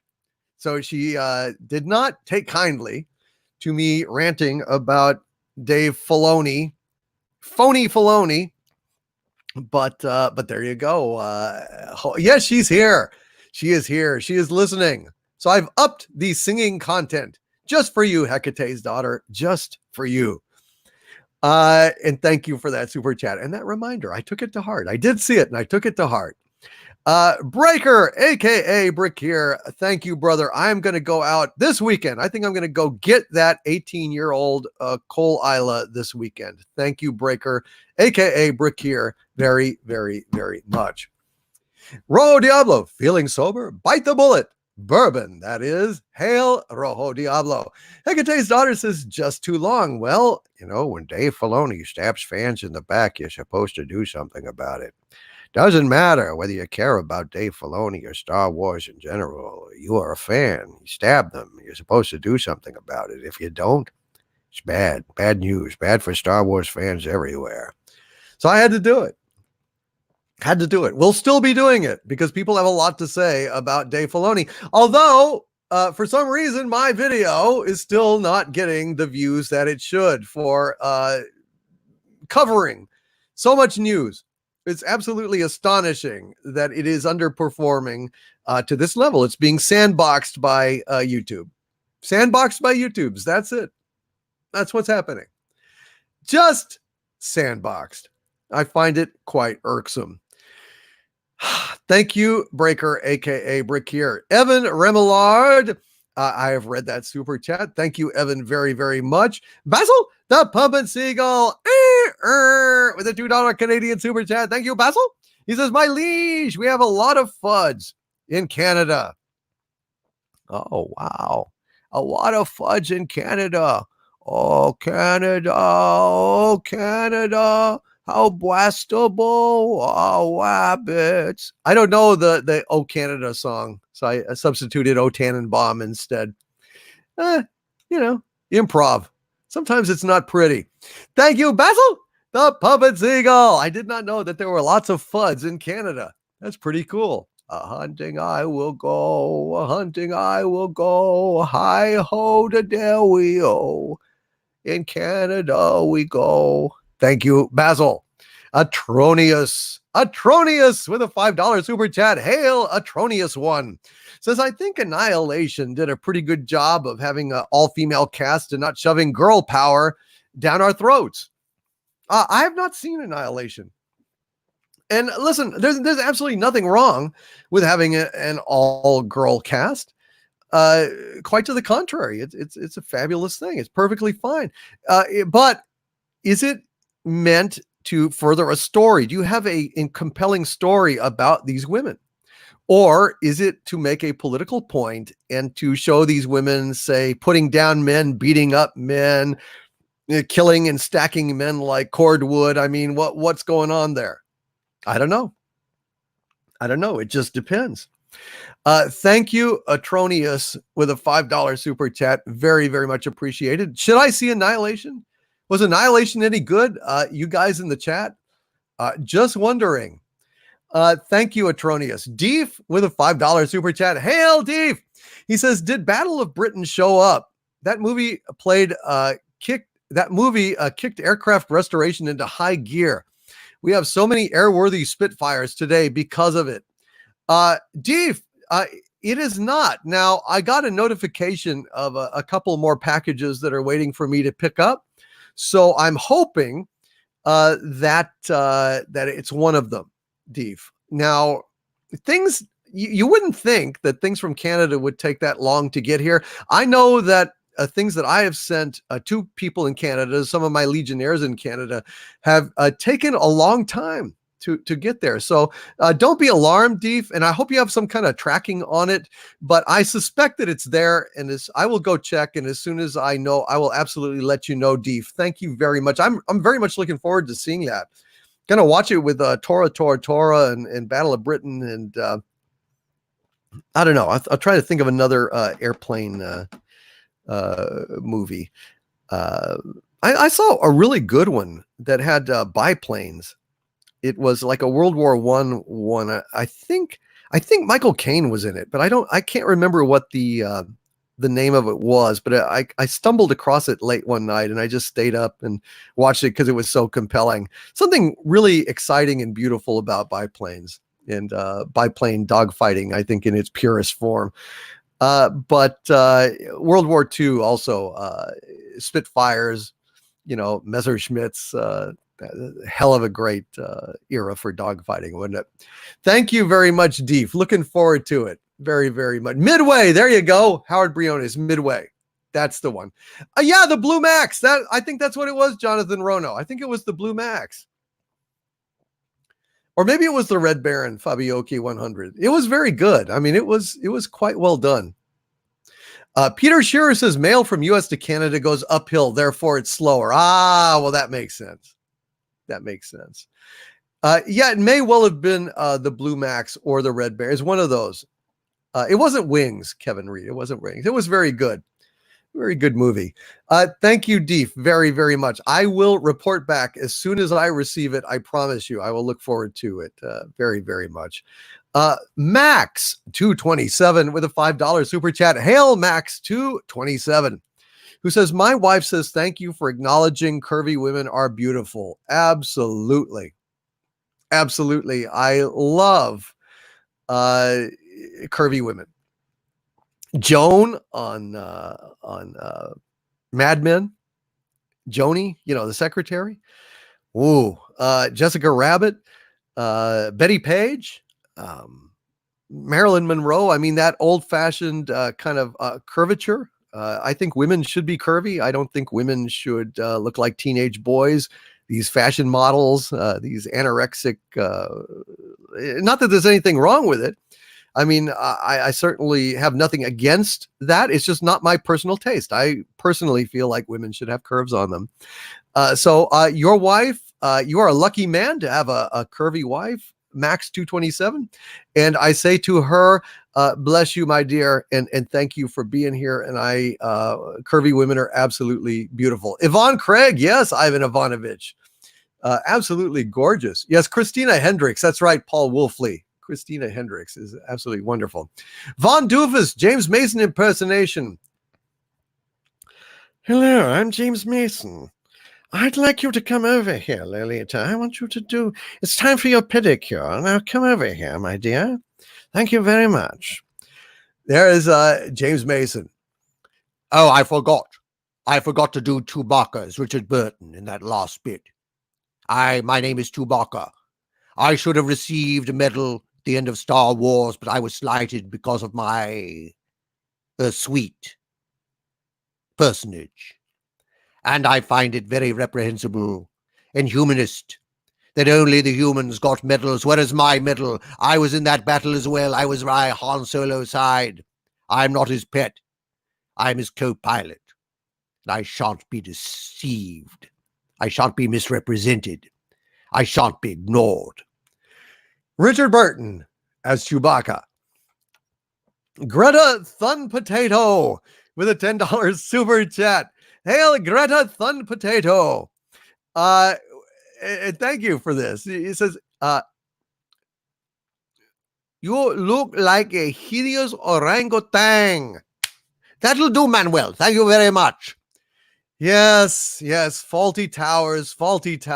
Oh, the sadness. Faulty towers. They're going after faulty towers. Son of a bitch. Son of a bitch. They're coming after faulty towers. They're coming after everything. How long do you think Monty Python will be untouched? As incorrect as Monty Python was? Holy shit. Thank God that I have Monty Python's Flying Circus on Blu-ray. Thanks to the Kelvington. Thank you very much for Monty Python on Blu-ray. Holy crap. I'm glad to have it. Red Monarch with a $5 super chat. Hail, Red Monarch. Who says Basil? Hail, my lord. Sabu rules all. Bow before his grace. Harvey is soon outdated. Hail, Troll Patrol. Hail, Red Monarch. Basil? Red Monarch? Hail to you both. And thank you for being here tonight. Complain. Con. Thank you, Red Monarch. NG1TEAV with a $5 super chat. Hail, NG1TEAV, who rejects Filoni's possible apology. He says, pick up that olive branch and cram it up their backside. Sabu liked that. He thought that was funny. Olive branch up a backside. He likes that. He would like to scamper on it and balance on it. Check it for nuts and fruits. Hail NG1TEAV. No forgiveness from NG1TEAV tonight. They're killing independent thought Doomcock. You're right, Chris Persia. They are. They're killing independent thought George. It's supposed to be the summer of George. Chris Persia. That's right. Good night, saucy wench. Good night, my dear. I hope you had fun tonight. Sabotage. Hashtag sabotage TM, says Raymond Feliciano. Donald J. Hamilton, thank you for that, brother. Let's see. NG1TEAV, thank you for that super chat. Eric Hawk with a $5 super chat. Thank you, Eric. He says, I warned people. Mandalorian was a trick. A pacifier to shut up critics and old fans. But folks said old Hawk was crazy. Who's laughing now? Lucasfilm. That's right, Eric Hawk. I was not swayed by The Mandalorian. I reviewed the first episode. I found it, okay. It was, it just wasn't something that made me excited to see the rest of the show, to subscribe to Disney Plus. So yeah, I mean, I'm right with you, Eric Hawk. I was not. Now, of course, I tuned out before Baby Yoda showed up, because Baby Yoda makes everybody lose their minds, and he's so adorable, lovable little green moppet. Can't resist Baby Yoda. So maybe I would feel the same way. I don't know, but yeah, I did not fall under the Mandalorian spell. I did not fall under the Mandalorian spell, and screw it. Thank you, Eric Hawk, for your wisdom. You, sir, were correct, apparently. And Dave Filoni was phony. Sad to say. Now, we don't know about Jon Favreau. Favreau is, of course, much more instrumental in The Mandalorian than Filoni, but it remains to be seen how much of Kathleen Kennedy's agenda will be foisted on season 2 of The Mandalorian, if there is any truth to that rumor that Boba Fett will take off his helmet in season 2 and be revealed to be a woman who has bought his armor and has been masquerading as him for a while. That was, of course, a rumor that was reported to me as something that they were trying to ram through. I don't know if they will be successful. I hope not, because that would be awful. Thank you, Eric Hawk. You were right. You were right. Tell your sister you were right. Maldus Alver with a $50 super chat. Hail Maldus Alver, and thank you very, very much for that extremely generous super chat, my friend. Hail Maldus Alver. Hail Maldus Alver. And he says with his $50 super chat, he who controls the past commands the future. He who commands the future conquers the past. Kane. Very well said, Maldus Alver, or should I say, very well said, Kane. Yes, this is true. They are retconning the past. They are retconning the past and influencing the future. They've already done it with Star Wars. They've done it with Star Trek. They've done it with Doctor Who. I mean, everything is getting retconned. Everything is getting retroactively ruined. Every damn thing. It is sickening. The damn Star Wars saga now is the Palpatine saga. It's all about Sheev Palpatine and his spawn. By the end of Star Wars in Episode 9, all the Skywalkers are dead, and Palpatine is the last woman standing. Isn't that lovely? What a great message that is. So that retroactively changes the entire Star Wars saga. Everything that came before it, all of it is different now. All of it is ruined. Well done. The BBC, we now know that the Doctor isn't even a real Time Lord. It's a timeless child, that the Time Lord Chekteun, the best scientist ever, killed the Doctor over and over and over and over and over again until finally they could steal the Doctor's regenerative properties to give to themselves, the Time Lords. So we've got child murder at the origin of the thieving, immoral Time Lords. Isn't that wonderful? So that reaches all the way back through Doctor Who. Isn't that fun? Star Trek, Michael Burnham, Mikey Spock. It's all about Mikey Spock.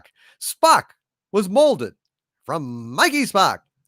And number one, Spock wasn't anything. Spock was an emotionally disturbed dyslexic before Mikey Spock showed him how to be a Vulcan. Isn't that special? So yes, Maldus Alver, yes. He who controls the past commands the future. He who commands the future conquers the past. Kane. Thank you, my friend, for that $50 super chat. It is greatly, greatly appreciated. Donald's Toy Box 73 with a $5 super chat. Thank you, Donald's Toy Box 73. He says, Filoni has betrayed us.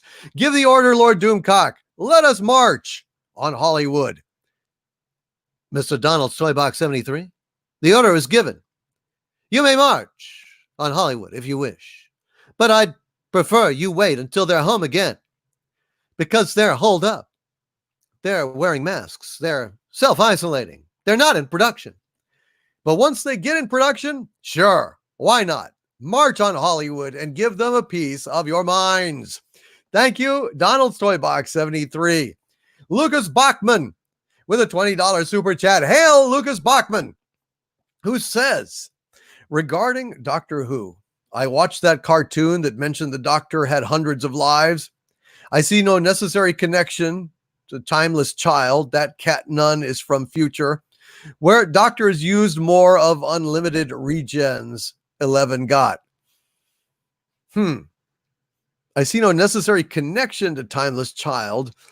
That cat nun is from the future, where doctor has used more of unlimited regens 11 got. I don't, at this point, I'm just done trying to explain away or retcon or otherwise revise or accommodate this heinous vision of Doctor Who that Chim Balls insinuated into our lives, into our fandom. It's absolutely disgusting. There's no point to it, Lucas Bachman. There's no damn point to it whatsoever. I just, they can go and just be hoist on their own petard. I'm not going to rescue them. I don't give a damn what they do anymore. I find them absolutely reprehensible and disgusting. And Doctor Who is dead. Of all these franchises, I think Doctor Who is the worst off of all. It is dead after the sheer ugliness and stupidity, the willful destruction of the Doctor Who myth. After all these years, it is beyond disgusting. It actually has plunged people that I know and care about into depression. That's how bad Chibnall's run on Doctor Who has been. I see what you're saying, Lucas Bachman. I don't dispute what you're saying. I haven't watched the that cartoon. I'm avoiding any of that garbage from now on. So I can't really give you a more informed answer to your super chat, but I do appreciate it. I guess I'm obliged to look at it at some point, maybe do a members only video about it. I don't think anyone would care about it at this point. If I did a full YouTube video on it, I think it would just die, but it does need to be commented on. I do need to watch it. And I thank you very much, Lucas Bachman, for that very generous super chat. Greatly appreciated. God almighty. Can you believe things are in such bad shape right now? It's so hard to believe.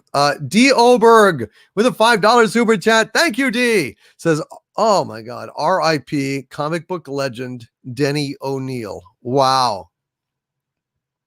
Denny O'Neil has passed? Denny O'Neil is dead. That's a shame. Denny O'Neil edited a lot of DC comics, a lot of Batman, I believe Superman at one point, definitely Batman.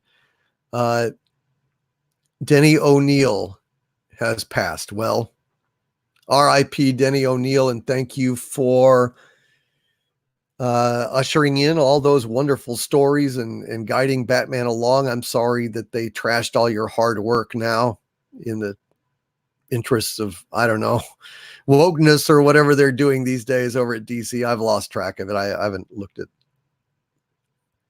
any of these new comics since the New 52. I think that's when I said, okay, I'm done. But I will raise my glass to Denny O'Neil. Rest in peace, sir, and thank you for your excellent work in comics. Cheers, Denny O'Neil, and rest in peace. Drink them if you got them, folks.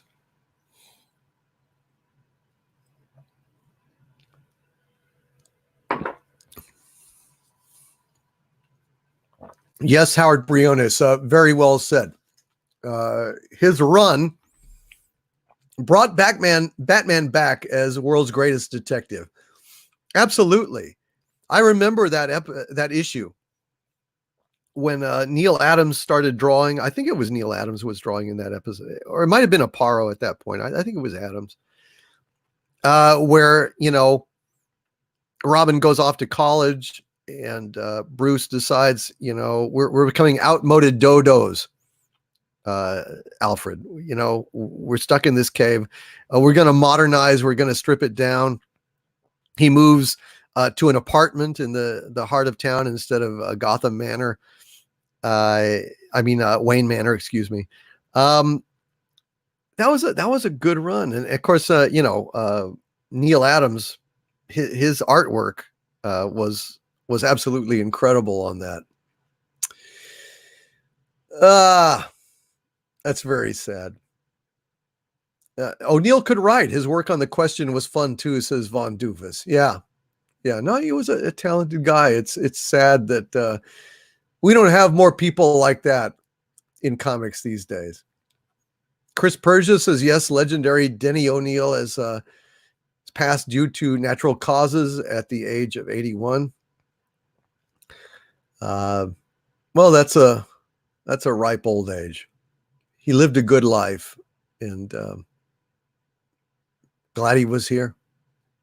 Glad he was here to usher in that new era of Batman and that episode, that issue. He will be remembered. He will be remembered. Big Daddy MRI gave me a super sticker of a pear, giving me a thumbs up. And I thank you very much, Big Daddy MRI. Bless you, my friend. Michael Maloney with a $2 super chat. Thank you, Michael. Says, I posted an Elmer in the Patreon. Check it out. I will. Haven't been on Patreon much today.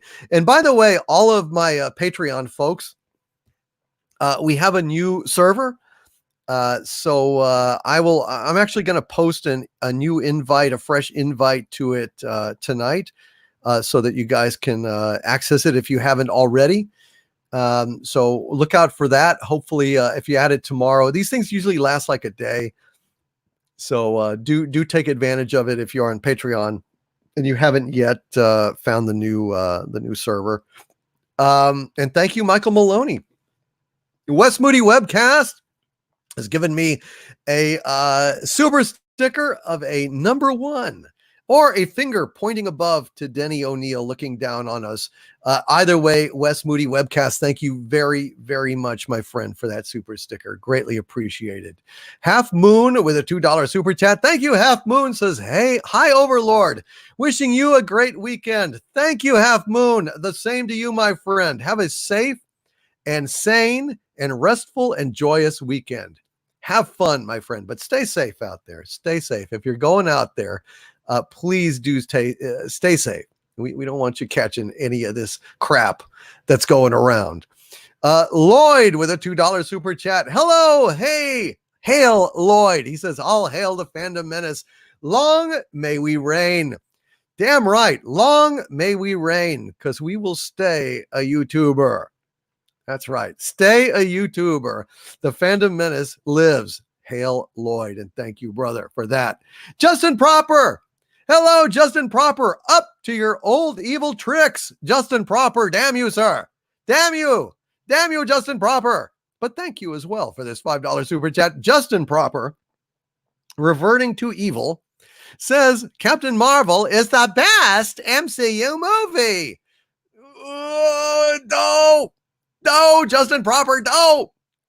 Damn it. How could you be so blind, sir? How could you be so blind? Justin Proper, just when I thought it was safe to go back in the water, there is Justin Proper waiting for me with this pornography. Captain Marvel is the best MCU movie. Good God, it's one of the worst, man. It's one of the worst. It might well be the worst of all of them. Still, hail Justin Proper. I will try to control my violent temper. And I will say to you, sir, thank you for the super chat. And you need help. Thank you, Justin Proper. Don't. Terminus Est with a $5 super chat. Hail Terminus Est, who says, I'm not sure Filoni was ever on fans' side. EU fans dislike him for breaking existing EU lore in TCW. He even backstabbed Lucas on key decisions. Wow. Yeah, I have not really been much of a fan of Filoni. The Clone Wars, I've heard, is very good. Now, I wasn't really a big fan of the prequels, although retrospectively, I see that they are vastly, vastly superior to, well, the Disney sequel trilogy, right? I mean, if you had a choice between the prequels and the sequels, there's no choice at all. It's the prequels. But even so, when the Clone Wars came out, it's like, I'm not interested in that time period anymore. I don't care. My mistake. Apparently, the Clone Wars turned out to be absolutely fantastic. So I am going to rewatch all of the Clone Wars. Well, or watch it for the first time and see what the fuss is about. So I hope that it will be good. Oh, Admiral Oliver Franklin Doom. Hello, Admiral. He says he's going to check out. Are you working tonight, Admiral? Let me go ahead and see if I can find super chats from you, brother. Hold on just a second. Let me see if I can find them from you. Admiral Oliver Franklin Doom unleashed a Doomicorn, as I mentioned earlier. Let me see if I can find him. Admiral Oliver Franklin Doom as well gave me a Black Cat super sticker, and I thank you very, very much, Admiral, for that. Let's see. Moving onward and upward. Let us see. I don't want to miss anything from the Admiral, so I will see what I can do. Is the Admiral torturing anyone? It sounds like he's at home tonight and is not torturing his workers with this very broadcast, which is his modus operandi, his villainous modus operandi. Admiral Oliver Franklin Doom with a $5 super chat. Hail to the Admiral Doom. He says, I would love for someone to go to Hollywood and smack them all senseless, but it seems it's already been done. Just an observation. Does that explain what it is? Oh, head trauma. And he's totally awesome. I need to go ahead and do a new invite to Xanadu. I've posted two, but you didn't catch all of them. So please look later tonight or tomorrow. It will be there. I promise you. We will make that happen. Admiral Oliver Franklin Doom. Head trauma. Just an observation. Thank you, Admiral, very, very much, my friend. All right. Let me see if there's anything else from you, brother. Thank you for being here. No, I am at work, but not feeling great. Oh, Admiral Oliver Franklin Doom. I am very, very sorry, dude. Yeah, no, listen, get home, man. Take care of yourself. We need you, Admiral. We need you healthy. We need you happy. We need you whole and kicking, frisky, bushy-tailed. Good night, my friend. Admiral OF Doom. Thank you, brother. You are indispensable and you are a great friend. Just an observation. Love you, man. Sorry that you're feeling bad. You go get some rest, okay? Please do. Please do. All right. Trying to get back to where I was. Terminus Est, thank you very much for that $5 super chat. It is deeply and greatly appreciated. Wolven Strife. Hail Wolven Strife with a $20 super chat. And we've got some more super chats from Big Daddy MRI. Okay, let me get this one from Wolven Strife, and then I will get the rest of Big Daddy MRIs. Hold on just a second. Thank you for the heads up. Wolven Strife with a $20 super chat. Thank you, my friend. Says, hail Lord Doomcock. Wrenches, Doomentites, Dominions, minions, and evildoers, big and small. Let me just say, crap, I forgot what I was going to say. Just got in and already sensing a great disturbance in the force.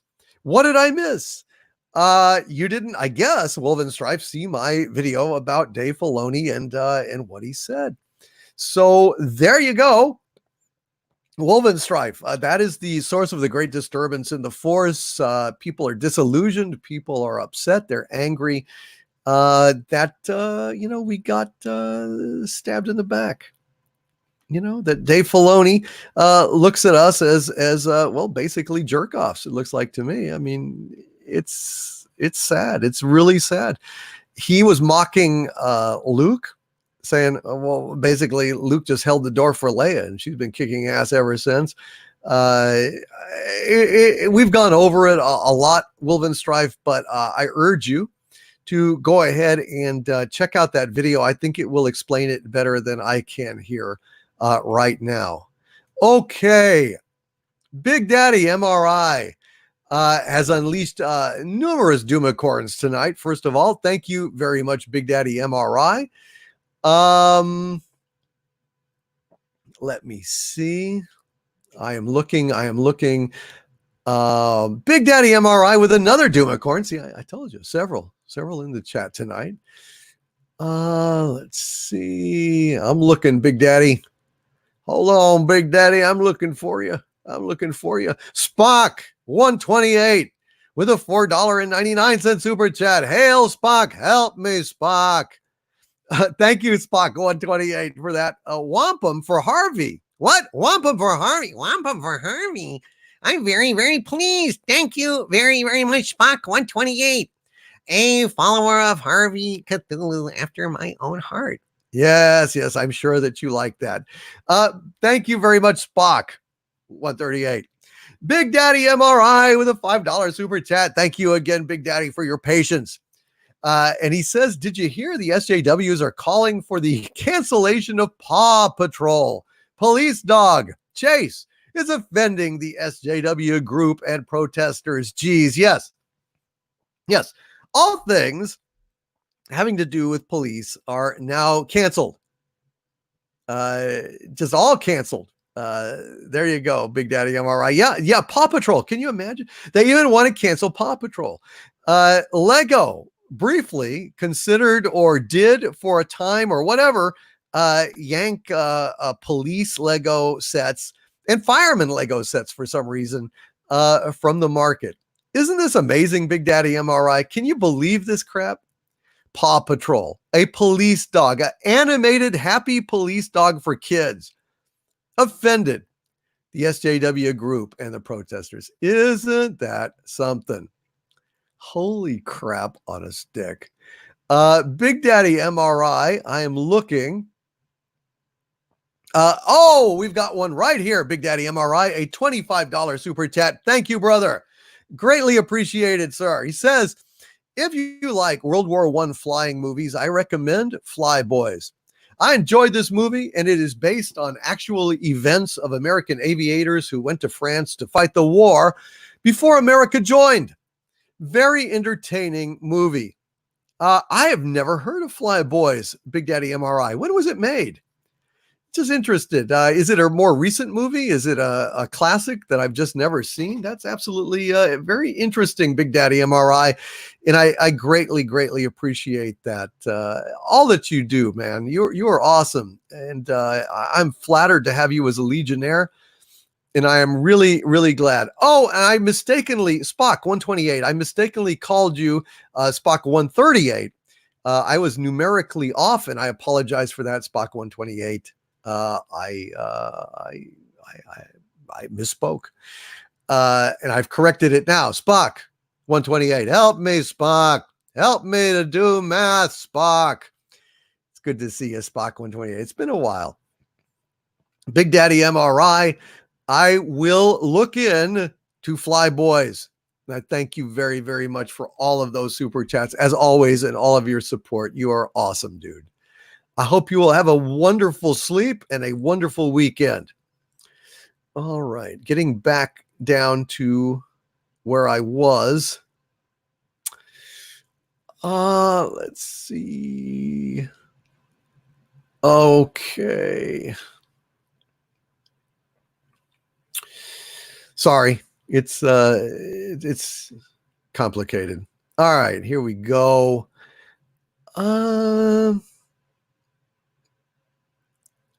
All right.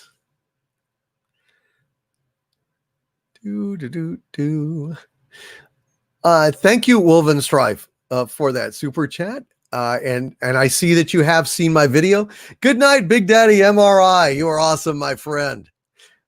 Catch the Pigeon with Dick Dastardly, Sierra. Wow, that's awesome. Yeah, Dick Dastardly and Muttley, the Wacky Racers. Good cartoon. Terminus Est with a $10 super chat. Thank you, Terminus Est. Says, my liege, please read Itchy Baka's post from April called Lose Your Faith in Dave Filoni, All Ye Who Enter Here. Since that post, a number of us have been off the Filoni bandwagon 2 months in advance. Yes, Itchy Baka, Terminus Est, is a great member of the Fandom Menace. I actually invited Itchy Baka to be on here tonight. I wanted to bring him on and discuss this situation and discuss his coverage and discuss Disney Star Wars is dumb.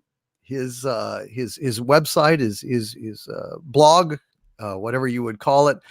And he I just never heard back from him. So I guess he was busy or he didn't get the message or something. But you're right. I have not read that post. I would like to read it. I will go and check it out, Terminus Est. And I recommend all folks to follow Itchy Baka. He is a hell of a member of the Fandom Menace, a great guy. And I really appreciate him and respect the great work that he does. He really is awesome. And speaking of awesome, we've got author Stephen Walton in the chat, and he is trying to get monetized. I don't know how far he is now. A while back, he was only something like 70 subscribers away from the 1,000 subscriber threshold. And if you've got any folks out there that would consider subscribing to him, author Stephen Walton, please go ahead and give him a sub and see if we can't get him over that 1,000 milestone before we're over today. I want to send a shout out to Molecular Arts. I know you've got a super chat waiting. I'm trying to get to it, brother. Thank you for your patience. And author Stephen Walton is at 958 subscribers. So we are only 42, the magic number, the answer to life, the universe, and everything. 42 subscribers away.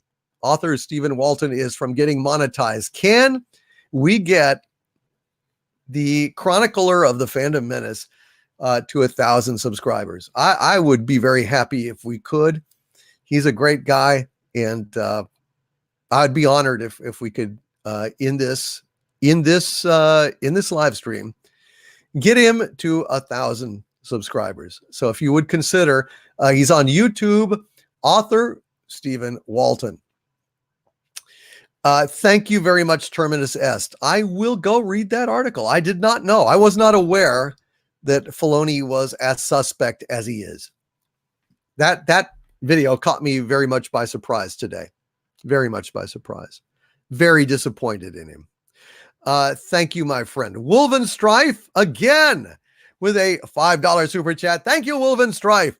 Says Disney Princess Leia. I'm Mary effing Poppins, y'all. Whee! It's a ballsy holiday with Mary out there in space, flying unconscious and or dead under her own power through space. And she comes out of it, I guess, with a little bit of a headache. I don't know. Hail Wolven Strife, and thank you very, very much for that super chat. I'm Mary fucking Poppins, y'all. Whee! Isn't that something? 34 away in closing, says Chris Persia. It's actually at 962 a minute ago. Are we going to do it? Are we going to take him across the finish line? That would be absolutely wonderful. I would be absolutely delighted if we could do that. Absolutely delighted for him. And we only have 80 more likes in this live stream until we get to 1,000 likes, folks. So if you're enjoying this, please lick that like button, push that thumbs up, let YouTube know it, damn it. Let them know it. Author Stephen Walton. Yes, we're almost there. We're almost there. I think we can. I think we can. I think we can. Hail Wolven Strife. T-shirted historian with a $2 super chat. Hail, T-shirted historian says, I am Victor the Kelvinator. Hail, T-shirted historian. Hey, T-shirted historian, the Kelvinator. Thank you, brother, for that reference and explaining it to me. It is always great to see you, and I hope that you are having a good time tonight. Logan Darklighter with a $20 super chat. Hail, Logan Darklighter. Actually, he says in this super chat, and I appreciate this very much. It's very generous of you, sir. He says, in Jeremy's Geeks and Gamers defense, he's not a hardened supervillain like you and me. It took him 2 months to realize how bad The Last Jedi was. I don't envy his pain when he fully processes Filoni's betrayal. He's just not there yet. I understand. Somebody made the exact same point a little earlier. That's why I hesitated, because I thought maybe I'd read this already, Logan Darklighter. But no, I understand. Jeremy's got a good heart. Jeremy is an awesome man and a good friend, and I love him to death. So if he's hurting, I'm sorry. I'm hurting.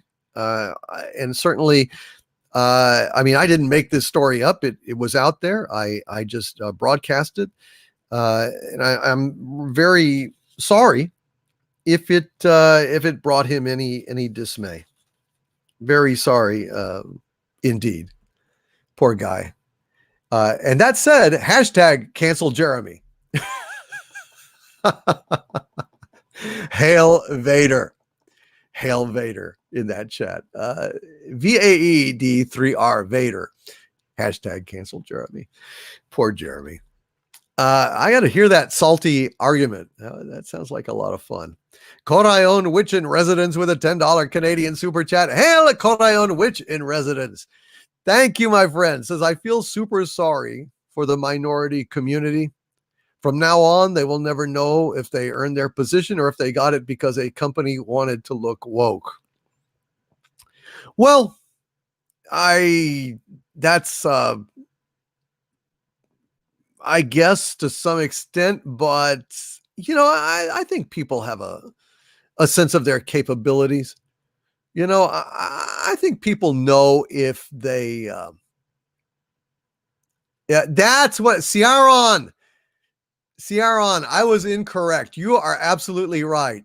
It was Aces High. Had Malcolm McDowell in it. That's what it was. It wasn't Michael Caine. It was Malcolm McDowell. I told you it was late at night. That's what it was. Aces High. Thank you, Ciaron. You nailed it. Beautiful. Korean Witch in Residence. Yeah, I think people know deep down whether they got something from favoritism or merit. Or maybe I'm wrong. Maybe the kind of people that get things from connections and that kind of thing don't have the self-awareness. I don't know. That's a good point. Korean Witch in Residence. I certainly have never wanted anything handed to me that I didn't earn in terms of position or job or anything like that. I've always wanted a break. Early on, I wanted to make films, but knew no one in Hollywood.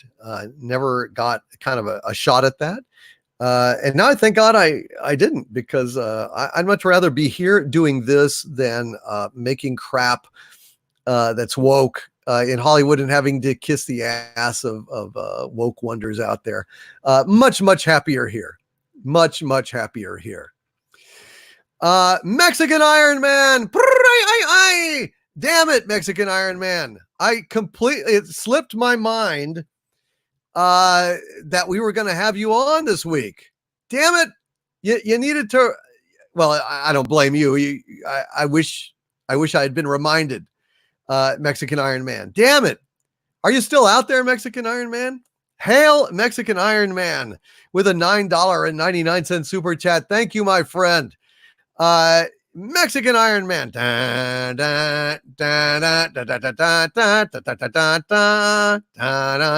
says, hail our fire preacher. And I was supporter number 28. His work is outstanding. Support and buy the book. He's a true angel and Filoni is a burnt falafel. Burnt falafel. Mexican Iron Man has spoken. Hail, Mexican Iron Man. Dude, I am very, very sorry. I meant to have you on this week. Let's have you on next week. My apologies, mea culpa. I can't keep all this stuff up there. You know, I'm trying to keep so many things in my head. I just blanked on it, Mexican Iron Man. Dude, let's have you on next week if we can. Love you, Mexican Iron Man. You, sir, are awesome. And you are greatly, greatly appreciated. From the bottom of my heart. Love you, Mexican Iron Man. You are awesome. Molecular Arts with a $14.99 super chat. Hail, Molecular Arts. Thank you for being here, oh Molecular One. And I'm glad to see that you are still in the chat. Hail, Molecular Arts. He says, even as a kid, I realized that Let That Be Your Last Battlefield was about racism. But Star Trek, the original series, never sacrificed good storytelling to political agenda. I agree with you entirely, Molecular Arts. I knew it. Every kid did. But I tell you, honestly, Molecular Arts, even with that said, even as a kid, you know, saying, oh, well, broadly, we understand that it's about racism. The thing that still gets me, the highlight of that episode for me was when Kirk said, I see no difference between you. And Frank Gorshin says, what are you, blind? He is black on the left side. I am black on the right. And it just was so jarring. I hadn't realized that. Probably nobody watching it had the observation that they were able to see that. And it just really drove the point home in a way of just how superficial differences of appearance are in sentient beings. Better than anything else could have been done. Molecular Arts, dude, thank you for your patience. Thank you for sticking it out and waiting. Yes, Molecular Arts, the interaction of Lincoln and Uhura was incredible. It was a hell of a show. And we are getting very, very close to author Stephen Walton of the Fandom Menace, the chronicler, the historian of the Fandom Menace, is getting very close to getting that 1,000 subscriber threshold. And I am absolutely grateful to you all. Brian Kim says, I left a Star Trek related super chat, by the way. I am getting to it, brother. I am getting to it. I'm going to press on and keep on it. But if author Stephen Walton makes that, I will, maybe we should bring him back on. And maybe we could also bring on Tom Connors of Midnight's Edge After Dark to congratulate him as well. How are we on the subscriptions? Are we getting close? We're 14 subs away from monetizing author Stephen Walton. Are we going to make it happen? Tom, are we going to make it happen? Just the same, author Stephen Walton, if you could, and KR Companion, absolutely. Maybe we could just kind of bring you guys on here and just congratulate him on this achievement. Can't stay on long, but we could maybe do that if Stephen Walton, if you'd like to use that link and come back to the chat. And actually, Stephen, if you could, would you shoot that link over to KR Companion and Midnight's Edge After Dark for me? Do you think you could do that for me? And then maybe y'all can come back on at the same time. If you would if you would enjoy that. Stephen Walton, author and almost newly monetized YouTuber. So let's see if we can get them on. If he can get monetized, please, if you have not subscribed to Stephen Walton, he is a chronicler. He's an author. He's kind of chronicling the history of the Fandom Menace. He's doing a hell of a job. He's a great guy. If you missed him earlier, he was a great guest coming on here. And we are at a 990. We are at a 990 here. So very, very close. If you have not subscribed to author Stephen Walton, I would very, very much appreciate it if we could get him over that 1,000 subscriber. 8 to go. We only need 8 now. So you guys come on back, and we will get you on just to get a live reaction to this happening. Brian Sloan just subscribed to author Stephen Walton, which I think is fantastic. We only got 8 left. Now at 992. We just need 8 more.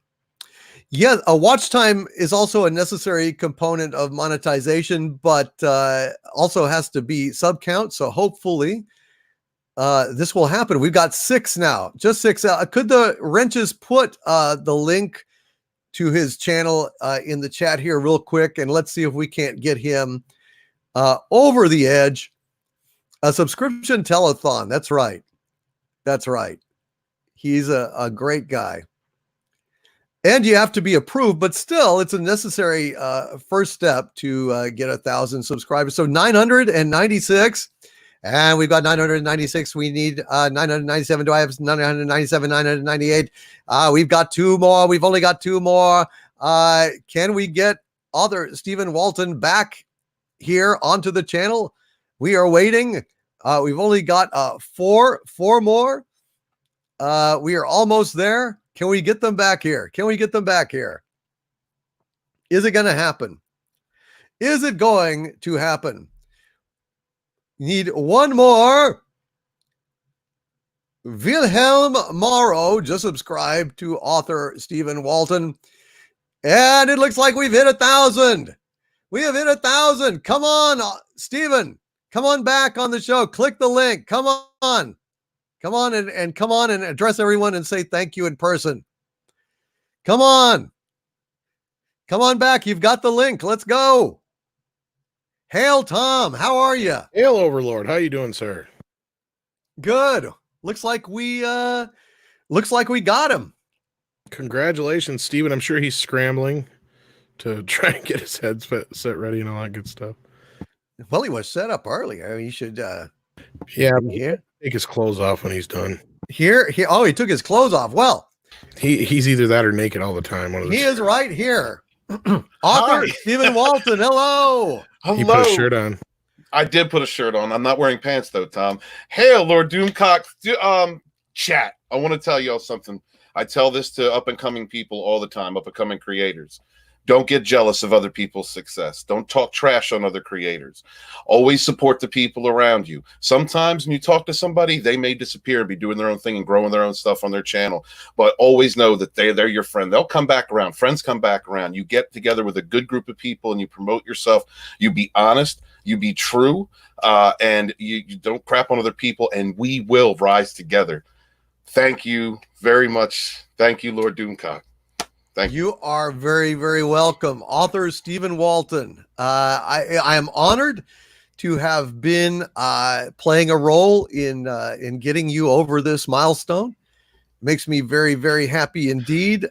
You are just a great guy, and it's just wonderful to have you here. We are on this historic day. It couldn't have happened any.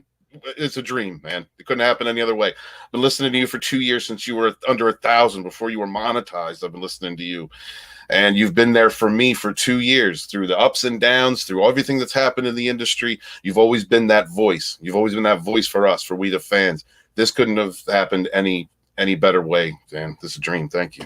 You are very, very, very welcome. And we're adding a KR companion who is also been a very good guest here and a great friend and supporter. Hail, KR companion. How are you, my friend? Hey, can you hear me okay? Yeah, hear you just fine, man. Welcome. All right, cool.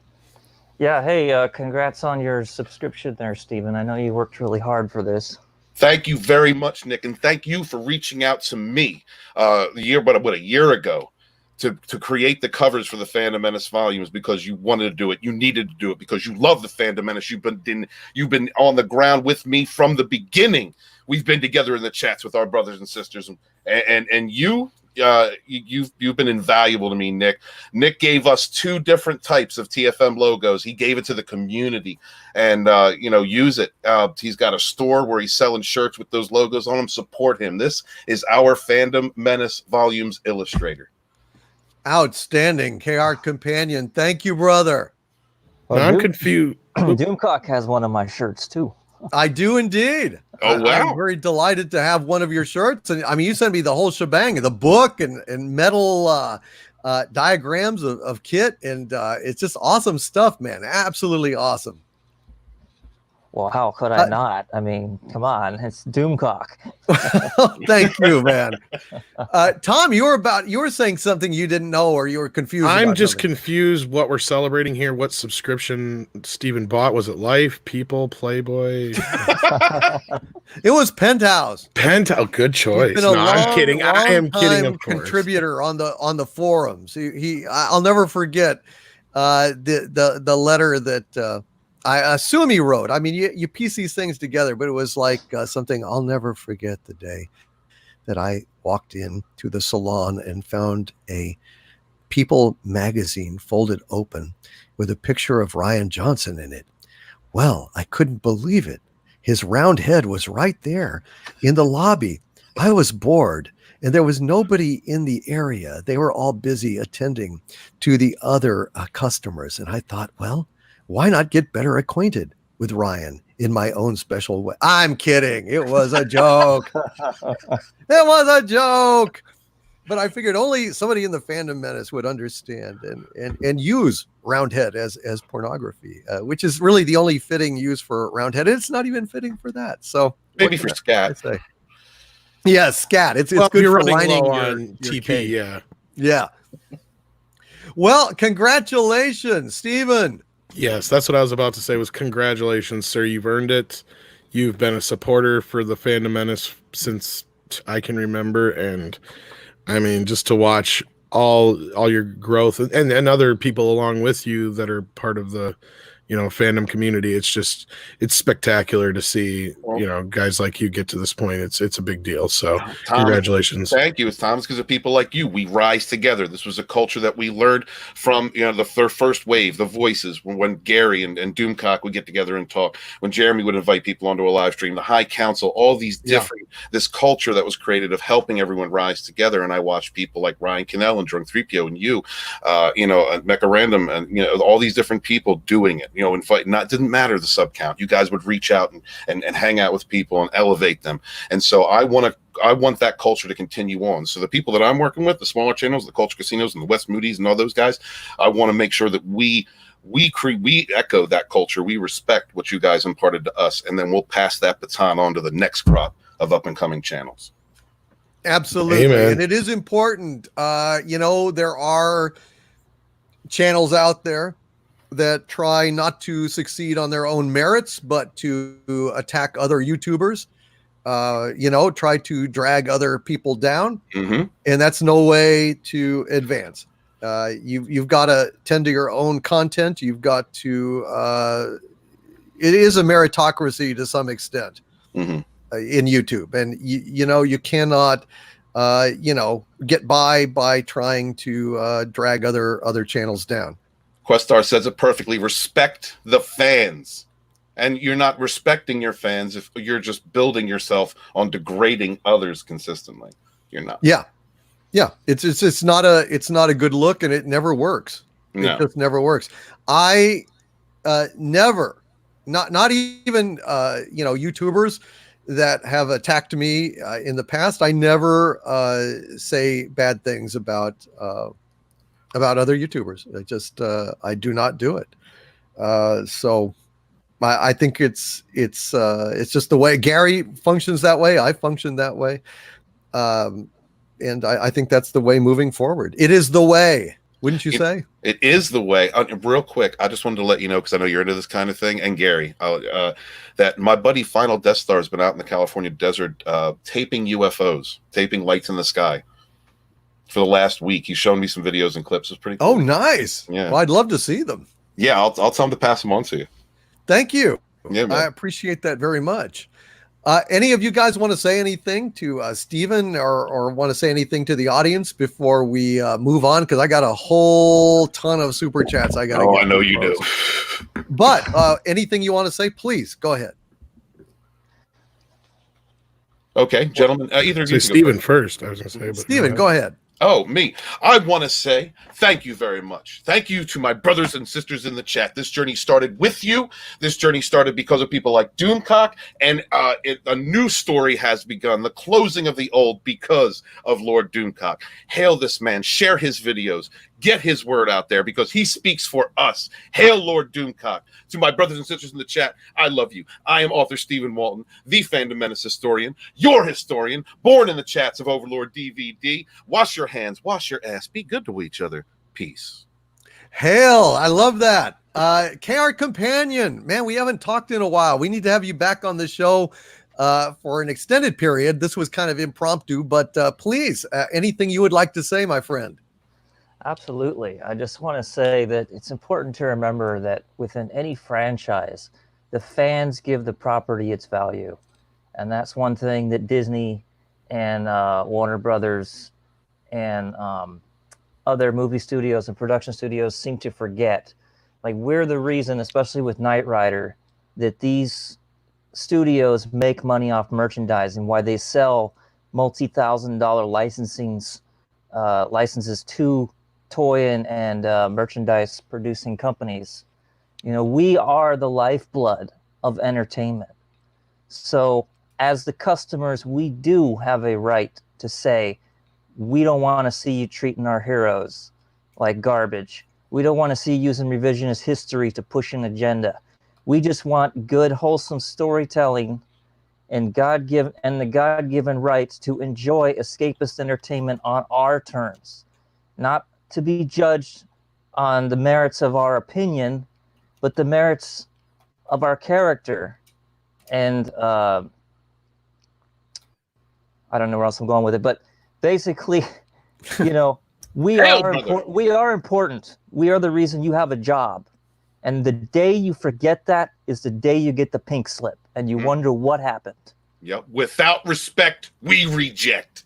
And damn right. Without respect, we reject, damn it. Damn right. I just want to say, Doomcock, I thoroughly enjoy your shows. I love your talent. I love your heart. I love your empathy for people who are upset and giving people like me and Stephen and Tom a platform to voice our displeasure and disappointment with what pop culture has evolved into today because of SJW ideology ruining our right to enjoy escapist entertainment, both past and present. I think it's important to highlight that the original Star Wars trilogy holds value to us because we saw value in it that was beyond monetary. You know, it was good, wholesome storytelling. Yeah. Now everything is about money. Everything's about investments. Everything's about political ideology. And like you said with Dave Filoni, you know, stepping his way to the top to climb the ranks of Disney by virtue signaling. It's sad, but it's not surprising to me. And we need to stand together to put out good stories, to embrace projects like Cyberfrog and Ethan Van Sciver, who worked his butt off to follow his dreams and tell a strong story that resonates and will resonate long past the end of the SJW regime, because there's going to be a tide and we're going to be the ones to cause it. Our movement, the Phantom Menace, will be the catalyst that turns storytelling around. I strongly believe that, which is why I fight every day for our right to enjoy popular entertainment and pop culture on our own terms and for escapist entertainment. And I'll just, conclude with that. But thank you, Doomcock. Thank you, Tom, for all the things you do. Thank you, Stephen, for carrying on a fight and allowing me to be a small part of it and to give your book the respect and identity that it deserves. Because if your original cover came out, Yeah. you would have been mocked into the ground. But now we have an image to stand behind. Yes. And as a digital artist, I'm proud to use my talent to help advance this movement in a positive and impactful direction. And that's all I got to say. Well, I thank you very much, KR Companion. That was a great thing you said. You are a great friend of the channel, and you're a very articulate spokesman for quality entertainment. You are perhaps the greatest living expert on Knight Rider, and you are awesome in my book, as always, KR Companion. Well, thank you. I appreciate it. Oh, you're absolutely right. Tom, anything you would like to say, my friend? Thank you for your patience. Well, just thank you to KR for the kind words. Of course, Stephen, of course, and of course you, Doomcock, for always having me on as always. And to Stephen, I just want to say congratulations. I mean, I want to get behind your choice, but clearly Hustler is the choice that everybody says you should have went with the chat. Mm-hmm. Penthouse, it is what it is. No, I'm just kidding. Of course, no. Yeah, they don't even have like nudes anymore, do they? I know. Well, you're lucky to find magazines anymore. Half the time. Yeah, that's true. But no, I love everybody in this community. I love this community in general. Of course, I'm glad to see people like Steven rise up in the ranks. It sends a message, like you were just saying, KR, to the Hollywood elites that we're not going to take it anymore. We're not just going to sit back and allow them to tell us, what's good for us. Hell.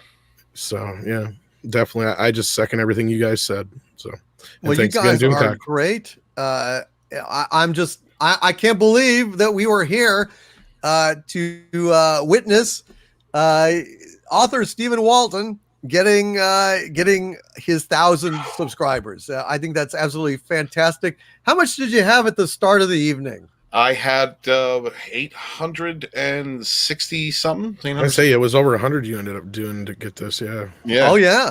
Yeah. Well, I want to thank everyone in the chat that subscribed. I really appreciate it. It was for a good cause.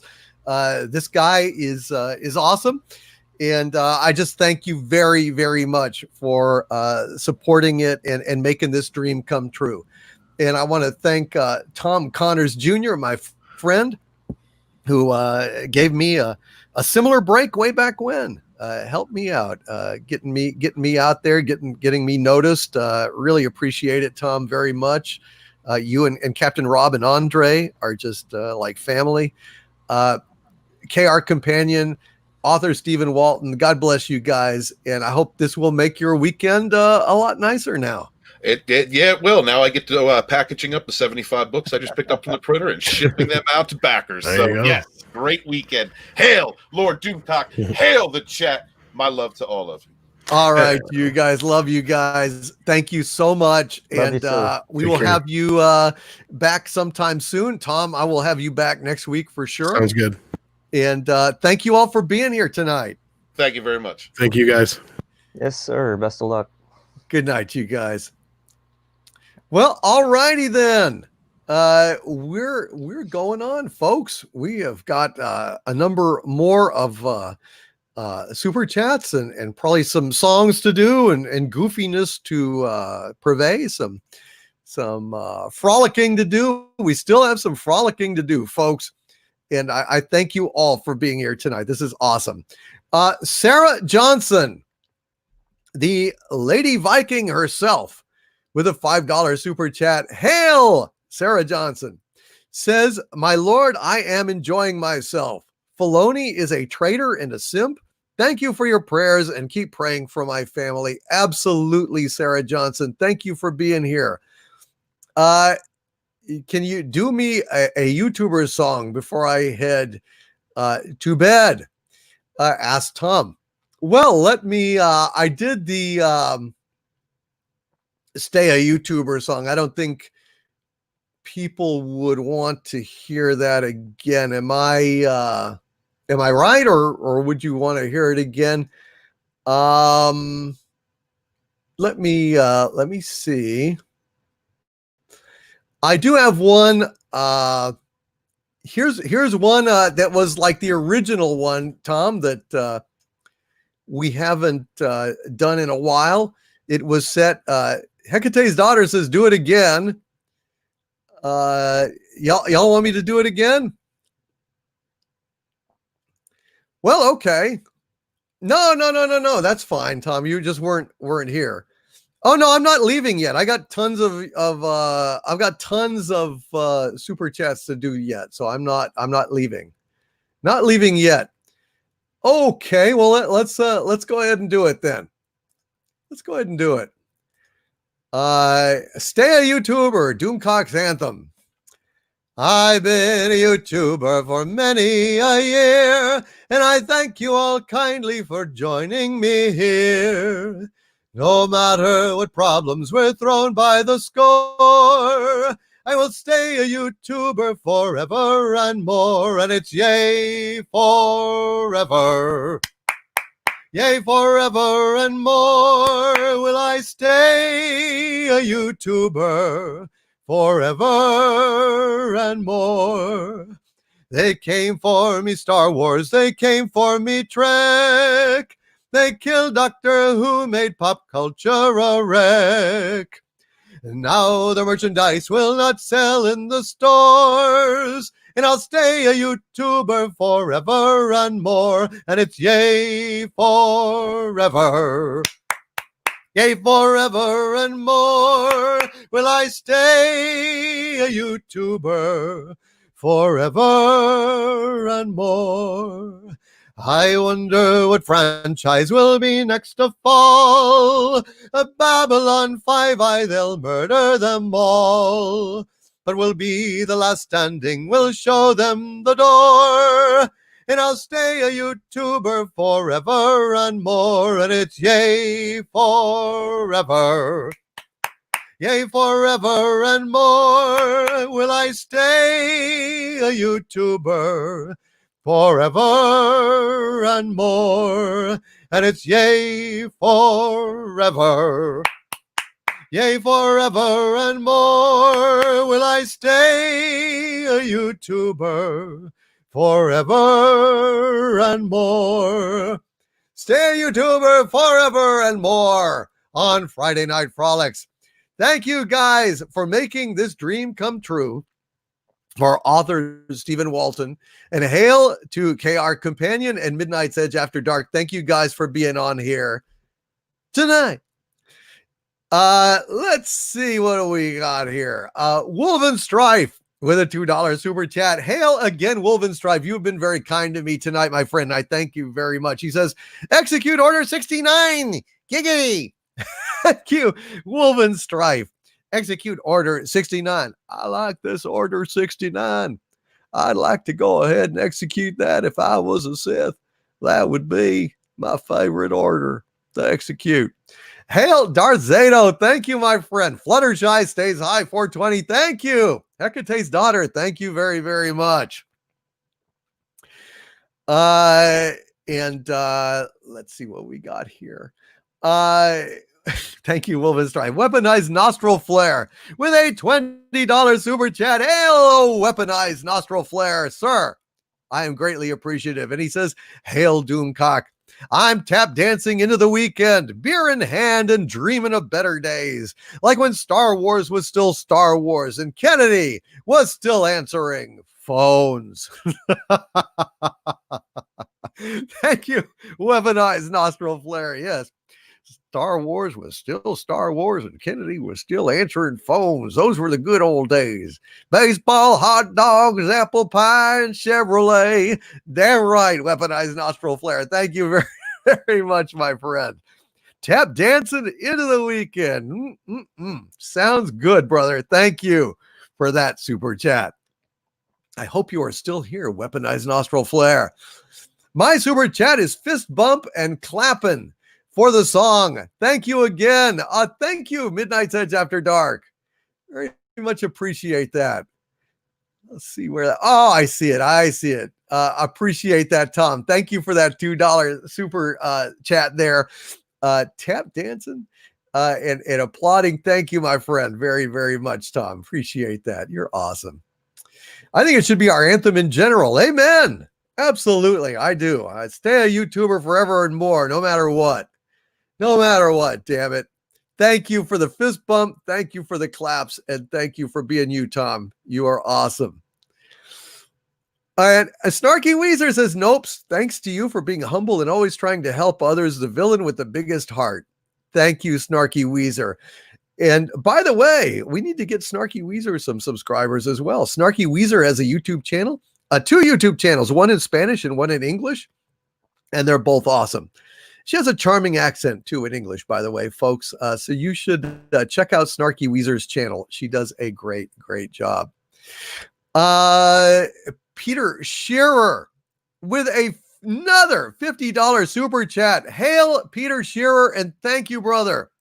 Peter Shearer, my arch villain, my legionnaire, a hell of a supporter who is already incredibly given generously tonight, says a better choice for Bill Clinton in your skits about wrong actors in the wrong part would be a Solo in the Solo, a Star Wars story. Clinton should be Lando Calrissian and should keep saying, I did not have sex with that robot, Miss L337. I may have changed her oil at one point, but I tell you, I did not probe her in any way. I did not have sexual relations with that robot, Miss L337. But I tell you what, I sure wanted to. I sure wanted to pop her toast out of her toaster. Let me tell you what. She was hot. I got to tell you, she was hot. I tell you what, I also used to always get a stiffy going to Star Wars and hearing plug in R2. I wished I was R2D2. Other kids wanted to be Han Solo or Luke Skywalker. I wanted to be R2D2 so I could plug in. Moss Eisley Spaceport. You'll never find a more wretched hive of scum and villainy. I want to be there. I want to be there with $60 in my pocket. Give me 3 senoritas and a donkey. 3 senoritas and a donkey. Irate Pirate, hello. Irate Pirate. You fell asleep. You're back. Hail, welcome back. Welcome back. Hail, Irate Pirate. What am I going to do? Abandon my peeps? No, hell no. We're going on. We're going on. I probably got maybe another hour in me. Then I'll have to conk out. I'll pass out. But let's stick around for another hour. Oh, I'm glad you were here, Peter. I'm glad you were here. I did not have sex with that toaster either. The Toastmaster 5000. Let me tell you something. I did not know that the Toastmaster was a guy until I looked at his plug. Then I saw. So you can rest assured I did not have sex with a Toastmaster 5000. I wanted to, though. Hail Peter Shearer, and thank you. I know $60. Give me 3 senoritas and a donkey. At Moss Eisley Spaceport, I gotta say. Oh, heavens to Betsy. What's wrong with me that I think of such a thing? What in God's name is wrong with this mind up here? Death by Snoo Snoo. Hail, Death by Snoo Snoo says that takes skill to riff within an impression. Hail DC. Thank you, my friend. I appreciate that. Did I pop her toast out? That depends on what the meaning of the word toast is. Is toast toast? What's the meaning of is? I don't know. All I want to say, I like popping toast. You want to know what I pop it with? Come on back to my boudoir, my darling. I'll show you my etchings. Got to tell you.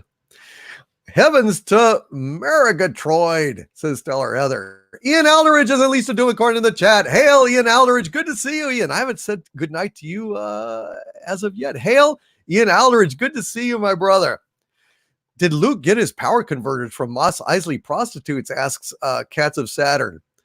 Well, now, thing about those Mos Eisley prostitutes is they really are kind of power converters. They're little spark plugs out there.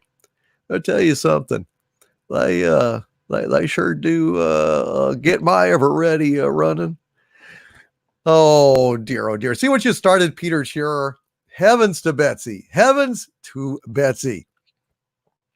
Just some guy with a beard with a $5 super chat. Hail just some guy with a beard who says, very unfair to Dave. He did that talk back in May of 2016 before The Last Jedi. He might be woke, but still can be with us and against the witch. Well, if he's like, if that's true, just some guy with a beard, and I don't doubt you, then let him speak up. Let him talk about that. I mean, look, he's on camera saying this stuff. Now, I don't know when that thing was. I didn't know. All I know is that I saw him saying this stuff, and I went ahead and did a video commenting on it because it needs commenting. But if, in fact, he has repented of that, if he has changed his opinion, if he has grown, if he has got a new viewpoint that he is embracing at this point, let him say so. I don't think it's unfair to post something like that, a public record. I'd never seen it before, just some guy with a beard. And so I didn't know. But regardless, let him disavow it. And perhaps all can be well again. But Ichibaka called this to my attention, called it to all our attention. He tweeted it out, basically. I picked it up and decided I needed to comment on this and made a video. So we'll see what happens. We'll see what happens. But I'll be very interested to see if he responds to this. Steve Hansen says, it sounded like Dave had a few drinks and his lips loosened up and the truth fell out. You can't say shit like that. I mean, before The Last Jedi, well, okay. But what about The Force Awakens? It stunk and Rey sucked.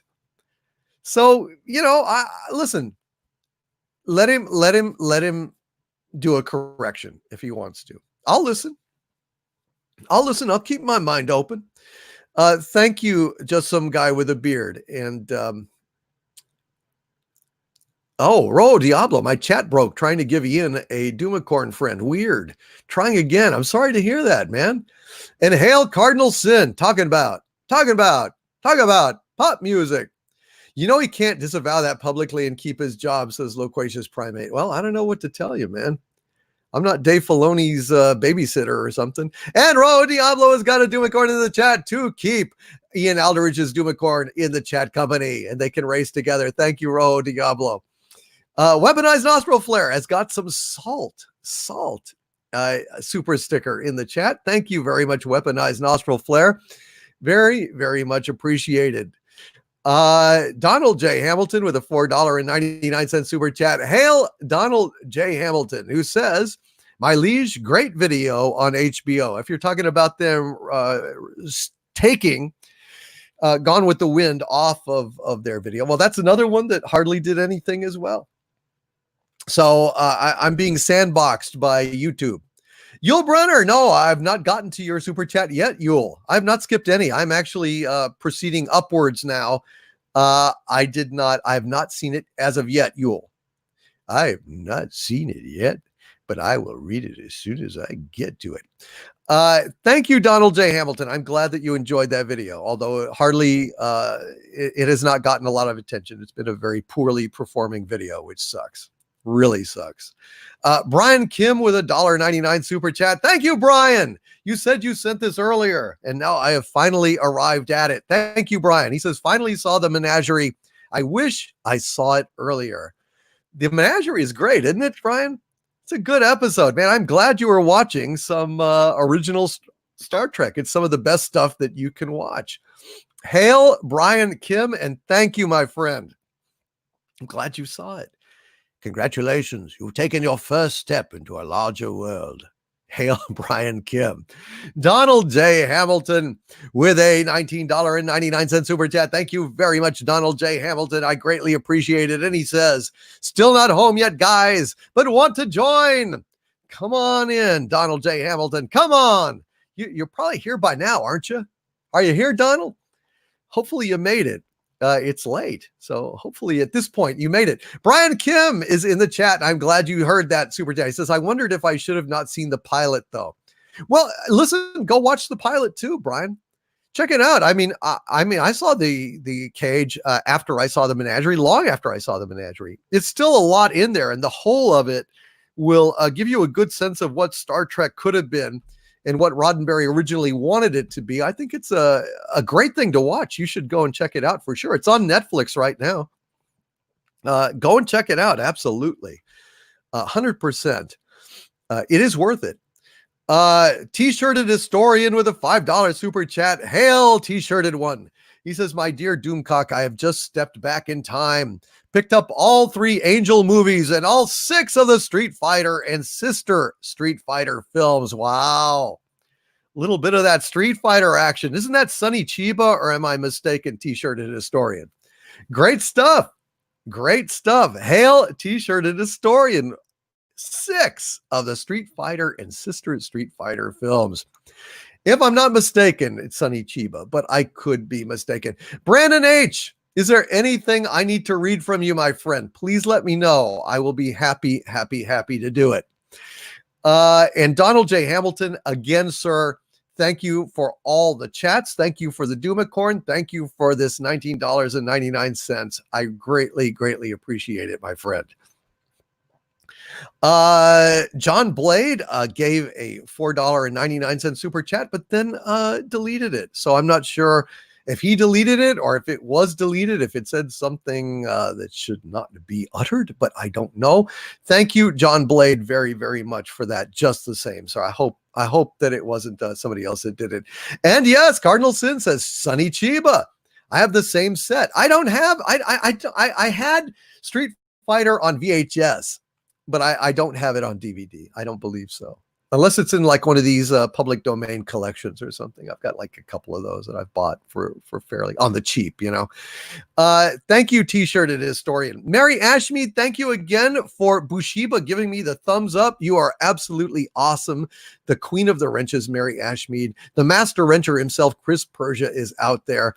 Hail to all of my wrenches. Sandra Feliciano, Raymond Feliciano, Tyron Beard, Stellar Heather, Lori Wilson is away with leave. It's it's actually now her birthday. Happy birthday, Lori. Happy birthday. Good night, Brandon H. Glad to have you here, brother. Lucas Bachman with a $5 super chat. Hail, Lucas Bachman. And Lucas, my dear friend, says, I've seen through the eyes of animals. Overlord DVD is the Beastmaster.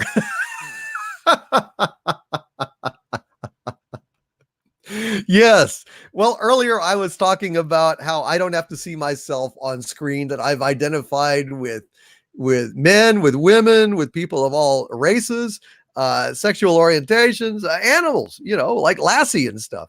And I said, I've seen through the eyes of animals. And Lucas Bachman picked that up and said, Overlord DVD is the Beastmaster. So there you go. Thank you very much, Lucas Bachman. Ro Diablo says, super chat shall not be shed. The super chat that shall not be shed. What? Which one? Where? What? How? Who? What? Huh? Wow, Wolven Strife. Dude, thank you for that $50 super chat. Man, I got to get to these. People are waiting. And I'm lollygagging. I'm gold bricking here. I got to get on this. Thank you, Lucas Bachman, for that. JD Househour, one of my arch villains, one of my legionnaires. What a hell of a guy. And he may actually be an undercover Doomacorn. JD Househour, God bless you, my friend. He says, hell of a crazy week. Gonna sleep soon. Stay angry. Thank you, JD Househour. I wish you had warned me so that I could have read this before you went to sleep. But good night. Good night. Ding, ding, ding, ding, ding, ding, ding. And thank you very, very much. Counter 074 with a $2 super chat. Thank you, Counter 074. Says, love the idea of a members only live stream. Do it. I am absolutely going to do it.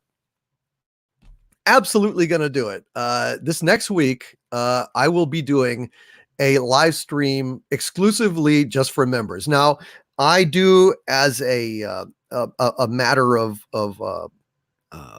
record. I've said one of the perks of being an arch villain is that I will do exclusive arch villain only live streams.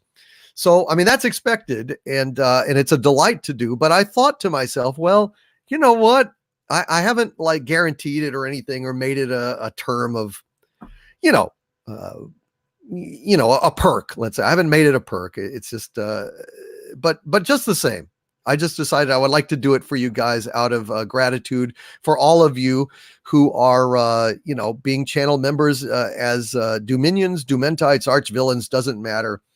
So we're going to do that this coming week. We will have a lot of fun, hopefully, on it as well. And I do have to do an arch villain live stream as well. So that's coming up. So guys, get ready for that. It's going to be a lot of fun. Encounter 074, I hope to see you there. Bun $2.99 with a $10 super chat. Hail Bun. He says, I'm confused about something. Since I'm a white male and inherently against diversity, how is it that one of my favorite characters of all time is a Japanese schoolgirl of the alphabet persuasion? Well, I don't know, Bun $2.99, since all white males are inherently racist and horrible and sexist and, trolls and every ist that there is and phobe in the book. If you have as a favorite character a Japanese schoolgirl of the alphabet persuasion, you may not be a white male. You need to go and carefully check in the mirror and check yourself in the closet, in the shower. You may not be a white male after all. You may have been wrong all these years. Still crazy after all these years. Hail Bun $2.99, and I appreciate your point. Yes, actually, you can be a white male. And because we're not against diversity, we are not against any women, any race, any sexual orientation. What we are against is bad stories. We're against bad stories. That's it, at least for me. Bad filmmaking, bad stories, propaganda in place of art, ruining the mythology of the past, wrecking and vandalizing our culture. These are all the things that I stand against, and I thank you all for standing against them with me. Cardinal Sin with a $10 super chat. Hail Cardinal Sin. Cardinal Sin, oh my God. Holy shit. Oh no. Cardinal Sin. He says, would you please sing, What Do You Do With a Broken Ankle? Installed an AC window unit. Oh my God. And broke every bone in my lower leg, including my ankle. Surgery Monday. I'll take all the positive vibes you got. Oh my God. Cardinal Sin, I am so sorry. Oh man, Jesus. Oh, what do we do with a broken ankle? What do we do with a broken ankle? What do we do with a broken ankle early in the morning? Don't change the air conditioning. Don't fix the AC. What is it? Don't fix the AC unit. Don't fix the AC unit. Don't fix the AC unit. It will break your ankle. What do you do with a broken ankle? What do you do with a broken ankle? What do you do with a broken ankle early in the morning? Oh, Cardinal Sin, dude, I am so sorry. Going into surgery Monday, I am absolutely, whoa. Dude, good God in heaven, sir. I am so sorry. Cardinal Sin, I know you're still out there in the chat. 80s Totally Awesome says, gotta be here for my boy. I pray in the Lord's name and with the love and life of this chat that your leg and all the bones inside it get better. Amen. Thank you, 80s Totally Awesome. Just one more reason why you are indeed totally awesome. Oh, Cardinal Sin, brother, I am so sorry. Oh my God, the AC unit. Is there anything, Cardinal Sin, that I can sing for you or say for you or do for you to help in any way? I am so very sorry. Everyone here, please put a CS. Von Max already did it ahead of me. Please put a CS in the chat for Cardinal Sin. He is a great friend of mine. And by the way, I did get those DVDs, Cardinal Sin. I think I wrote you, but I didn't hear back from you. I guess now I know why, because you were in terrible pain. But if you would, please put a CS in there. M. Dastardly says, we have the chat. We can rebuild him, make him stronger, faster. Da, da, da, da, da, da, da, da, da, da, da, da. Hail Cardinal Sin. Putting CS into the chat, sending you lots of healing and love, Cardinal Sin. You are absolutely awesome. Chat is going wild for you, sir. Chat is absolutely going wild for you. We love you, man. And I am so sorry that happened. My God, I just finally came to it now. Hecate's daughter says, Cardinal Sin, I have a friend who crushed both her ankles falling off a mountain years ago. You're going to be setting off airport security for the rest of your life. Be well, kiddo. But you will be better, man. You will be better. I am so sorry. And if you sent me anything, Cardinal Sin, if you said anything, the chat is whipping past with CS's too fast for me to even see it. Oh, he says you already sang it, says Cardinal Sin. There you go. Brother, I am so sorry. Wow. Drink up, folks. Drink up to numb Cardinal Sin's pain. Let's hit the bottle for him. Let's hit the bottle for Cardinal Sin, and by osmosis, heal him. Hail to Cardinal Sin. He is a great fellow, and we love him very much. Cheers.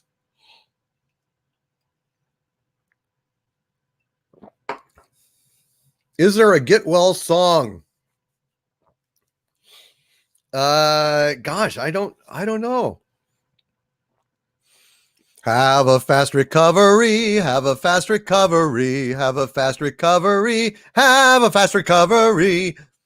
Have a fast recovery, Cardinal Sin.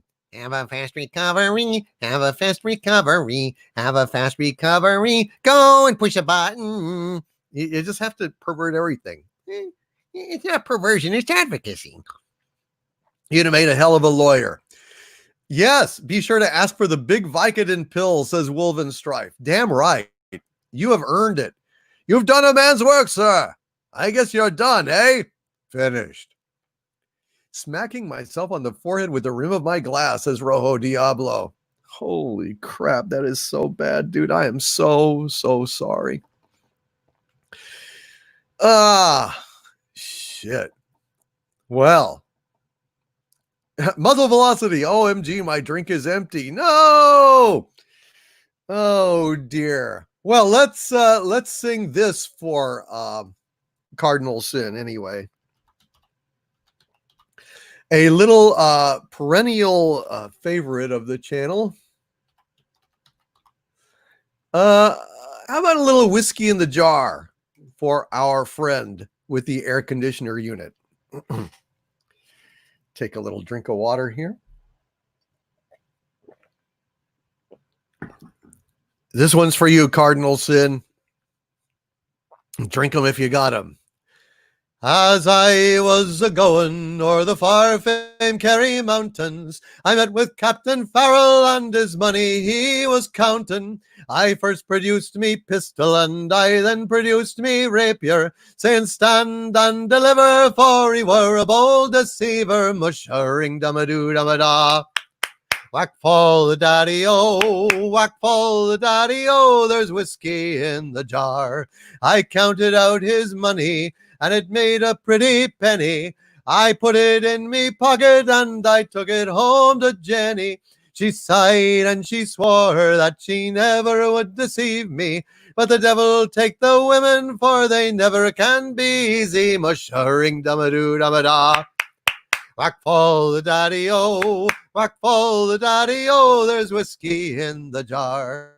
I went up to my chamber, all for to take a slumber. I dreamt of gold and jewels, and for sure 'twas no wonder. But Jenny blew me charges, and she filled them up with water, and sent for Captain Farrell to be ready for the slaughter. Mushering dum-a-doo dum-a-da. Whack fall the daddy-o, whack fall the daddy-o, there's whiskey in the jar. 'Twas early in the morning, just before I rose to travel. Up comes a band of footmen, and likewise a Captain Farrell. I first produced me pistol, for she stole away me rapier. I couldn't shoot the water, so a prisoner I was taken. Mushering dum-a-doo dum-a-da. Whack fall the daddy-o, whack fall the daddy-o, there's whiskey in the jar. There's some take delight in the carriages a-rolling, and others take delight in the hurling and the bowling. But I take delight in the juice of the barley, and courting pretty fair maids in the morning bright and early. Mushering dum-a-doo dum-a-da. Whack fall the daddy-o, whack fall the daddy-o, there's whiskey in the jar. And if anyone can aid me, 'tis my brother in the army. If I can find his station in the Cork or in Killarney, and if he'll go with me, we'll go roving through Kilkenny. And I'm sure he'll treat me better than my own sport and Jenny. Mushering dum-a-doo dum-a-da. Whack fall the daddy-o, whack fall the daddy-o, there's whiskey in the jar. Mushering dum-a-doo dum-a-da. Whack fall the daddy-o, whack fall the daddy-o, don't change the AC unit, Cardinal Sin. Don't change the AC unit, dang it. That thing isn't propane powered. It'll mess you up. Hail, Cardinal Sin, and bless you, my friend. I am sorry that you are hurting. Songs in the key of R. Hail. And now the ankle is healed, says Cats of Saturn. Hail, Cats of Saturn, by the way. Raven ZY Black. Hail to you. Hail to Brian Kim. And Valdez Alver. Thank you, Valdez. And Camerzone. Good to see you. Red Pill Gary. Cisco Kid is a friend of mine. And Lady Damiana. Hail to Lady Damiana. Maybe we'll have another song in just a bit, but I have got to get to these super chats. So where are we? What are we doing? What time is it? It's like 1:30. So we are at, we started at 7:30 to 8:30, 9:30, 11:30, 12:30. So 6 hours. 6 hours. Well, here we go. We are rolling along. Rolling. Warhammer says AC units cannot chemically be powered by propane gas. I think it's just from lack of trying. Dadgummit. Why don't y'all have some stick-to-itness? Go ahead and use propane for everything. You know that propane makes a great lubricant? That's a lie. I know. I was just getting carried away. Go on, read your dang old super chat thingies. Brian Days with a $10 super chat. Hail, Brian Days. Says, hail, Doomcock. You are my vote for narrator of Stephen's audiobook. Hashtag read it, Doomcock. Well, is there going to be an audiobook for author Stephen Walton's book? I don't know. I don't know. Yeah, Cardinal Sin says, OMG, I do that exact same thing when counting. I know. It's difficult because otherwise I don't. Yeah, I just do it. I don't know, especially live chatting. We're only 4 away from making 1,000 likes on this live stream. God bless you guys for making this happen. You guys are awesome. And Brian Days, I don't know. Author Stephen Walton says there will be. Well, of course, that would be a lot of reading.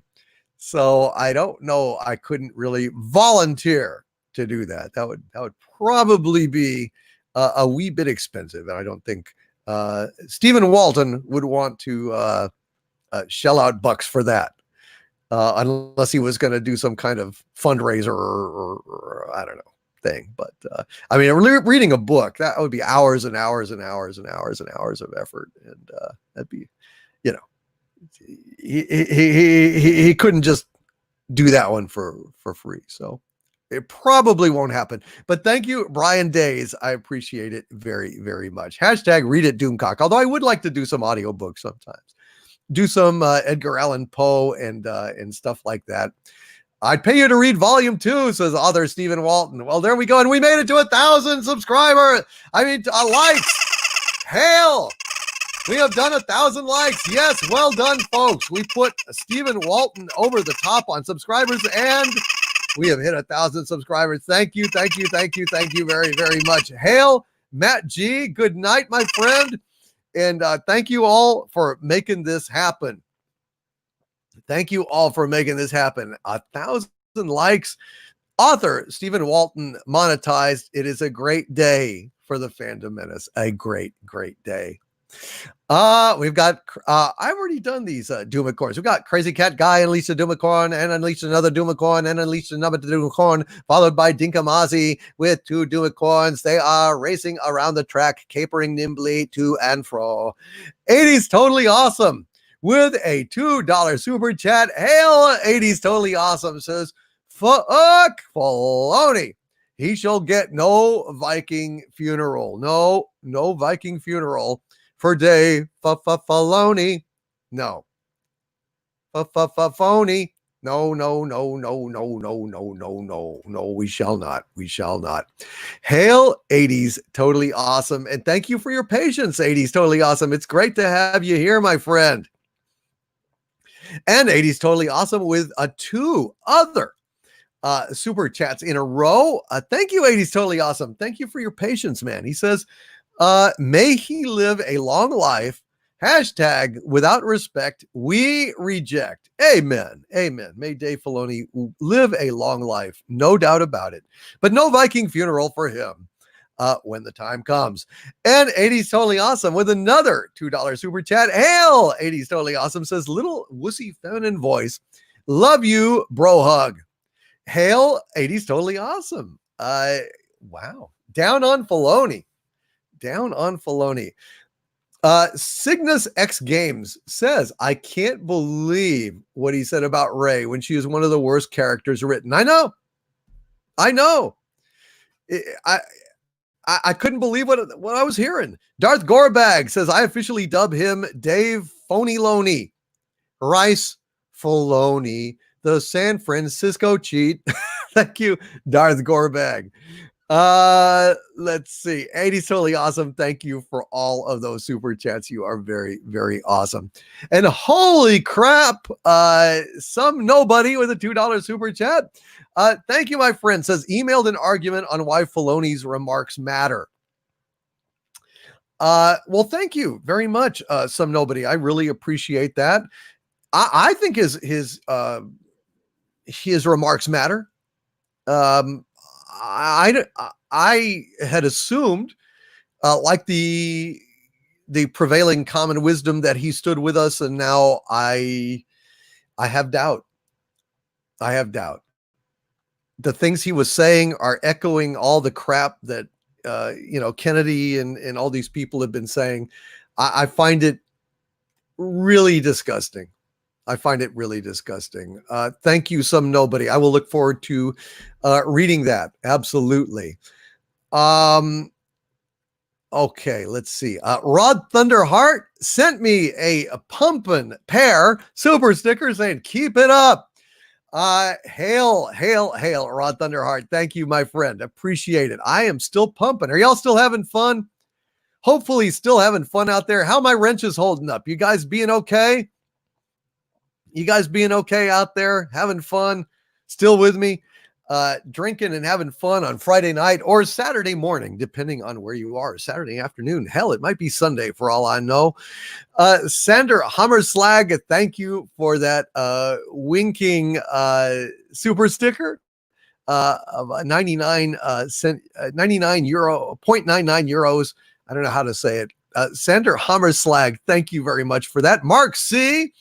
with a $5 super chat. Hail, Mark C. Giving me a thumbs up from Bushiba saying good job on that super sticker. Thank you very, very much, Mark C. You are awesome. Tyron Beard says, hell yeah, boss. Fun. Ain't we got fun? Yes, we do. Also bourbon. Excellent, Ro Diablo. Phoenix Argus. Hello, Phoenix Argus. Good to see you. He says, well, it jumped on it. Hold on. Great. Just tucking into my coffee and profiteroles. Profiteroles? I don't know what that is. Coffee and profiteroles. Interesting. Release the final frontier, the Shatner cut, says Sander Hammerslag. Amen. Oh my God. I'd love to see that. I would love to see that. Although I love Star Trek V just as it is. Love Star Trek V just as it is. I really do. Unironically and unapologetically. Fred W. Manzo. Hello, Fred. Says, hail Lord Doomcock for a $4.99 super chat. Thank you, Fred. Hail Fred W. Manzo. Hail Fred W. Manzo. And thank you, Fred, for your support and for being here on Friday Night Frolics. Marco Antonio Checa says, it's a dessert. Excellent. Excellent. Well, enjoy. I hope you're enjoying those. They sound very, very yummy. They're a puff pastry filled with cream. Authoritative news source. That's excellent. Raquel Briggs. Hello, Raquel. With a $5 Canadian super chat. Thank you, Raquel. Says, off topic. Have you watched The Feed? Thoughts? Also an Irish song, please.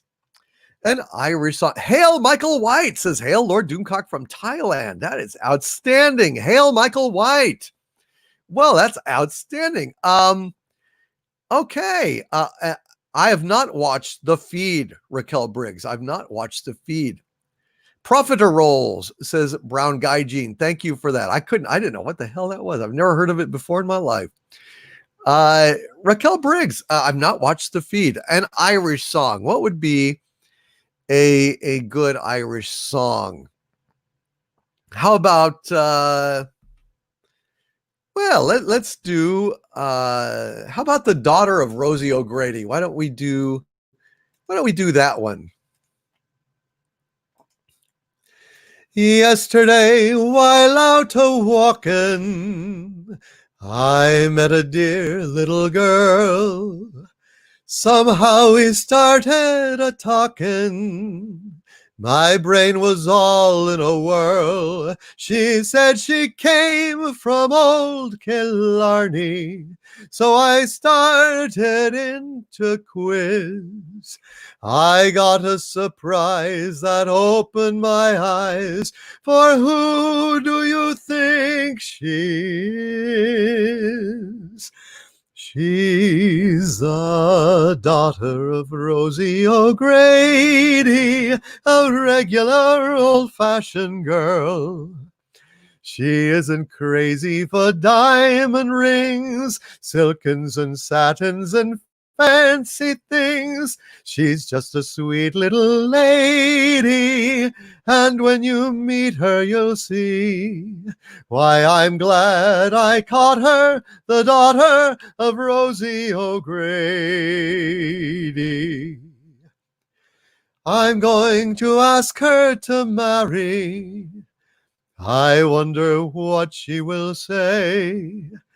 I know that if I should tarry, someone will steal her away. I've got the ring to fit her finger, and if she will name the day, imagine my pride when she is my bride, and I hear the neighbors say, she's the daughter of Rosie O'Grady, a regular old-fashioned girl.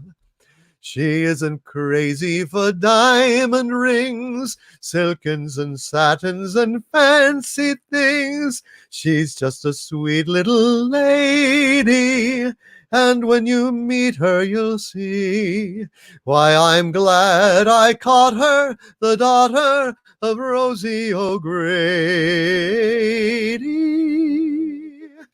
The daughter of Rosie O'Grady by request from Raquel Briggs. I hope that was Irish enough for you. TJ Swan with a $2 super chat. Hail TJ Swan, who says, thank you. That's all he says. Thank you. And I appreciate that very, very much. What is, okay. Yeah, no, we're going. For a minute, I thought it locked up. Can Harvey sing Born to be Wild, says Raven ZY Black. Like a true nature's child, we were born to be wild. Born to be wild. Wow. Harvey, I didn't know you could rock. I used to ride with a biker gang. Wow. Wow. Finding out things about Harvey. Thank you very much, TJ Swan. I appreciate that. Darth Gorebag with a $9.99 super chat. Hail, Darth Gorebag. Thank you, my friend. He says the woke left isn't satisfied taking over our entertainment. Now they're actually conquering American cities like Seattle. Push the button, TM, please. I can make all your woke woes go away in a heartbeat. All you gotta do is press a button, TM. Not much money, oh, but honey, push a button. Yeah, but that would be the last thing we did. Well, then you wouldn't have to go to work anymore. Wouldn't have to pay taxes. For God's sakes, it's a hell of a great thing, dude. I'm offering you a great deal. Going Gone. Available this week for only $12.99. Universal Armageddon for only $12.99 in the push of a button, TM. Now he's trying to profit off of it, for God's sakes. Thank you, Darth Gorebag. Yeah, they are. They're just taking over American cities, right and left, knocking down statues and getting TV shows canceled, getting movies yanked from streaming stuff. It's just absolutely, it's ridiculous. It's ridiculous. Muzzle Velocity says, you've done gone full Irish. Never be afraid to go full Irish. Well, thank you, Muzzle Velocity. Amen. Amen to you. And if there is going to be a life hereafter, and somehow I'm sure there's going to be, I will ask my God to let me make my heaven in that dear land across the Irish Sea. Good night, 80s Totally Awesome. I think I got all of your super chats. Did I not, 80s Totally Awesome? If I didn't, please let me know. Please let me know. I will be happy to do it if there's anything out there. Brian Sloan with a $5 super chat. Thank you, Brian Sloan. Says, here's some wampum for Harvey and some nuts for Sabu. Uh-oh.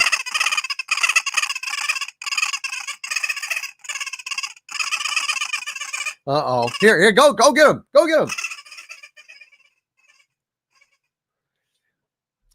McG says, I just got here. Should I be scared? No, it's just Friday Night Frolics. Just the usual tomfoolery shenanigans and frolics. No reason for alarm. And 80s Totally Awesome says, left you a message in the chat, brother. Thank you, 80s Totally Awesome. it's great to see you, man. And thank you for being here tonight. 80's Totally Awesome. You get some good rest and have a wonderful, wonderful weekend. And thank you, Brian Sloan, for getting Sabu all worked up here late at night. He won't settle down now until the dawn. Thank you. Lucas Bachman with a $2 super chat. Thank you, Lucas. Says Lassie with the helmet on. Homage to TNG Darmok. Lassie with the helmet on. Did you like that, Lucas Bachman? Earlier, I did a little skit with Lassie with my helmet on. Which was very funny. I thought it was very funny, and apparently Lucas Bachman agreed with me. I can't even remember what the hell I did. That's the thing with improv. You never, ever, I can't remember what I did an hour later. It's just, unless it was really funny, but I just don't even remember. But Lucas Bachman, thank you for that. I appreciate you. I'm glad that you enjoyed that. Crazy Cat Guy with a $10 super chat. Hail, Crazy Cat Guy says, I purchased a bottle of Elijah Craig. Only $26. And it's a very nice bourbon, especially at that price point. Weiser's Rye will still be my go-to whiskey, old habits, but now I have a go-to bourbon. I'm glad I have won another convert over to the cause of Elijah Craig small batch bourbon. I think it is absolutely outstanding. Absolutely outstanding. Oh, you're making me want to hit the bottle again. Hail, Crazy Cat Guy. And yes, I got my 1,000 Hecate's daughter. It had to be you. It had to be you. I wandered around and finally found somebody who could make me be blue, could make me be true, and even be glad just to be sad thinking of you. Some others I've seen might never be mean, might never be cross or try to be boss, but they wouldn't do. For nobody else gave me a thrill. With all your faults, I love you still. It had to be you. Wonderful you. It had to be you. There you go. Hecate's daughter. I was looking at you, sweetheart. Good night to you and Aldridge. Thank you for being here tonight. You guys are awesome. And here's looking at you kids. Drink them if you got them, folks. Drink them if you got them.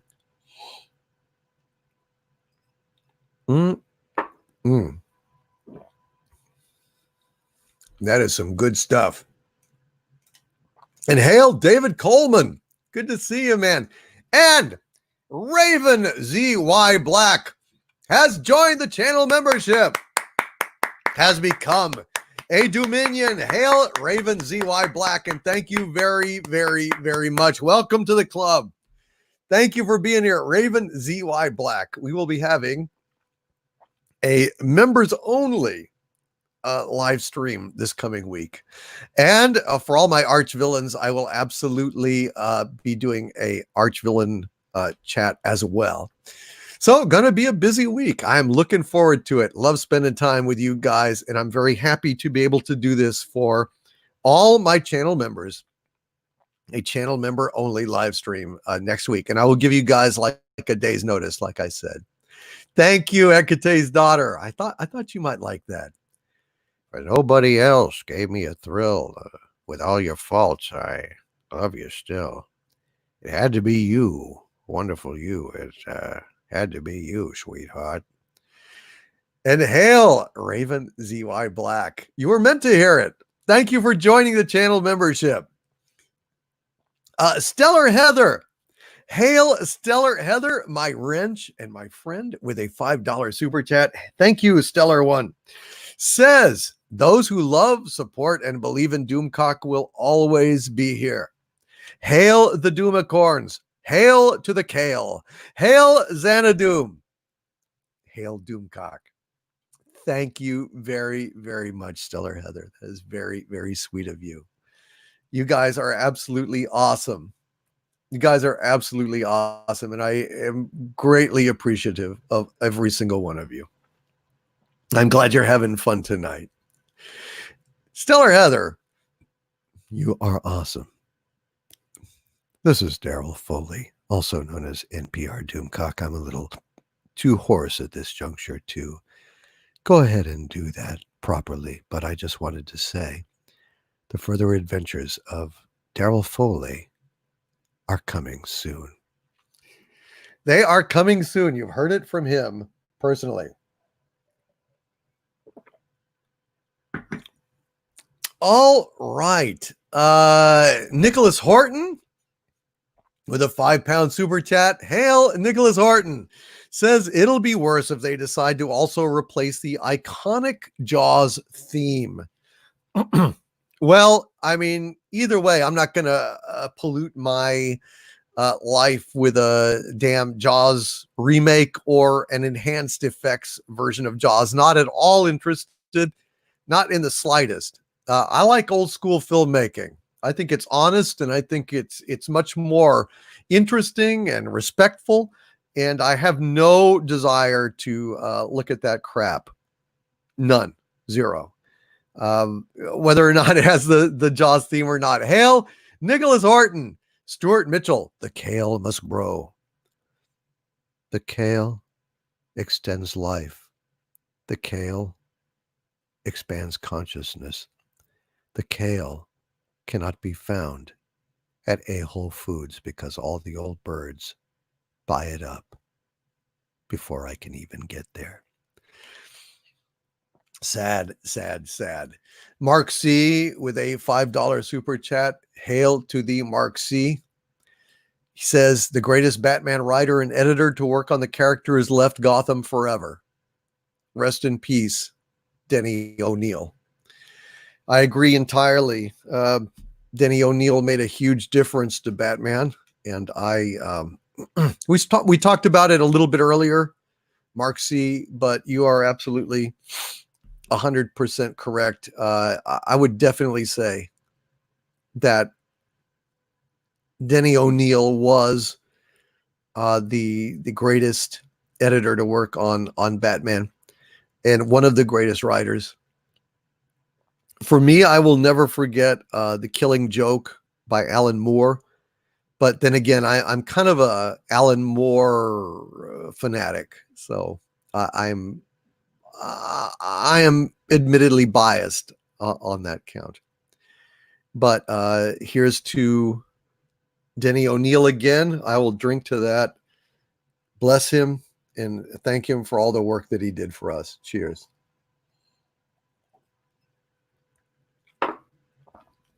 Greg Kirby has become a Dominion, has joined the channel membership. Hail, Greg Kirby. Good to see you here again, supporting the channel, brother. Thank you very much for being here. Appreciate you very, very much. Raven ZY Black asks, my new channel member asks me, will you still go see Top Gun Maverick? Yeah, I'll go see that. Yeah, I hope it's not woke. I really hope it's not woke, but I would love to go and check it out. You know, I've been to the danger zone. What a great song. What a great movie. You take my breath away. Maverick. God, I hope it's not woke. God, I hope it's not woke.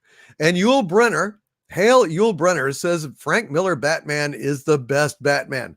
Absolutely up there with, I like to say that Frank Miller wrote the best Batman novels. You know, I think The Dark Knight Returns is the best long form Batman ever written.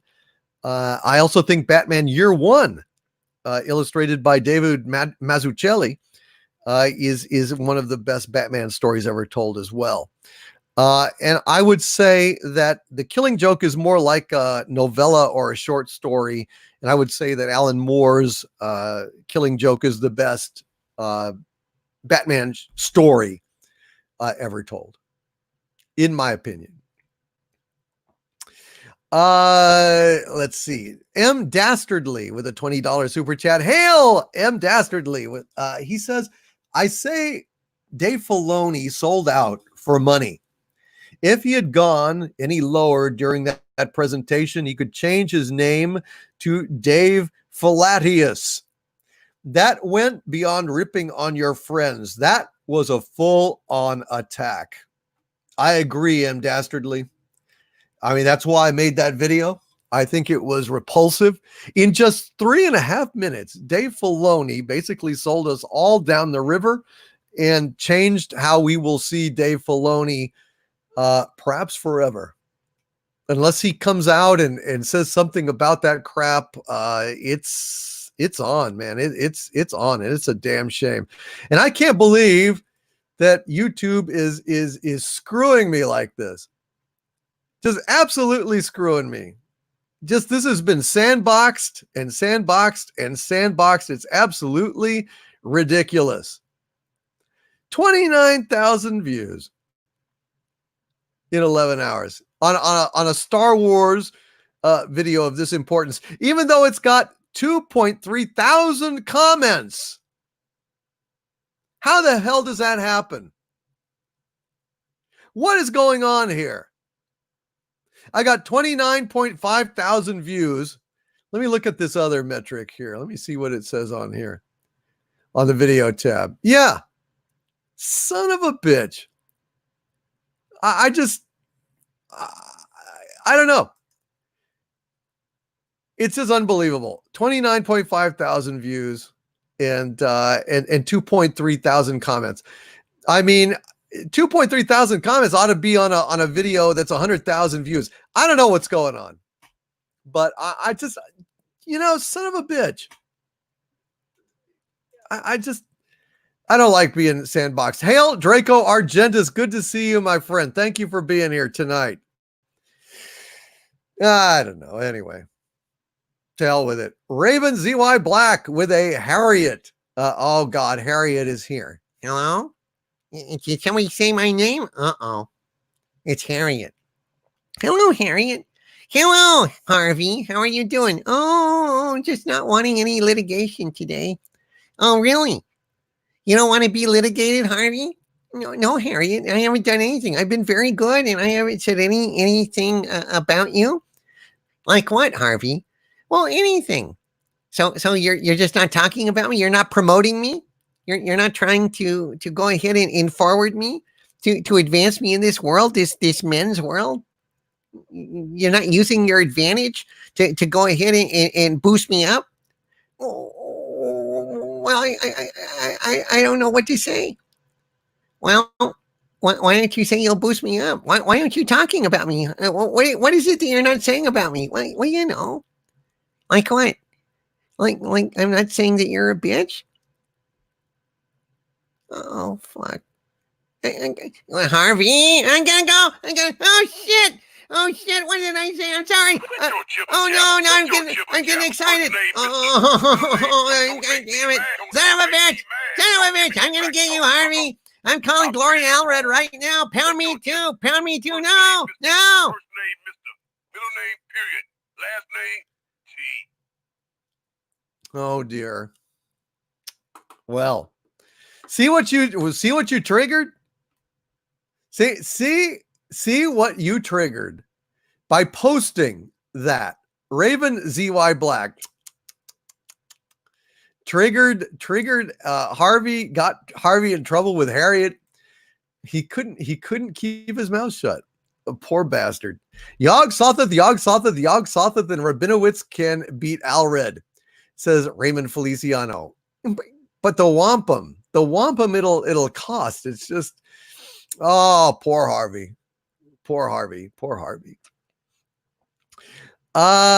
Cisco Kid. Well, first of all, M Dastardly, very, very well said, my friend. He did. You're quite correct. That went beyond ripping on your friends. That was a full-on attack. It just makes me pissed off that my video isn't doing better. It's just, come on, man. Come on. It's just ridiculous. Unbelievable. Cisco Kid with a $5 super chat. Hail, Cisco Kid. Oh, hail, Chris Persia says he's got to go. Oh man, dude, Chris, please head out, brother. Thank you for being here tonight. I'm sorry that I ran late. I was trying not to, but of course, it was not possible. Was not possible today, but I want to thank you guys so much. Hail, Chris Persia, thank you so much. And Mary Ashmead, you are awesome, Mary. We love you. We all love you. And you guys are the best. Thank you so much. I'm only going to go probably another 20 minutes, and then I've got to stop. It'll be like 2:20 in the morning. I will do a super chat square up for any super chats left over. I promise you. In the next few days, I will get it done. But let's see how far I can get before I have to yield the floor. Cisco Kid says, "Hail, Lord Doomcock. Just got off work and find myself lucky to catch up with you. Summon the prehistoric Doom Squirrels." Hail, Cisco Kid. And there is a prehistoric Doom Squirrel right here for you, my friend. I'm glad you got off work. I'm glad you wandered into Friday Night Frolics. Thank you for being here, Cisco Kid. NG1TEAV with a $10 super sticker. Hail, NG1TEAV. And he gave me a super sticker saying thank you. And I thank you very, very much, NG1TEAV. And Bionic Belly Button has made an appearance. Hail, Bionic Belly Button. Nee, nee, nee, nee, nee. And I will do that. I will try to do that for you. I've got to get to some of these other super chats, but I will do that before I leave. Okay. Hail, Bionic Belly Button. It's good to see you again. I know it's getting late, isn't it, folks? Bionic Belly Button is in the house. Nee, nee, nee, nee, nee. And I will do that. All right. Thank you, Cisco Kid. Thank you, NG1TEAV, for the thank you super sticker. Very much appreciated. Dixon Cider with a $10 super chat. How rude. Dixon Cider. Thank you, Bionic Belly Button. Says, hail to you, Overlord DVD. Thank you very, very much. It's good to see you. Dixon Cider says, hail, my liege. Sorry I'm late, but trying to finish a few things at work. Hope my gift reached you safely. Now you can have something Harvey doesn't. I have not received anything, Dixon Cider. Now, hopefully you sent it to the correct post box this time. Contact me and let me know what's going on with that. I've not as yet received it, but I will keep an eye out. And if you have a tracking number, let me know, please.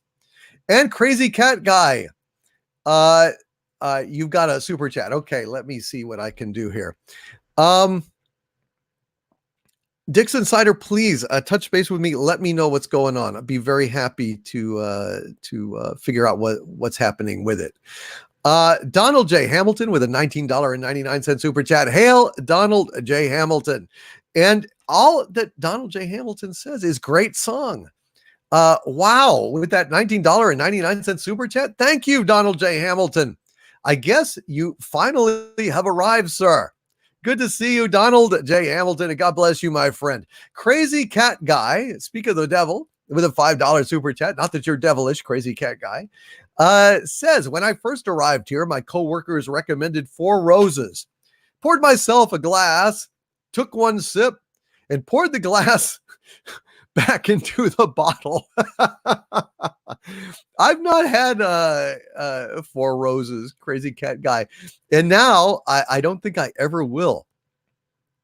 I mean, my God, if it's that bad that it actually makes you pour it immediately back into the bottle. Ooh, that's bad.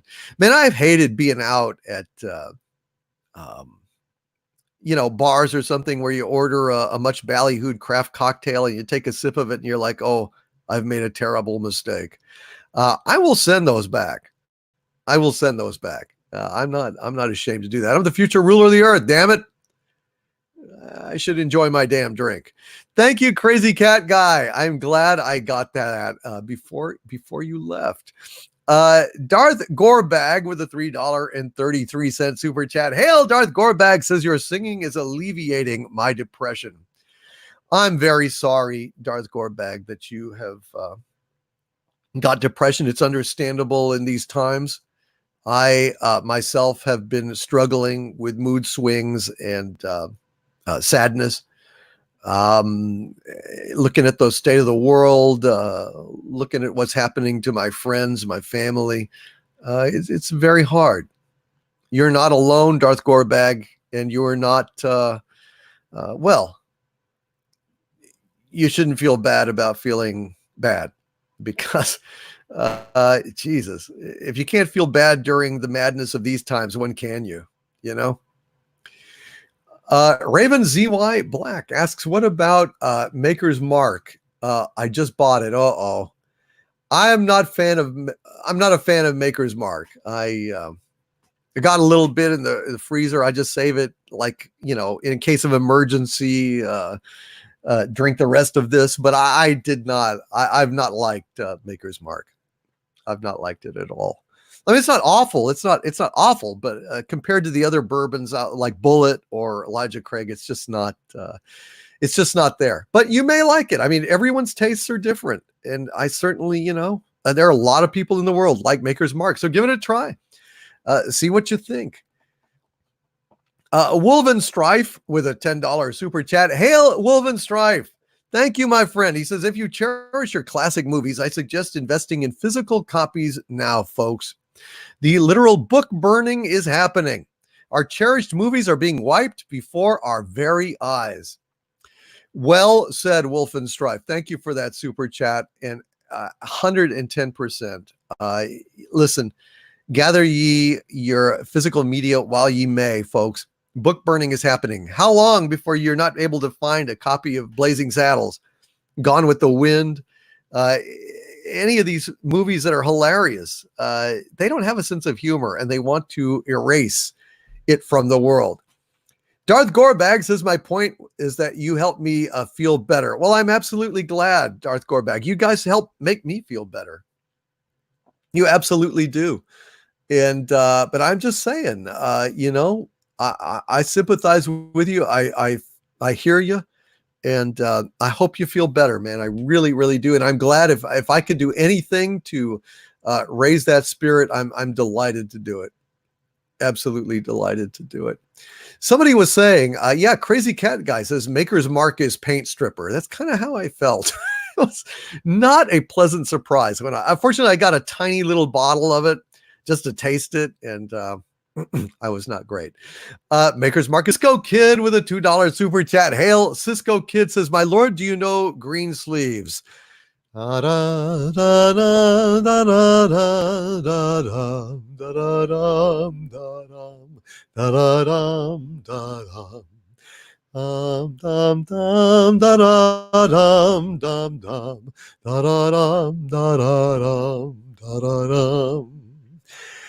I don't have the words right now, but I'll try to sing that for you next week, Cisco Kid. I've got to get on with these super chats. I've only got about 15 more minutes that I can stick around here, and then I'm gonna pass out. So I will sing that for you next time, Cisco Kid, and thank you for that. Paul Wolfley with a $5 super chat. Hail, Paul Wolfley, who says, have a great gal listening. Would you sing Goodbye My Franchise? Well, sure, Paul Wolfley. Hold on, Wolven Strife. I know that you're heading out. Let me get the rest of your super chats here if I can, because you've been very generous tonight. Okay, so Goodbye My Franchise. Let me do that for you in just a second, Paul Wolfley. Wolven Strife with a $10 super chat. Two $10 super chats in a row. Thank you, Wolven Strife. Says the world needs Mel Brooks now more than ever. Could anyone claim History of the World Part 1 wasn't diverse? And yet that movie would be deemed problematic now. Sigh. Yep, that's very true, Wolven Strife. We need more people with a sense of humor, and we need more Mel Brooks in the world to invoke that sense of humor. It's sad. It's a very sad state of the world that we are dealing with. Wolven Strife with a $10 super chat. Again, thank you, my friend. Says the irony of Disney's Star Wars featuring less interstellar alien species than the original movies. Is that not xenophobia? So much for inclusion and diversity. Well, I agree with that. It's ridiculous. These people are so hell-bent on diversity. They don't look at their own work very carefully, do they? Very, very weird. Thank you very much, Wolven Strife, for that point. It's well taken. Also, with this $20 super chat, Wolven Strife, my friend, you are very generous, sir.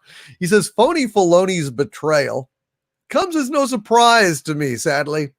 Still, one thing that irks me to no end, him saying all Luke did was open a door for Leia, pisses me off.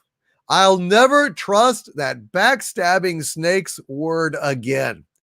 Can you imagine, folks, that he said all Luke did, after all, I mean, really, all Luke did was open a door for Leia. Screw you, you son of a bitch. That was so unbelievable that he said that shit. Absolutely, positively ridiculous. That for that alone, that is fucked up. That is fucked up. Just straight up. Red Tigress. Hello, Red Tigress. Who, with a $5 super chat and a $2 super chat, thank you so much, Red Tigress, says the cartoon does play into the timeless child. The nun says his lives female, male, furry. And being that Russell T. Davies made it, it broke my heart. I know, man. I said, we cannot believe in Russell T. Davies anymore. We can't believe in him. I mean, he sold us out. Another guy like Filoni that we thought was on our side. Russell T. Davies, I said, had the best run of modern Doctor Who of all. And here he pulls this woke bending of the knee bullshit. There was no need to come and ruin Doctor Who some more. It's already perfectly ruined. Why don't you just keep your damn mouth shut, asshole? But you had to come and you had to stick it to us again. I'm sorry, Red Tigress. That is so awful. And I am absolutely appalled that happened. Absolutely appalled. Thank you, Red Tigress, for that. Let's see. What have we got here? A loquacious primate. Oh, no. We've got Paul Wolfley asking for hello, my franchise. Or actually, goodbye, my franchise. Well, let's go ahead and do this. Goodbye, my franchise. Goodbye, my Star Wars. Goodbye, my Jedi pals. Episode 9 did blow. Kennedy's gotta go. Until she's fired, hope is expired. How long till Iger knows? Oh, Iger, telephone and say goodbye, you crone. Hey, goodbye, my franchise. Goodbye, my Star Trek. Goodbye to Enterprise. Kurtzman has given me a horrible STD. It isn't Star Trek, it's like a car wreck, and now it hurts to pee. No penicillin will cure this STD. That one's going out to you, Paul Wolfley, and your lovely lady, your great gal. My pleasure to do it for you. I hope you score. I hope you score with this great gal who's listening. Hail to Paul Wolfley. And hail to romance, l'amour, toujours l'amour. Loquacious Primate with 2 $10 super chats in a row. Hail, Loquacious Primate. Says, hail, Doomcock. Filoni. I don't know how I feel about casting moral judgment against individuals for insults when their existence within that organization may deem such speech compulsory. One may claim they were obligated to speak against it, but an inverse claim that can only be held to so much account, especially if their actual media content has been good. You made a similar case with Ronald D. Moore. Well, now, Loquacious Primate, thank you for both of those $10 super chats. First of all, Loquacious one, you are an arch villain, you are a legionnaire, and you are awesome. So, Ron Moore, yes, I did a video recently about Ron Moore, who said this kind of endorsement. It seemed like an endorsement of Picard. However, analyzing actually what he said, I felt that Ron Moore deserved the benefit of the doubt. And I think it was full of code. I think it was damning with false praise. He had to say something. There's a difference between saying something and saying something gleefully. I think that Dave Filoni, the shit that he laid down was insulting. And it was above and beyond what he had to say, the bare bones minimum of what he had to say. He didn't have to dig it in. He didn't have to get cheap laughs. He didn't have to smirk. He didn't have to use sarcasm. I thought it was absolutely appalling, Loquacious Primate. I think there was a big difference between what Ron Moore did and what Dave Filoni just did. A huge problem. Thank you very much, Loquacious Primate, for both of those. And I am not casting necessarily moral judgment on Dave Filoni. I'm just saying he's not on our side, which I think is self-evident, unless he was lying out his teeth, and in which case he can come out and apologize and explain, and then people can decide whether or not they believe him and whether or not they accept that apology. Donald J. Hamilton with a $19.99 super chat. Hail! Donald J. Hamilton says, who was the first man to fart on the moon? The first man to fart on the moon.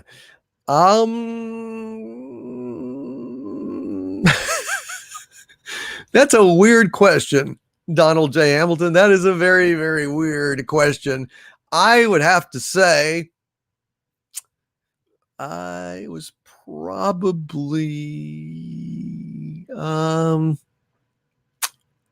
Stanley Kubrick. I don't know. Stanley Shitterbrick. I don't know. Donald J. Hamilton. I don't think anyone, nobody confessed, to my knowledge. And you would have to be there. Well, I mean, only the astronaut would know. I mean, there's literally no way to confirm or deny such a thing. And therefore, I say it's a moot point. The first man to fart on the moon will be the guy in the space station, in an atmosphere, with people around him who hears. That will be the first man to fart on the moon. Until that time, we cannot assess that, and so it is a question that is meaningless in that context. And Donald J. Hamilton also with another $19.99 super chat. Hail, Donald J. Hamilton. Sir, you have been very, very generous tonight, and I greatly appreciate it. Donald J. Hamilton says, we'll all be over in a couple of weeks to watch Monty Python on thy couch, Overlord DVD. You guys would be welcome. It would be a lot of fun. I can't imagine how much fun it would be to be in a room full of you guys just watching Monty Python's Flying Circus. Would that not be heaven?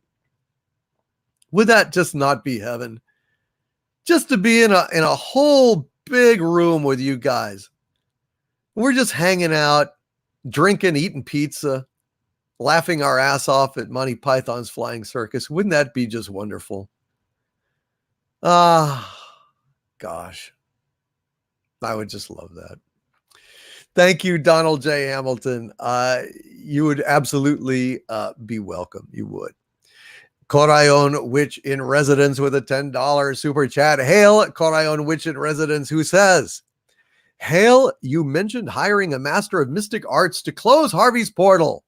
I'll give it a shot. And if I can't remove the curse, I'll give you a free hex change. A free hex change. Get it?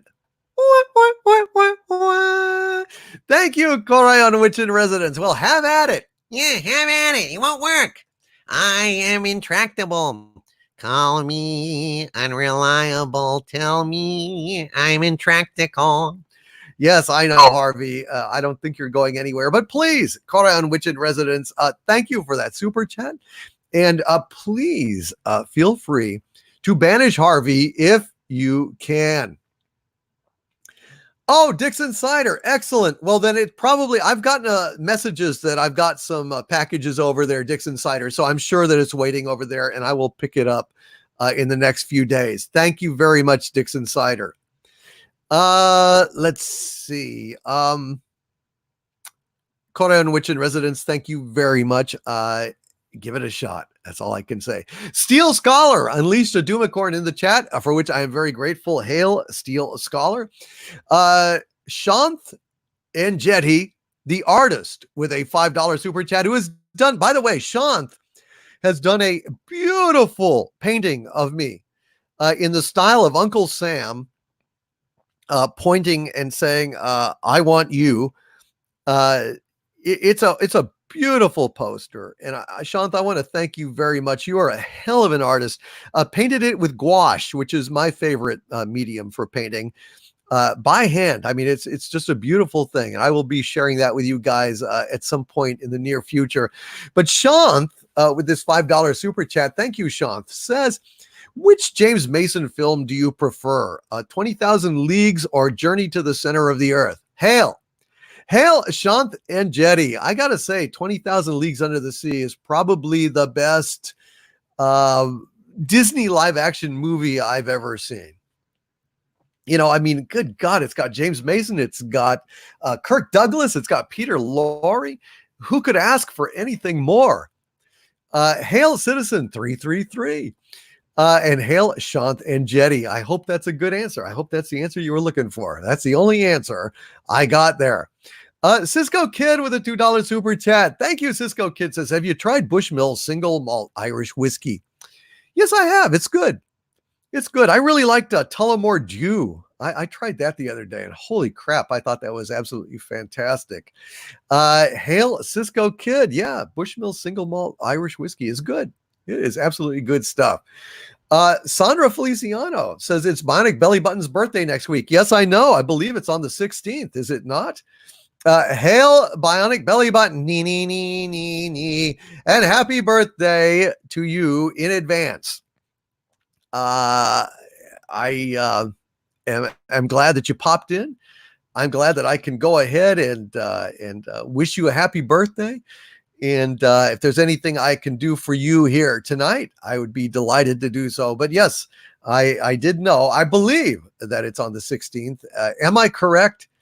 That is my recollection. And hail to you, Bionic Belly Button, and happy birthday. Happy birthday to you. I'm glad you popped on in. Happy birthday to you. Whenever you do, it's a win.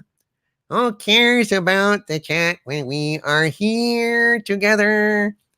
I don't know, something that rhymes with weather. Happy birthday to you. And I am glad you popped in. And if there's anything I can do for you, let me know. Let's see. Robert Frey with a $9.99 super chat. Hail, Robert Frey. Thank you, my friend, very, very much. He says Annihilation was based on the first in a series of books. It ended with a sense of incompletion, like Alita. The rest of the movie was surreal and enjoyable. It's worth seeing at least once. Well, thank you very much, Robert Frey. I was asking earlier if it seemed like this was something that would be worth my time and if I should check it out. But, okay, Annihilation. I will give that a shot, Robert Frey. I really do appreciate that very, very much. And let's see. I will check it out. Thank you, Robert Frey, very much for that that super chat and that answer, that feedback. I needed it because I don't know anything about it, and I do appreciate that. Amateur Anth with a $5 super chat. Thank you, Amateur Anth. Says, I'm waiting for them to cancel the first TV interracial kiss. Better buy old Star Trek and Star Wars before it's all canceled. SMDH. I don't think they'll, well, because it was forced. I don't know. Well, they certainly did cancel the first African-American woman to win an Academy Award.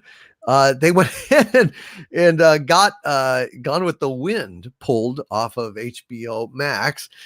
At the same time, getting Hattie McDaniel pulled off as well, the actress who won the Best Actor for Gone with the Wind. So there you go. Funny thing that, Amateur Ant? It's a funny thing when these SJWs try to cancel shit. Sometimes they cancel themselves, don't they? Roxyon with a Doomacorn in the chat. Hail Roxyon! Thank you for that, Doomacorn. Brian Yoder with a $20 super chat. Hail, Brian Yoder, who says, Jodie Doctor is not the timeless child. She is the nightmare child. Tenet's doctor warned us about in the end of time. This is the time war. Well, now that would work, Brian Yoder. That would work a lot better. She is the nightmare child that Tenet's doctor warned us about in the end of time. This is the time war. I think that could work. I think that could work. Hail Brian Yoder.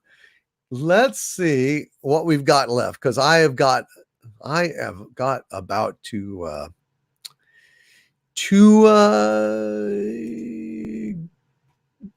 give up the ghost here. Okay. Let's see what we've got. Oh, this is very weird. So it like skipped some stuff on me or something? Oh dear, oh dear, oh dear. Okay. Florbo Adjacent, which is a fabulous name, by the way. Florbo Adjacent with two $5 super chats in a row. Thank you, Florbo Adjacent. Says, is Henry going to be beaming down the aliens tomorrow to help with global domination? So I'm puzzled. And then Florbo Adjacent says in a super chat right above, he says, oh God, I can't believe I accidentally called Harvey Henry. Tonight is not my night. Also, RIP Paw Patrol. Dude, Harvey can't help me with this. Harvey is basically a doomsday weapon, a doomsday machine. That will be unleashed if I, in a moment of despair, decide either I cannot or do not wish to conquer the world any longer. So he's kind of like my ace in the hole, or my ace hole in the hole. Hey, that's not funny. I know. I'm sorry. But hey, listen, don't worry about calling Harvey Henry. He calls me Chet all the time. To hell with him. How you doing, Henry? Screw you, Chet. Thanks, Henry. Thank you, Florbo Adjacent. You're more correct than you knew, sir. More correct than you knew. Ed Camara with a $24.99 super chat. Thank you, Ed. Says, hail, Lord Doomcock. The dreadnoughts stand ready to deploy at your command. I thank you, Ed Camara. Bless you, sir, for standing ready to serve in this regard. And listen, man. We need those dreadnoughts. We need those dreadnoughts. We need to stop all this rioting, looting, etc., and so on. And we really need to stop this shit before they have canceled everything. We've got to cancel the canceling. Hashtag cancel the cancel. Cancel the cancel. I think that's a great hashtag right there. Hashtag cancel the cancel. Hashtag cancel the cancel. Ed Camara, thank you, my friend. We need those dreadnoughts to help us. Hashtag cancel the cancel. R Far with a $3.49 New Zealand super chat. Thank you, R Far. Says, if you're joining Star Trek Vegas, I'm there 1,000%. I don't know if anybody's going to be joining Star Trek Vegas. I don't know what the hell's going on with it. I don't know if people are going to be out of this COVID shit. I mean, what's the point of going to a convention if you have to, wear a face mask the whole time? I don't know. I just don't know. If they're if it's healthy, if it's safe, if people are not having to wear masks all the time, I might go to Star Trek Vegas. Although they wouldn't let me maybe they would let me wear a mask. I don't know. Let's see what happens. Hashtag cancel the cancel. Hashtag cancel the damn cancel. Hashtag cancel the cancel. That's what I should do. Tweet it out right now. I hardly do Twitter anymore, but I think this is a great one. Can we cancel the fucks who are canceling everything?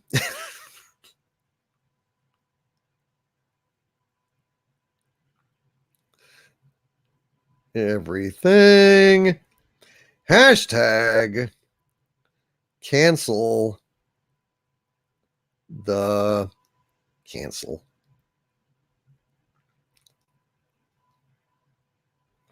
And I'll put my my mug on this thing to ratify it. All right. And it's away. I like that. Hashtag cancel the cancel. I like that a lot. All right. Let's see. Arfar, thank you for that very much. Vader with a $10 super chat. Hail Vader, says Vader. Hail to the Overlord, the chat, and of course the wrenches. I'd like to put forth my weekly offering to Harvey. When the button is pushed, take me with you and save me for your final snack. So let it be written. So let it be done. Hail, Vader, and your faith has saved you. Your faith has saved you. Thank you very, very much. Thank you, Vader, for that super chat and that sentiment, that fealty to Harvey. It's heartwarming. It's absolutely heartwarming. Rod Thunderheart with a $20 super chat. Holy crap! 117 Jorn, my God. 117 Jorn with a $50 super chat, and Rod Thunderheart with a $40 super chat. Jesus Christ! Well, we have to address these for sure. Okay, first of all, let's go ahead and do Rod Thunderheart's 2 super chats in a row. $40 super chat and a $20 super chat. Hail Rod Thunderheart. Says, hail Doomcock. Mom safely in bed. Beer and Cuban rum now. I understand, busy plotting your takeover, but hope you are enjoying the book. I am. See Through Love is Rod Thunderheart's book. It's a wonderful book. It's a lot of fun and absolutely a joy. Thank you, Rod Thunderheart. He says, I believe Filoni was serious. Heard 45-second soundbite of Spielberg say Kathleen Kennedy was hired as a secretary. Hail Rod Thunderheart. Amen. Amen, brother. 117 Jorn with a $50 super chat. Hail 117 Jorn. Sir, I am sorry I did not see this earlier, and I pray to God that you are still out there, 117 Jorn.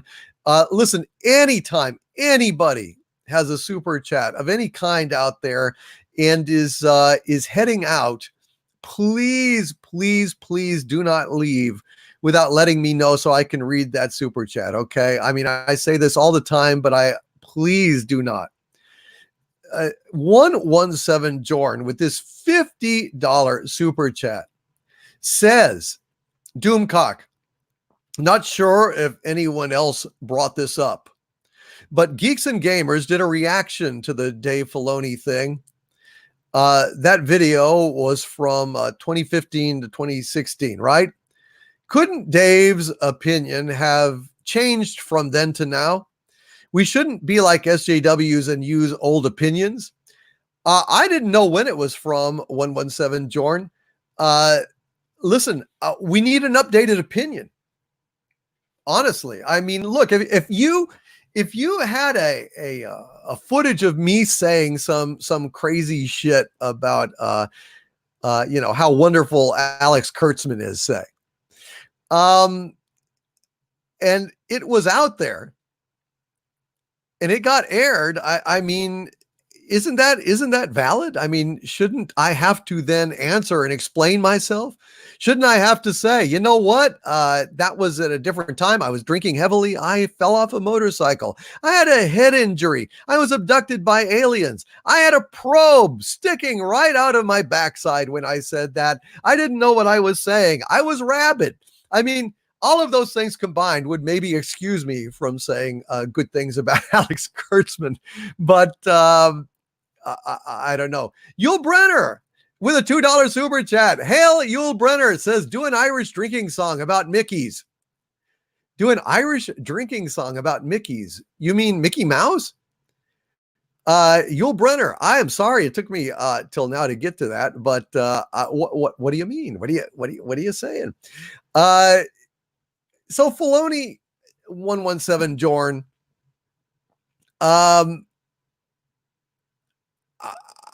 if his opinion has changed, he needs to clarify it. I mean, when you stand for something and when people believe in you in a certain way, you have to explain yourself if something like that comes up. You have to explain yourself about something like that comes up. And Yul Brenner, what do you mean by a drinking song about Mickey's? Do you mean Mickey Mouse or I don't know what you're saying, Yul, but I'm willing to oblige at some point if I can think of that. Hashtag cancel the cancel. That's all I got to say. 117 Jorn, that's oh no, Mickey's the most Irish of malt liquor, says Yul Brenner. I've never had Mickey's. Is it awful? The most Irish of malt liquor. I don't know. Malt liquor is bad stuff. Hashtag cancel the cancel. Damn right. Bionic belly button. Nee. Rod Thunderheart with a $40 Canadian super chat and a $10 Canadian super chat. 2 super chats, more in a row. Thank God I got to these. Rod Thunderheart says, hail my liege. Reminders, the Adjustment Bureau, Murdoch Mysteries. Amen, Rod Thunderheart. Amen. The Adjustment Bureau is in my stack. Murdoch Mysteries, I still needed to be reminded. You're having a Glenn Morangi, my one true soulmate, recommended by the one true overlord. Outstanding Bionic belly button. I am glad that you are enjoying that drink. It is a great one. Glenn Morangi is a great drink. Murdoch Mysteries. Okay. Rod Thunderheart, I will check it out. I hope it's good. You've been telling me. I hope it's good. I'm looking forward to the Adjustment Bureau very, very much. Rod Thunderheart with a $40 super chat. Hail Rod Thunderheart, sir. You're awesome. Says, hail my liege. I don't want to get political, but here in Alberta, a black man went through choking. Now an Indian chief beaten and arrested for expired plate. Canada, not immune to racism. Daily Show begged Canada to invade the U.S. Well, apparently we're all in the same boat, Rod Thunderheart. It is just wrong for any holder of power to abuse those without it. It is just wrong. Now, the solution is not to ban police entirely. The necessary solution is to root out bad cops, to change the culture, to make sure that these people are outed and gotten rid of as fast as humanly possible. It takes a lot to be a police officer. It takes a lot of courage. It takes a lot of moral strength, conviction. And unfortunately, this kind of enabling that happens sometimes in police, because you want to be loyal to your pal and stuff, but it's just not, it's not good. It's not good. Protect and serve. But I mean, I tell you, the solution is not to defund or cancel or disband the police. That's nuts. Absolutely nuts. Thank you, Rod Thunderheart. And I am sorry to hear that about Canada. I'm so sorry to hear that about Canada. That is extremely disappointing. It is sad. Paul Wolfley with a $5 super chat. Hail, Paul, says, brother, I told my gal you would sing Goodbye My Franchise. She has been waiting. You did hear me, right? Paul, are you still out there? You did hear me, didn't you? Thank you, Paul. I appreciate that very, very much, man. I hope she enjoyed it. I hope you enjoyed it. I'm sorry that it took me so long to get to it, but I did do it. I did do it. And Lawrence Martin with a $3 super sticker saying, bye-bye. You went away. You went away, Lawrence Martin. Well, thank you, Lawrence, for being here tonight, and bye-bye to you. And I thank you for being here. And I hope you enjoyed it. I hope you enjoyed yourself. Ian Alderidge with a Doomacorn in the chat, followed by Ro Diablo Unleashed a Doomacorn in the chat as well. Uncharacteristically, normally Ro Diablo unleashes a poop with corn in the chat, but Rojo Diablo decided to be individualistic tonight. Hail Rojo Diablo. Hail Paul Wolfley and his lovely lady who's listening. And I am so sorry if you left before I got to that. I was trying, and I hope you heard it, though. I really hope you heard it. Wolven Strife again with a $50 super chat. Hail Wolven Strife, who says about phony Filoni, he said what he said. That's fact. Which means either way, he's dishonest. Either he's for George Lucas's vision or Kathleen Kennedy's. If that whole playing both sides of the fence thing, at best, he's been proven untrustworthy. I think that boils down the argument quite plainly, Wolven Strife, quite plainly. I think you can't really deny that. And I want to thank you for that incredibly generous super chat, Wolven Strife. You've been incredibly generous tonight, actually. But you're quite right. I mean, either way, he was being fake.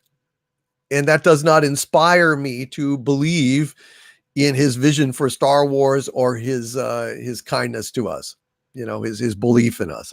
I feel let down, and I kind of assumed as an act of faith that he was on our side, but apparently not so much. Brandon H with a $5 super chat. Thank you, Brandon. Says, hail DVD in the chat. Have a good night, my friend. Good night, Brandon H. I hope that you enjoyed your time here tonight. Rob R with a $5 super chat. Hail Rob R says, hail Doomcock. Love the channel. Keep up the good work. Thank you, Rob. I will do my very best to keep up the good work. I'm trying. It doesn't help when YouTube ghosts me and my videos get kind of sandboxed, because there is no way that this video should be so low in views. But what am I? Over 2,000 comments. That's something you get on 100,000, over 100,000 view video, and I've got like 29,000. Come on, son of a bitch. Thank you, Rob R. Appreciate that. Mark C with not only a Doom Accord in the chat, but also a super chat of $5. And I thank you very, very much, Mark C, for both of those. And he says, my Lord, have you tried 1792 small batch bourbon? Not Blanton's, but pretty tasty. No, I've not, Mark C. I will write that down here right now, and I will look for it going to the liquor store. I got to pick up some of this 18-year Cole Isla because Breaker, aka Brickhere, gifted me the money to get that, and I must fulfill my mission. So small batch, 1792 small batch. You also mentioned Blanton's, which I've never had before either. All right. Thank you, Mark C. I will absolutely investigate those. Cardinal Sin with a $2 super chat. Hail, my dear friend with the broken leg. Cardinal Sin. Love you, brother. He says, you really should be a part of the SNL cast. Better. Well, thank you, Cardinal Sin. I think I should. I think it would be funny. Can sing, can do impressions, can do stuff. Of course, I'm not woke and I'm not, acceptable to them probably. But still, yes, if this were a meritocracy, I would be on Saturday Night Live right now. I would. And we've got a Dumicorn in the chat from Mark C, followed by a Dumicorn from Rojo Diablo, and following Rojo Diablo's Dumicorn, there's a poop with corn dropped from Rojo Diablo in the chat, followed by a rainbow erupting from that poop with corn in the chat. Hail Rojo Diablo, hail Yodam Darkstar for sending me a little winky smiley face. I am very, very appreciative of that. No, I'm not woke, Yul Brynner. I'm not woke at all. And so I probably would not be welcomed into the Saturday Night Live cast, even though I am very funny. Bionic Belly Button asked me with a $5 super chat, hail Bionic Belly Button, says, can you please sing I'm a Little Teapot in Your Helm? When I get all steamed up, hear me shout. Very well. Let us put on the helmet and oblige.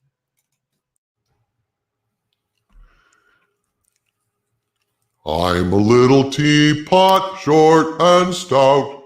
Here is my handle, here is my spout. When you tip me over, pour me out. Tip me over, pour me out. I don't think I know the lyrics to the rest of that, but I'm a little teapot, short and stout. Here is my handle, here is my spout. When I see an SJW, it makes me shout. Tip me over, I'll annihilate them. Hail, Bionic Belly Button. Nee. And I hope that amused you. It was very evil. Wolven Strife with a $20 super chat. Hail, Wolven Strife says, just FYI, Top Gun Maverick has already been tampered with. The Japanese flag on Maverick's iconic flight jacket was removed to appease China. Imagine Top Gun being censored to appease a communist regime. Welcome to 2020. Jeez. Yeah, that's awful. The Japanese flag on Maverick's iconic flight jacket was removed to appease China. Isn't that swell? Unfucking believable. I don't know what to say, Wolven Strife, except I'm a little less excited to go see Top Gun Maverick now. And I thank you for that $20 super chat. You have been very generous to me tonight, and I greatly, greatly appreciate it. You are absolutely awesome. Noel Morrison with a $3 super sticker saying, my hero. It's Bushiba saying my hero on the super sticker. Thank you very much, Noel Morrison. I'm very delighted. It's a very cute super sticker. Thank you so much. Yeah, you have dimmed my enthusiasm for Top Gun Maverick, Wolven Strife. I did not know that. That really sucks. So is the Taiwanese flag, says Rock Flanagan. Holy crap. Well, that sucks. 80's Totally Awesome with a $10 super chat. Hail, 80's Totally Awesome says, came back to say, I only call you brother and treat you like blood. I offer you myself that way. If it's not okay with you, I understand, no problem. I know it's weird. I'll stop if you want. Hail, 80's totally awesome. Hail to you, my friend. It's not weird at all. Thank you so much for caring and for considering me family. I consider you and all the folks here family as well. You guys are absolutely awesome. And it's a joy to be with you every Friday night. A joy and a privilege. I thank you so much. Wolven Strife with a $5 super chat. Hail, Wolven Strife! Says, and my dudes and dudettes, it's time to sleep off this Friday's alcohol intake. Good night, my brethren. Till next week. Hail, Wolven Strife. Man, you stuck it out a long time, and you were incredibly just all over the place, man. Just generous as hell, and I deeply, deeply appreciate it. It means a lot to me. All right, folks. Let me see. Got just a few more here. We can get to those, and then I am going to let my poor, beleaguered wrenches go. They have done a man's work, sir. I guess you're done, eh? Finished. Philomax with a $7.99 super chat. Hail Philomax. Says, hail Doomcock.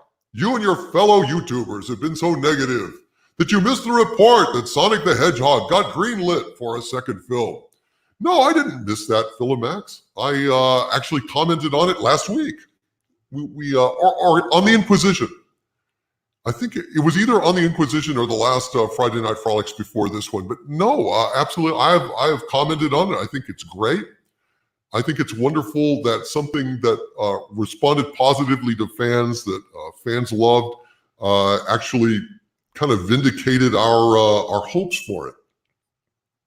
I think it's absolutely fantastic, Philomax. And I have mentioned it in my own defense. Thank you, Philomax. Loquacious Primate with a $5 super chat. Hail, Loquacious Primate. Says, how can Filoni possibly defend himself when he works for Kathleen Kennedy? The expectations must be changed if you are part of a regime which expels wrong thinkers. Well, if he's, too chicken shit to just speak out and say, hey, I didn't mean to hate the fans. I mean, if hating fans is the prerequisite for working for Kathleen Kennedy, then screw you. Screw you. If you're complicit in hating fans and destroying what they love, to hell with you. I don't give a shit about your fucking career. Go fuck yourself. So Filoni needs to figure out where he stands and what he stands for, and he needs to speak up. If he could at least say that he apologizes to fans for such stupidity and ugliness. I mean, if that's a prerequisite for working at Lucasfilm today, shouldn't you leave? Shouldn't it be good for your soul to get out of there? Surely Dave Filoni doesn't need the money. He's got money. He's got money now. How much is that integrity worth? That's all. I don't know. That's all I can say, man. I don't know. Life is hard all over. Filoni is busted. He needs to say something. If he can't, then so be it. Okay, we'll just be left with that impression. If he doesn't give a shit, then there you go. Rod Thunderheart with a $10 Canadian super chat. Hail, Rod Thunderheart, my dear friend. Sir, I hope you've had fun tonight. And he says, hail. Apologize because I know we come here to escape horrible things. Murdoch on Netflix, all 13 seasons. Thank you. And again, you are a massive blessing for the rest of us. Oh, no need to apologize, Rod Thunderheart. I absolutely sympathize. I agree. And I have no problem with you raising that point about the abuses in Canada. I'm very sorry to hear about it. I really am. Please, speak your mind, and thank you for being here. And Murdoch, 13 seasons of Murdoch Mysteries. My God, where's it been all my life? Where have I been all its life? That's weird. That's very weird. Philomax, thank you for this $14.99 super sticker. Philomax, thank you so very, very much. That is very sweet to you. I bow to you, Philomax. I bow to you, my Australian friend. What time is it in Australia? Is it during the middle of the day or something? I wonder.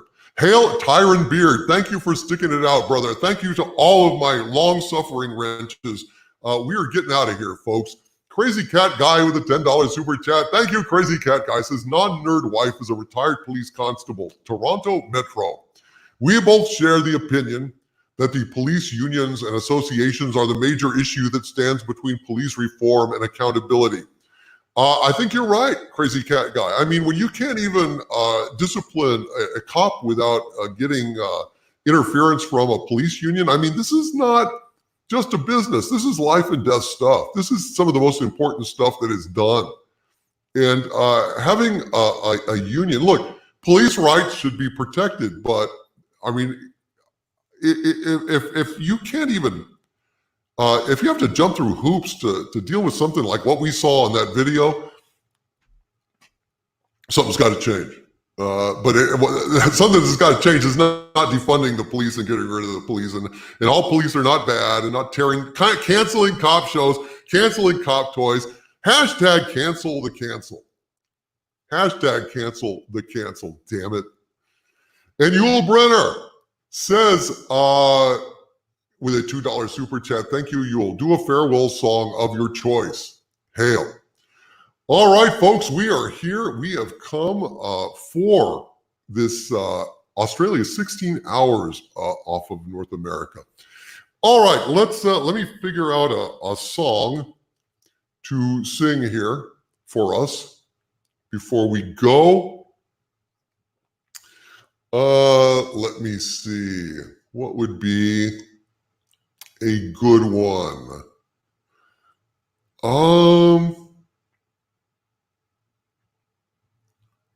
Let's do, I don't know if I have the voice.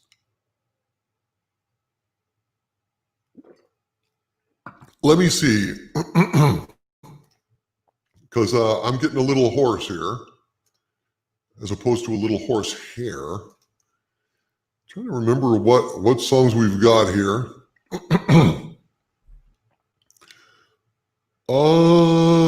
Let's see. Let's do Ain't We Got Fun. That's a good one. Let's do Ain't We Got Fun. I think that would be absolutely perfect way. I hope you had fun tonight. Did y'all have fun out there?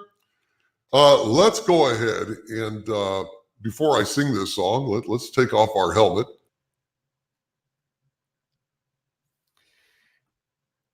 And I don't think I've got the pipes for Man of Constant Sorrow. So let's do Ain't We Got Fun, because I think getting a little little hoarse here. So Ain't We Got Fun. Every morning, every evening, ain't we got fun? Not much money, oh, but honey, ain't we got fun? The rent's unpaid, dear, we haven't a buzz, but smiles were made, dear, for people like us. In the winter, in the summer, don't we have fun? Times are bummin', getting bummer, still we have fun. There's nothing surer. The rich get rich and the poor get poorer. In the meantime, in between time, ain't we got fun? Everybody! In the morning, in the evening, ain't we got fun? Not much money, oh, but honey, ain't we got fun? The rent's unpaid, dear, we haven't a buzz, but smiles were made, dear, for people like us. In the winter, in the summer, don't we have fun? Times are bummin', getting bummer, still we have fun. There's nothing surer. The rich get rich and the poor get poorer. In the meantime, in between time, ain't we got fun? And for Bionic Belly Button's birthday coming up here next week, at the members only live stream that I'm going to do for all the channel members, I will be happy to sing Man of Constant Sorrow for Bionic Belly Button once I have the voice for it. But tonight I am kind of a little hoarse. getting a little hoarse, so I have got to stop. I can't really do the whole bellowing thing at this juncture. But I will make a square up on Man of Constant Sorrow this upcoming week on the members only live stream that I will be doing. So that'll go out to you, Bionic Belly Button, and I apologize not being able to sing it tonight. Rod Thunderheart with a $20 super sticker. Thank you, Rod. Says thanks for being you. Thank you for thanking me for being me. Thank you for letting me be the most me that I've ever been. You guys are absolutely awesome, and I thank you. And Bionic Belly Button, nee, has unleashed a doom of corn in the chat. Thank you, Bionic Belly Button. And Aurora Uplinks says, if I win the lottery, I will pay you $10,000 if you hate any of the 3 music videos I have made so far. I don't care about them being publicized. I just hope you watch them and enjoy. Send me the link, Aurora Uplinks, and I will take a look at them. Please send me the links, and I will do what I can. All right, you guys. Thank you to all of my wrenches. I am sorry, so sorry that it ran so long tonight. You guys are absolutely awesome. From the center of the earth, this is Dictor Van Doomcock, the future ruler of Earth, thanking you all for everything that you have done tonight. Thank you for being here on Friday. And above all else, my friends, stay healthy, stay safe, and as always, stay angry. Good night, you guys. Good night. Say good night, Sabu. Good night, you guys. Sleep well and have a wonderful weekend.